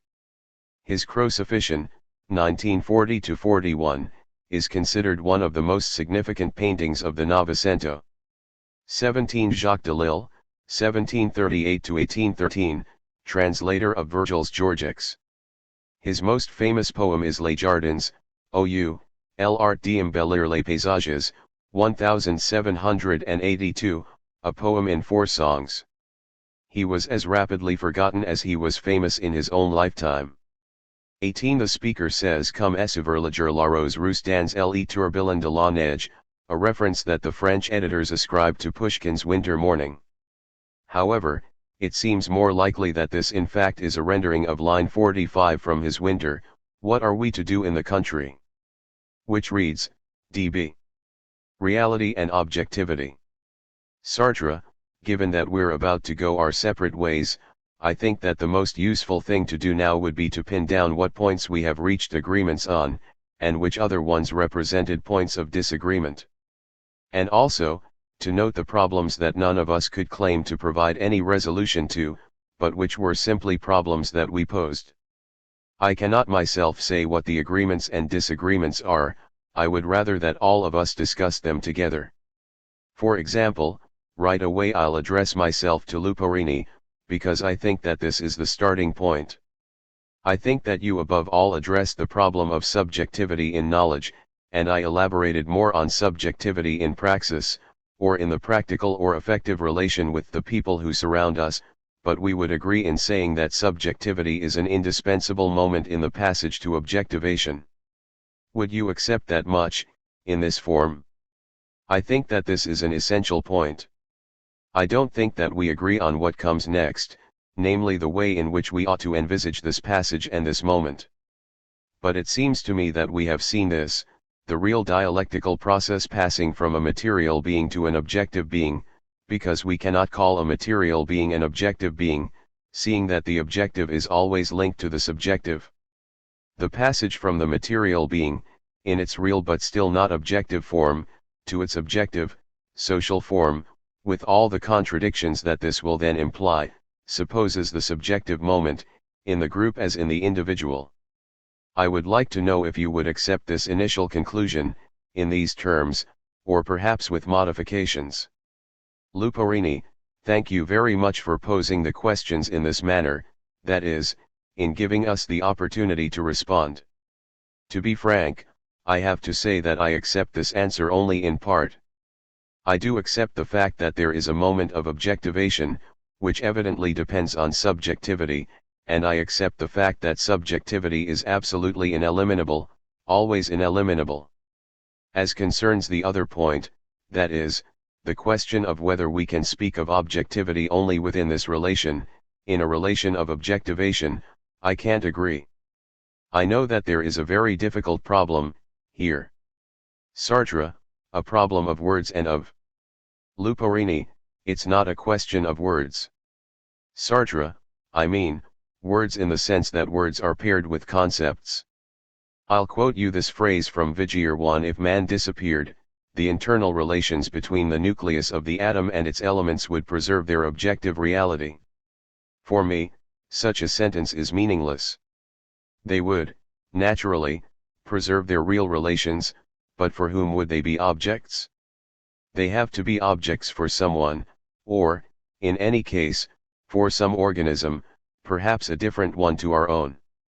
Luporini, I think that's an excellent way of posing the question. In posing the question of an objectivity without man, we pose a theological question. Sartre, absolutely. There's nothing left but God. Luporini, but if we shift from this position to the opposite one, there is still the danger of passing into idealist territory. Sartre, but that's what we have to avoid. Luporini, that's what I see in you a little, I'll say that very frankly. I think that here we have a problem of the medium, a medium situation.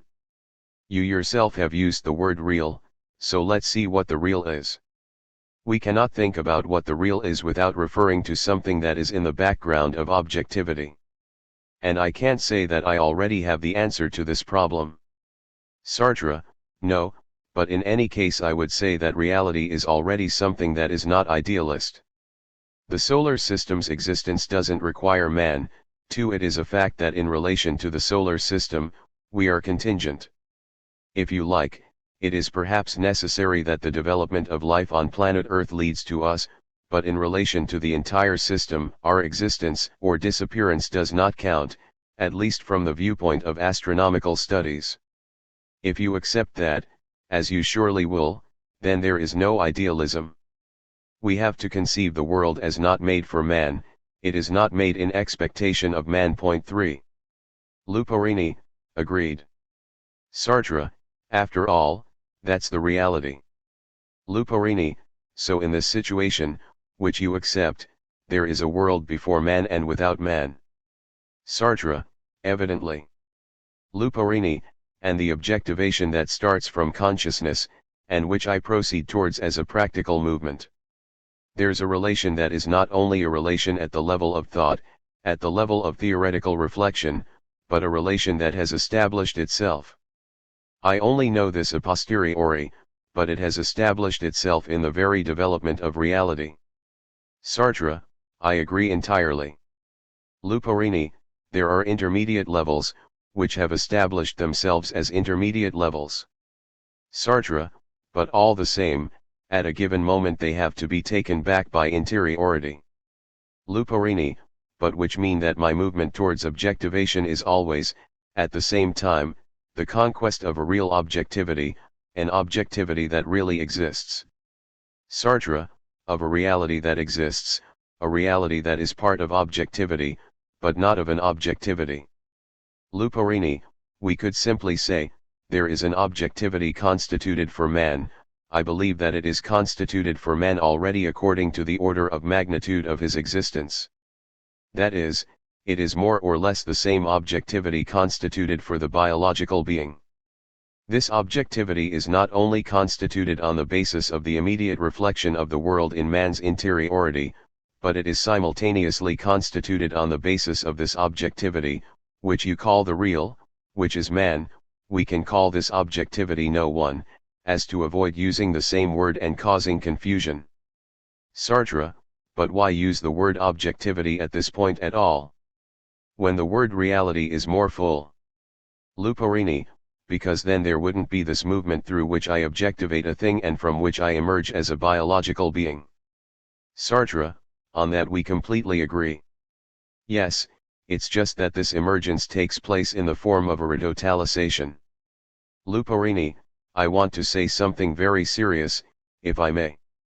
There is an in itself of objectivity, an itself, an in sich, of objectivity, an in itself of the part of the object that I do not just acquire but conquer through this movement.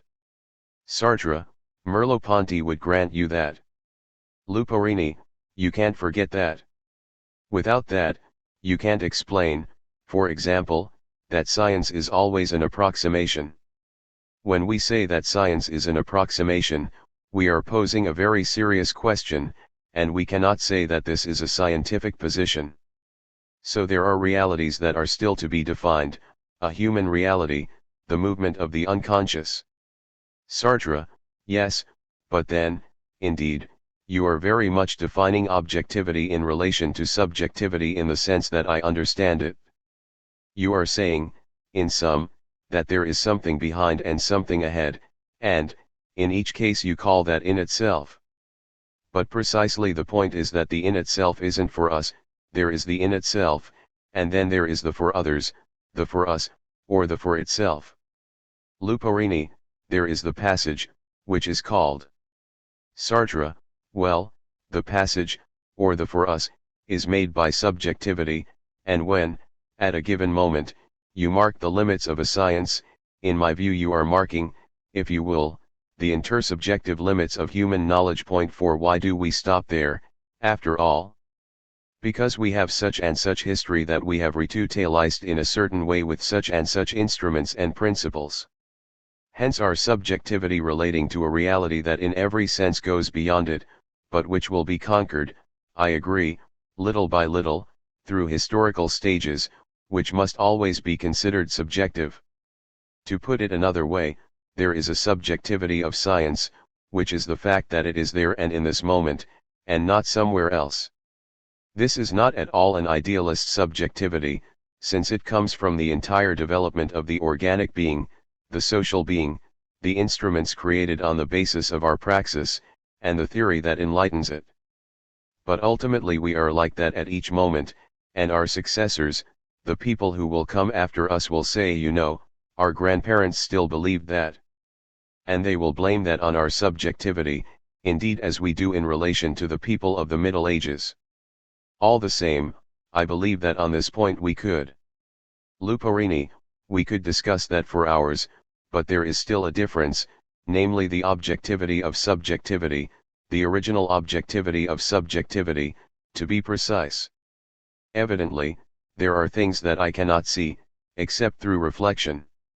Sartre, but by that do you mean that in its origin subjectivity has some relation to the object?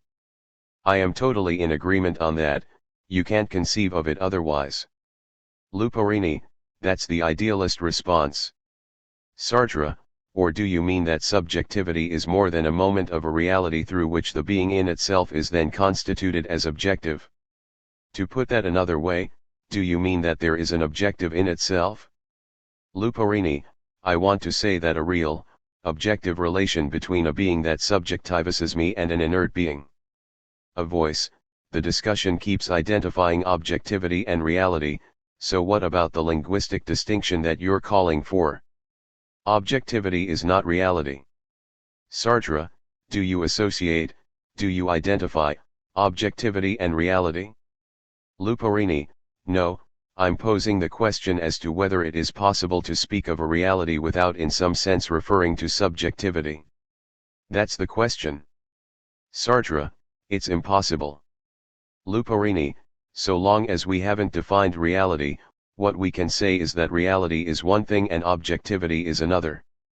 Sartre, it is impossible, practically, in the sense that everything that we know in a rigorous manner is determinate, is objective. But when you speak of something that is always beyond approximation, it is a reality that is still not objective, because it exists for us only as the objective and subjective limit to our experience. When we were talking about Michelson and Morley the other day, we said that we can interpret certain principles as we like, but at a certain point Michelson and Morley's experiment must enter into consideration. And what is it that their experiment gives us? It gives us light moving at constant speed in all directions. It's in complete contradiction with Newton's system. That makes for a contradiction. Not a contradiction in reality, but a human contradiction, in knowledge. What does that show us? Either that science doesn't exist, which is absurd, or else that there is something that we haven't understood. Do you really think that we can call this reality, which escapes us, and manifests itself only through the contradiction in our knowledge, an objectivity? I call it a reality.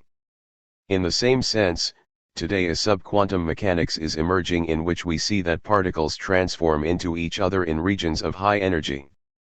But all the scholars occupied with this question agree, we don't currently have any mathematical materials to deal with this question.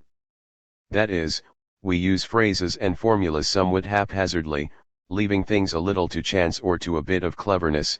In order to grasp the reality, we don't completely succeed in doing so.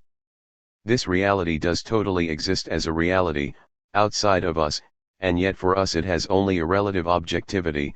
This objectivity is not developed, it is not total. We know that these particles exist, but we don't have the means really to know them. We will do so in 10 or 20 years, and to know that they exist does mark progress in objectivity, but they are enormously troubling for science as a whole. It is one of the reasons why science is in crisis, because it doesn't have the means to deal with this. When Vigier talks about it, for example, he discusses it in the form of a condition to be fulfilled. I would call that an objectivity in progress, in movement, an implicit objectivity that will be explicated, but not a true objectivity. That said, it is an absolute reality, it does exist, and if we did not exist it would still exist. It is in this sense that you can't call this idealism, because idealism consists of saying that its being owes to it being perceived, in one way or another. Underscore underscore underscore underscore underscore underscore underscore underscore underscore underscore underscore. 1 Jean-Pierre Vigier, 1920–2004, a French physicist and political activist, and a member of the PCF from 1940 to 1969.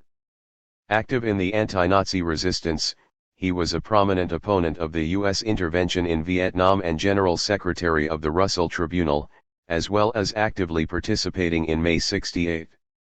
As a physicist he worked at the CEA from its foundation together with Frédéric Joliot-Curie, before leaving for the CNRS, where he was Louis de Broglie's assistant. He defended a materialist and determinist position. We could not find a reference for this quote, but other references allow us to confirm that it does respect the spirit of Vigier's arguments.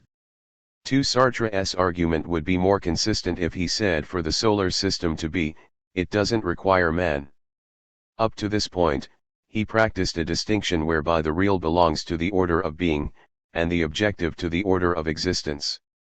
3 See Jean-Paul Sartre, Vérité et Existence, in Essays, Paris, Gallimard, 1948, p. 83, the word is human but not anthropomorphic. 4 For Antonio Gramsci, objectivity means intersubjectivity. The point that must be made against popular manual is that it has presented the subjectivist conception just as it appears from the point of view of common sense criticism, and that it has adopted the conception of the objective reality of the external world in its most trivial and uncritical sense without so much as a suspicion that it can run into objections on the grounds of mysticism, as indeed it has.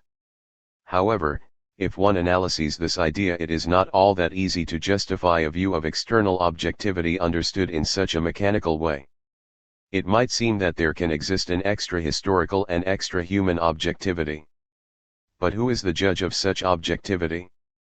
It can indeed be maintained that here we are dealing with a hangover of the concept of God, precisely in its mystic form of a conception of an unknown God. Objective always means humanly objective, which can be held to correspond exactly to historically subjective. In other words, objective would mean universal subjective. Man knows objectively insofar as knowledge is real for the whole human race historically unified in a single unitary cultural system. But this process of historical unification takes place through the disappearance of the internal contradictions which tear apart human society. Antonio Gramsci, Selections from the Prison Notebooks, London, Lawrence and Wishart, 1971, pages 444-5. The Italian communist leader and thinker Antonio Gramsci, 1891–1937, participated in the founding of the Communist Party of Italy, PCI, and became its general secretary in 1924. he was imprisoned under the Mussolini regime from 1926 until 1937, and died a few days after his release. During his 11 years of captivity he composed his prison notebooks. We could hardly hope to present Gramsci's thought in a footnote, and thus we will limit ourselves to highlighting that he elaborated a philosophy of praxis, as against an objectivist or naturalist interpretation of materialism such as we find in Engels. This reference to the expression philosophy of praxis itself shows the theoretical and political interest that there would be in propounding a systematic comparative analysis of Gramsci's and Sartre's reasoning. Afterward, Sartre's Actuality. By Frederick Jameson. Sartre's Actuality. Reading the transcript of Sartre's Rome lecture, along with the discussion that followed it, confronts us with an alternative which, while undecidable, opens up multiple interpretations. For it is on the one hand the record of an event, the encounter between the Sartre of the Critique of Dialectical Reason, already involved in his work on Flaubert, and a number of important Italian Marxists, many of them members of the Italian Communist Party, at the Gramsci Institute in Rome in 1961. This is then an interaction of great historical interest, documenting Sartre's approach to the Communist Party fully as much as his approach to Marxism itself, the Italian party being a good deal more hospitable to such an exchange of views than the French one, and also testifying to the vitality and the variety of philosophical commitments of the Italian Marxism of this period. But the text is also a philosophical statement, or series of statements, betraying the continuity between being and nothingness and the critique, and the Hegelian affinities of the latter, but also shedding interesting light on Sartre's position on subjectivity and his evident insistence on the non-subjectivist and non-idealist nature of his thinking. Meanwhile, the debate that followed also elicited significant interventions by major Italian thinkers, from Enzo Paci and Cesare Luporini to Galvano della Volpe and Lucio Colletti. Unsurprisingly, the exchanges often turn on very familiar themes in the history of Marxist polemics, most notably the distinction between historical and dialectical materialisms, or in other words, between a Kantian or Baconian position on what human knowledge can achieve and a materialist philosophy which affirms the dialectic of nature itself. Sartre will be both reserved and conciliatory on this matter, often seen as the fundamental sticking point in any opposition between Western or non-communist Marxism and the more orthodox kind. He allows that some laws of nature may be discovered that are dialectical, but draws back from any affirmation of a single dialectic of nature as such, and also politely asks whether the hotly contested word reflection, Widerspiegelung, or the reflection theory of knowledge, might not tactically be replaced by something less controversial like adequation. There is then an inclusive engagement over the idea of contradiction. This will be a particularly significant issue in Colletti's thought, a rather emphatic insistence on Sartre's part on the lack of any ethical dimension or theory of value in Marxist philosophy, and a rather willful diversion of the discussion into the area of art and aesthetics, in which Sartre offers the case of Madame Bovary as a fundamental exhibit of the way in which the significant work of art has dimensions which are simultaneously subjective and objective, while Della Volpe draws extended attention to the problems of poetic language as such. The debate then amicably concludes with agreement on the need for a critical communism, an expression Balibar will revive some 30 years later, with a small c and a quite different meaning. 50 years on. It is a coincidence which reminds us that, whichever perspective we adopt in our approach to this text, as a historical event or a philosophical statement, we cannot but add a third one, namely our positions as readers some 50 years after the fact, in a situation in which both politics and philosophy have undergone radical transformations, and in which our reception of this debate must itself face an alternative, namely whether to read it relatively neutrally, for its interest as an event in the intellectual history of the past, or to interrogate it for its relevance in the current environment, where Marxist theory has returned to an emphasis on the more purely economic issues of crisis theory and the structure of a globalist late capitalism, while philosophy has either passed into a more post-individualist, linguistic, or metaphysical problematic, with the work of a Deleuze or a Badiou, or even the Lacanians, or has returned to Kantian questions with a vengeance. For all of these contemporary tendencies, Sartre has several red flags to wave. The very emphasis of the debate on subjectivity, at least according to its initial intentions and program, will reawaken all the post-existential and Althusserian hostility to the various phenomenological conceptions of experience. The vocabulary of totalization developed in the critique of dialectical reason will arouse now perhaps ancient or dormant repudiations of notions of totality as such, despite the fact that Sartre's term was meant to substitute a process and an activity for this inert and substantified noun, and without any particularly scandalous awareness of its continuing use, in only slightly modified form, in the Deleuzian trinity of territorialization, deterritorialization, and reterritorialization. Finally, Sartre's belated deployment of the term freedom may well awaken more purely philosophical critiques of this notion, less as an exceedingly stringent account of the dilemmas of the for itself, than as a well-nigh Kantian barrier to that collective ethics he here demands, but which never really overcame the abstraction of the categorical imperative, something of which his occasional use of the word humanism also reminds us, in this post-Khrushchevian and post-Stalinist Marxist theoretical discussion. The Italian interlocutors do not seize upon what seems to me the fundamental weakness of this moment of Sartre's thought, what I venture to call its monadic tendency, what Althusser denounced, in Hegel and others, who no doubt also included Lukács and even the tutelary deity of this gathering, namely Gramsci himself, as the fallacy of an expressive totality, the notion that within a given particular the whole of a social or historical moment is somehow included, and might be available to hermeneutic exploration and display, as Sartre tried to do in his biographical works, or existential psychoanalyses.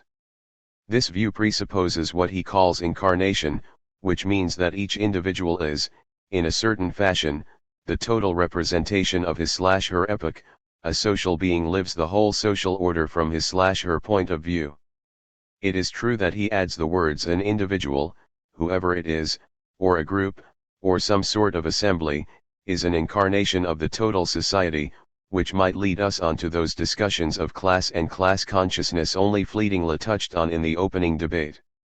This biographical perspective of Sartre's final project has been described as something like the ultimate revenge of his starting point, in the individual cogito and in a description of phenomenological experience, yet paradoxically, Heidegger's being and time, resolutely avoiding Cartesian or humanist language, seems to end up in the same blind alley, which determines his famous care.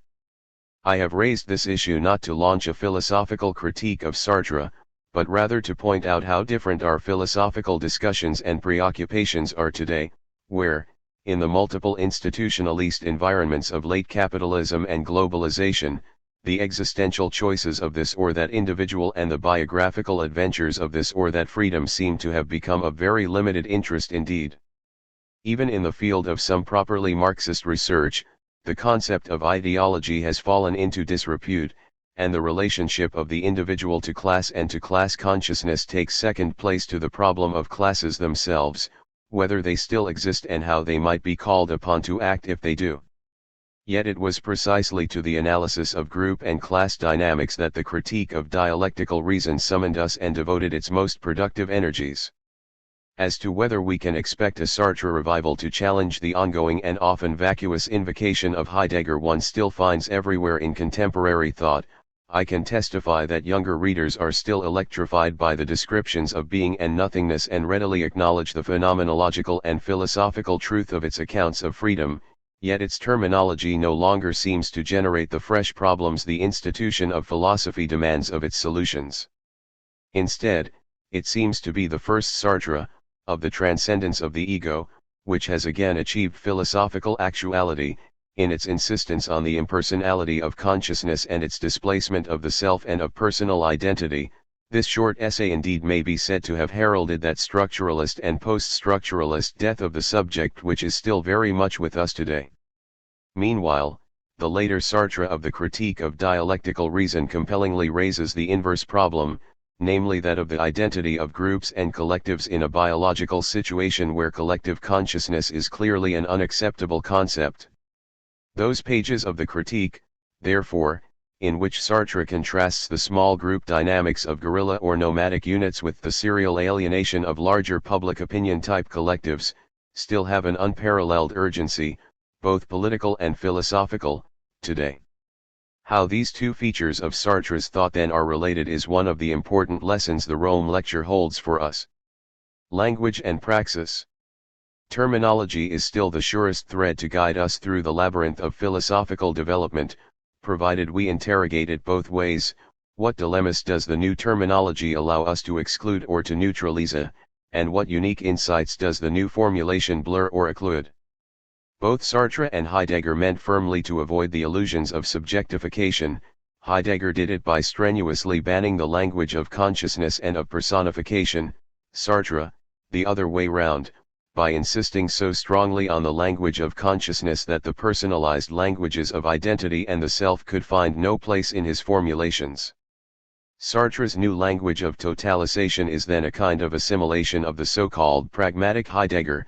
It develops the notion of consciousness as a project both by enlarging it, to include the Heideggerian conception of world and worldness and worlding, and by describing the ways in which my ongoing temporality draws everything around itself into a Zuhandenheit, a tool-like readiness to hand, quite different from the older static and contemplative epistemological philosophies of objects and their purely knowable presence, Vorhandenheit. But for contemporary thought, for which difference is more congenial than identity, the term totalization seemed to place a premium on unification, whereas we want our subjects to be multiple and heterogeneous, and prefer incommensurable subject positions to any of those perspectives of unification, even in perpetual process, from which some ultimately reunified subject or self might arise. Today's readers will therefore be relieved to know that Sartre here insists, and it is perhaps the most striking moment of the whole discussion, that subjectivity is an evanescent phenomenon, a moment and not a structure or an essence, and indeed a moment that almost at once loses itself in objectivity again, in the world and in action in it. But this insistence comes at a different and perhaps no less onerous price, namely that of Hegelianism. For the language of the critique in which Sartre couches his description of subjectivity, all the while refusing this term and reminding us of Hegel's own warning about the deleterious effect of the existence of two separate words for subject and object, is nonetheless a profoundly Hegelian one, in which we exteriorize or externalize ourselves and then return back into the self in order to prepare a new exteriorization. This is the omnipresent Hegelian process of objectivization, from which the young Marx famously sought to distinguish its negative form in alienation, the way in which we make ourselves other to ourselves. Praxis, a word reinvented by Count Tsiolkovsky only some 10 years after Hegel's death, is no doubt the Sartrean version of this Hegelian, and Goethean, Tätigkeit, or perpetual activity, which in Marx will become an ethic of production in the human rather than the industrial capitalist sense. In any case, this dialectic of the inside and the outside, of the transformation of the world which then returns on the self, transforming it in its turn, is by now a familiar trope or figure. What is modern and un-Hegelian in Sartre's exposition of it here is his emphasis on language, and the way in which language objectifies interiority, transforming its inwardness into something external which then in turn transforms its starting point in wordless subjectivity. This dialectic is now Baptistist reification. Sartre had already coined the rather barbarous term chosification in being and nothingness, and his examples, drawn from personal or everyday life and already rather novelistic, show why abstract or universalizing theories of action and ethics are congenial to this novelist philosopher. They also insist on language itself as a form of reification, for good or ill. Count Mosca's famous anxiety about the word love demonstrates one way in which naming can suddenly transform everything. But characterological reification, the worker who discovers he is an anti-Semite, Lyris's inveterate crystallizations of his own rebellious and anarchistic inclinations, these bring the Sartrean dialectic of language much closer to psychoanalysis than his philosophical repudiation of a concept of the unconscious would seem to imply. Indeed, the substitution for an entity named the unconscious, something which makes for philosophical trouble for Freud, and which Lacan is obliged ingeniously to rewrite, of the past, as a kind of non-knowledge, sediment in the body and not reducible only to some linguistically definable concept such as memory, may well have been more productive for Sartre, particularly in developing the insights of his biographies. This is the point at which class appears and in which one would have thought the most productive dialogue with the Italian Marxists might have been pursued. Alas, it was not. For Sartre's emphasis here is not on class struggle itself, as the inevitable conflict between social groups, and eventually between those two fundamental social groups which are the masters and the producers. Rather, it is with the historical forms of class consciousness within a given group that Sartre is concerned here, and how the externalization of subjectivity in the shape of a specific kind of technology returns on the practitioners of that technology to form their own specific type of consciousness, which then in its turn returns into the social world of class conflict to play a specific kind of role. The example is the moment in which the class consciousness of skilled workers is threatened by a technology that no longer requires their skills and transforms the proletariat into a mass of unskilled labor with a very different attitude towards work, politics, and class struggle as such.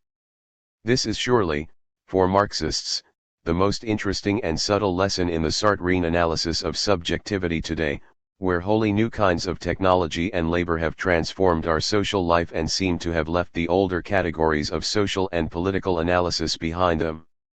For today, it is not particularly the notion of class struggle that needs reviving, we see it inescapably everywhere around us. What we need is some renewed awareness of what class consciousness itself is and how it functions. The Sartre of these early 1960s lectures has significant things to tell us about that.